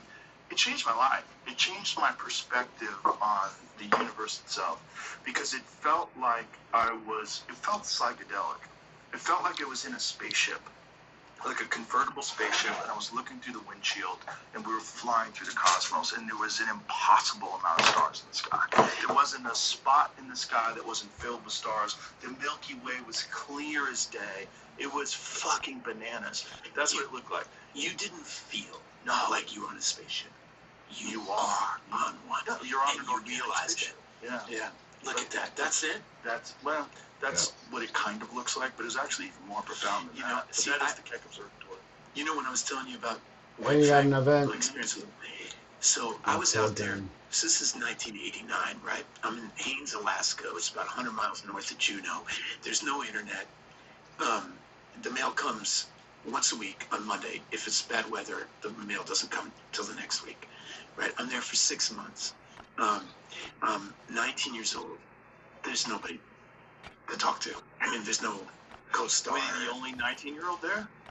Listen, the guy who was the production, the production manager or whatever, he was hyper AA, right? And there's one bar in town. And he told the manager if I was seen in there, he would shut it down. There was nowhere else to go. What a dick. I was like, I told the guy, I said, look, I'm not going to drink. I got it. Like, the stuntmen are hanging in there. All the other actors are hanging out in there. And I had nothing to do because I couldn't go in the one freaking bar, right? And for the first 3 months I was there, it was always dark, right? And then the second 3 months it was always light. And it was just, but anyway. Oh, the point yeah. is, I went on this long walk and I saw the Aurora Borealis by Night, bitch. myself. And I'd see it night after night. So I just Here's a see flasher. the sky rippling. And it was like what you're talking about. It was like, it actually made me laugh. Wow. It just seemed, it was funny. It was like the cosmos was teasing. He gave me a slasher and new armor. Yeah. I was like, I do think it matters whether White Fang is a good movie. And then I just giggled. Hell yeah. And I was like, This oh, is what it is about. It was something like you're talking. It's something you don't unsee. Yes. I still have over my desk. I have a little Let's bring those postcard back from Haines, to Alaska, and it still comes to me in my dreams How long do all the I time. already I'm back there. I have some. Wow. I think we're being robbed of that because of cities. Light pollution has robbed us of what Give I me a think all gun our out of here, ancestors bitch. always inherently Really, dude? I'll observed. take one of When those. nighttime came around, everybody realized, well, you're a part of the infinite cosmos, and there's magic to the universe, which is why there were so many people So you know, If I leave and come back like that hundreds, again, if not I'll thousands probably of years get ago that had these estimate. So whimsical let's get some tales and these items. ideas of the importance of life and existence Because when there's they're in like, the most I think like brutal 10 moments of deer history. here. They're in the most brutal moments of life or death. Hunter-gatherers, And warring what I was looking tribes, for, and yet if at there's night, another you're event here, presented and with there, or this if there's a big rock up impossible top, then there majesty might of be the a dog cosmos above thing your head every too, night. so Now today, that's we have kinda fucking cool. social media. Because This then is I'll your get sun. the dog. This is your star. You're staring at a stupid fucking screen, and when you look up, you just see nothing but blackness because there's all these city skyscrapers So and all why these wouldn't you look at street your lights. phone? Exactly. It's blinded out the one thing that is like one of the most important, humbling, like grounding experiences. Peering at the cosmos. Isn't it weird? It's so hard to be in a bad mood when you're looking at the stars. Right. It's so hard to be in a bad mood when you're riding a bicycle and you feel the wind in your. I mean, it's just such a simple little You thing. get little invention, this bicycle. But you get in, you ride around. up It's over very here hard to doing stay in a bad mood and spend 2 hours on a bicycle. Yeah. And there's so many things like that that we rob ourselves of. Mm-hmm. You know, I don't know. Acorns. Growing up, I had a tough childhood. But it's the Dude, reason why I the work fuck so do you have hard fucking... today. Dude, shut up. Even, like, I find when I'm in nature, exercise. When I run outside and I'm running through the trees and I see a hawk and I see the wind blowing through and I pass a farm with sheep and it's like I come back from a long I guess run there wasn't that many. high and I feel like I like myself. Yeah. You know, in the city, I go to the gym and I got on one thing highlights of all my sports teams that I love, and they're blinking up and down. And then I got the world is ending on all the news channels blinking up and down. And I got guys who are in better shape than me walking by, and girls who are super hot walking by. And I'm trying not to look at and be a good person. And I Try not to look at and be a good person. I mean, I've got some exercise, but it wasn't a long for So the country. funny. But anyway, it's certainly a different experience. Yeah, doing it outside. Is that too much information? That's us. That's me. That's everybody. So And, let's drive you back know, here. We the- fill up our The gas. thing is, like, the gym wants to And keep we'll you run occupied back. because then you'll show up more often. It Let's won't see be what else we incredibly can boring. find. If you go to Can a we get dank another gym one of with these? I want nothing another but one of walls and a these. small mirror that's And covered with let's people spit. You know, I think that's what we all take like that off. in Rocky when you like go Of course. he just goes out to the especially barn. Rocky IV. That's the one I'm thinking of. That's the one I'm thinking of. The barn is freezing out, and it's just him and Let's see what we got here. So this is what I'm talking about with those Yeah, events. well, we like the idea. And I'm I so was stoked I talking don't about have to earlier when we were fucking talking about buy immersing slash or yourself in make a role and slashes. preparing for a thing is one of the more romantic things to Shitless. me about fighting. When I know that, like this past weekend, Nope. there was a big UFC. When a fighter goes into a camp, No, you don't. they go off somewhere. They leave their family behind, often for like 2 months at a time, and they just completely immerse themselves in preparation for this one thing that's going to happen. And every little thing that distracts you, robs you away from the potential of that one possible majestic performance, that one career-defining performance, which they're all chasing after.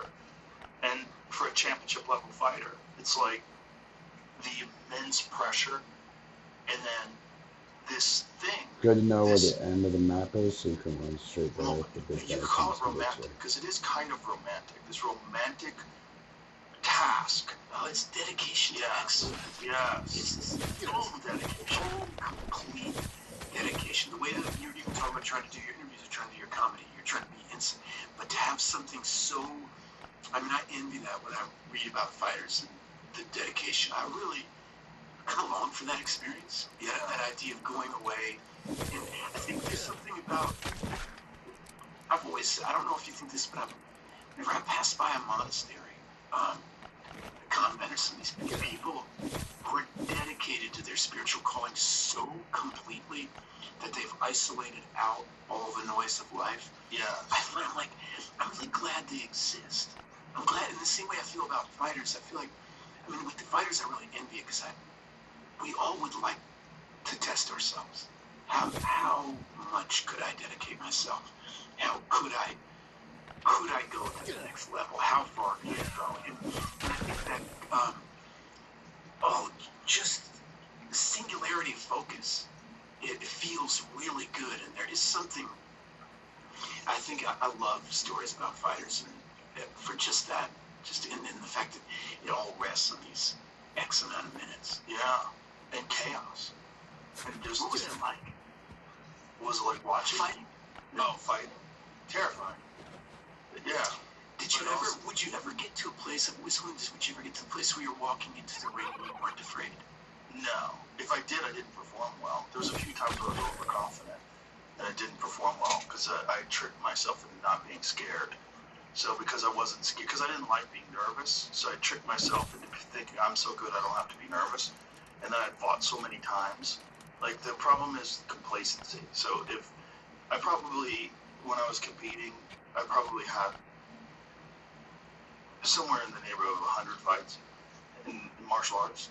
And so I did nothing but that from age 15 to 21, just traveling around the country.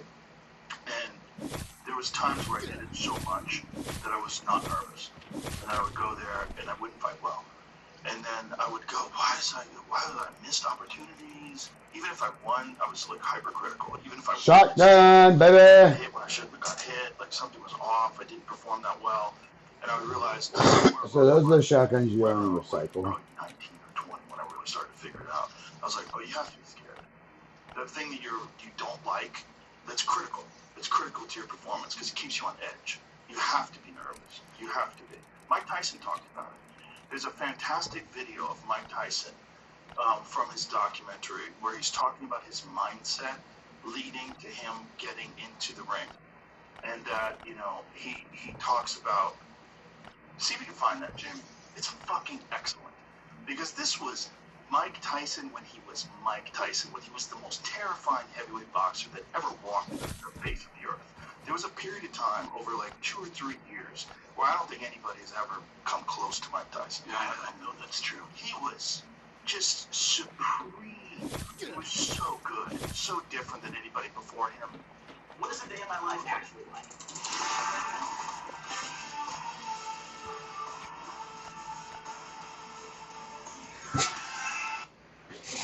Before him, but it was also his mindset. He's a great scholar of history. I had a fantastic conversation with him about Genghis Khan. And when we started talking about it, he knew Genghis Khan's real name. His real name was Temujin. He knew his history. He's such an interesting person. So I love to watch all his interviews. He knew that Genghis Khan's mother had been kidnapped by, on her wedding day, been kidnapped by a rival man and taken away and impregnated. And the man that she was supposed to marry, she never saw again. And then Genghis Khan was born with a blood clot in his hand. He was holding on to a blood clot as he was a young boy. And it was like a sign that he was going to be a great conqueror and a warrior. But listen to this. I have supreme confidence, but I'm scared to death. I'm totally afraid. I'm afraid of everything. I'm afraid of losing. I'm afraid of being humiliated. The closer I get to the ring, the more confidence I get. Closer, the more confidence I get. All during my training, I've been afraid of this, man. The closer I get to the ring, I'm more confident. Once I'm in the ring, I'm a god. No one can beat me. That's an abbreviated version of it. It's different in the film. It's like a little bit more drawn out, so we edited that down for Instagram. But it's this thing where you would think, how could that guy be afraid? How is he afraid? He's Mike Tyson. And this was Mike Tyson in his prime. But you have to be afraid. You've got to be nervous. If you're not nervous, you're not going to perform well. Well, it makes me think about earlier in our conversation when I was talking about, when I think about when I was young and I'd be really nervous and pretending I wasn't nervous, and that was the problem. And that now I said to you, I still experience it. I just know what to do. Yeah. Do you remember like that? Yes. Talking like that? Yes. What I know what to do is not to pretend that I'm not nervous. Right. It's as simple as that. When he's saying, I'm afraid, that's very powerful. It's kind of the same, a different spin I want to say about it. It's okay to say, I don't know. Yeah. I am afraid. And there's a great Sarah Bernhardt story about this young actress. It comes up to Sarah Bernhardt. She's this great actress from previous, a long time ago. But before Sarah Bernhardt was about to go on stage, the young actress asked her to sign her program. Sarah Bernhardt's getting her hands were shaking. And this young actress said, well, why are your hands shaking?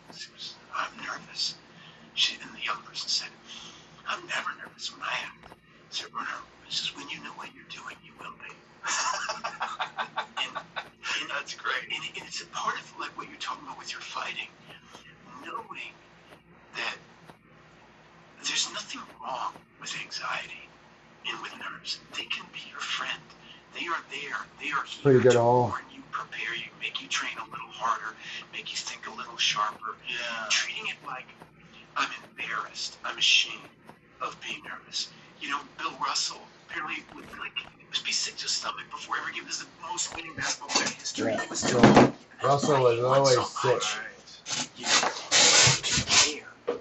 You and then strangely, when that Tyson on me said, if you don't say that, the closer you get to the game moment. It's grabbing a strawberry. Got some juice on the way, yo. Liquid IV. Jack Carr.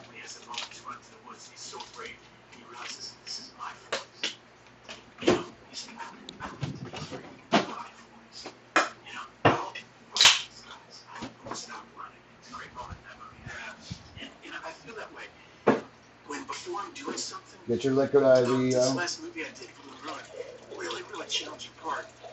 I had so much confidence when we were talking about making the movie, and all of a sudden it was greenlit. And so, but like when I flew to the location and I saw the set, it was like, oh, it was the weekend before we started.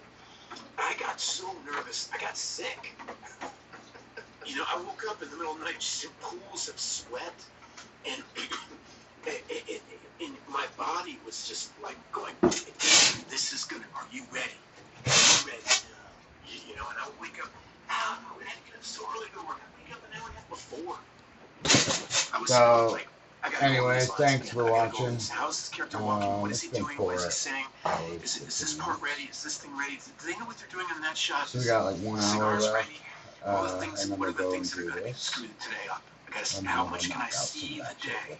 with that, So that none of these We'll things go do that the might screw it up are 10 gonna waves screw it over up. here. And so I kind of know what he means. And When it comes to, you've passed through the fire. So when it comes to fighting, well, he's either going to win or lose. It's going to be okay.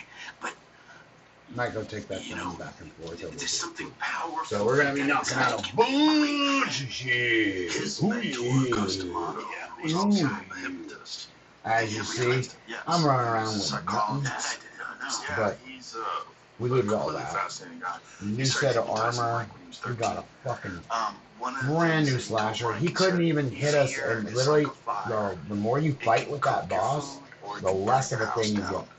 So you need to be able to kill him right away. And literally, I shot him with a fucking grenade launcher and shot the shit out of him real quick. Is that the ledge? I'm a big dreamer. I'm a big dreamer. Yeah, you just drinking, fucking retard. But it has to be garden has to be managed really well. And it's sadly, I do miss drinking whiskey, but daily. It's not like you. shit'll make it go Sure, we're broke. both old enough to know. It's not like you have some breakthrough when you're 33. I've had breakthroughs. I feel like, oh, I get it. And the next You day, should never, ever, ever fucking spent money on that. You know, it happens to you over and over again. And I used to spend about $500 every fucking Saturday that is life. on like and that's 4 great for drinks. young people here because I'm not they kidding. think that there's going to come a point in time when And they that make was it 52 weeks a where year. there's no fear. And I'm here to tell you, you Kind don't of want fucking dumb. You don't want it. It's never going to come, and even if you did come, you don't want it. It'll rob you of the exciting part of life. you ever hear that Jim Carrey bit? Always makes me laugh. He's like, he wins the Golden Globe. He goes to bed at night. He's like, gosh, I'm a Golden Globe winner. What if I could be a 2-time Golden Globe winner? What if I could be a 3 to the brain? Brain always wants more. Always. It's just, Right. you can't stop. That's So, why billionaires still work. Yeah. Yeah. Why are they so miserable? yeah, Because it's just chasing. I'm gonna Yeah, 'cause you know, chasing numbers. one of the do things about a. the rooms that I've This been is in brand new. It's with a lot of not. money You never know what's gonna be on the towel, compared but to the unless rooms you're I've been cleaning. in where So there isn't a lot of money. I'm If gonna you go compare wet to this the and left, stick on my. Right. Yeah. it's no contest. There's so much pressure involved in that kind of stuff. Why would you want a house on the left? You know, I don't think there are options. Let's get some salt real quick. It gets so competitive. All right. You know the reason I'm grabbing salt and grabbing the real salt It's fascinating to me. I mean, it's like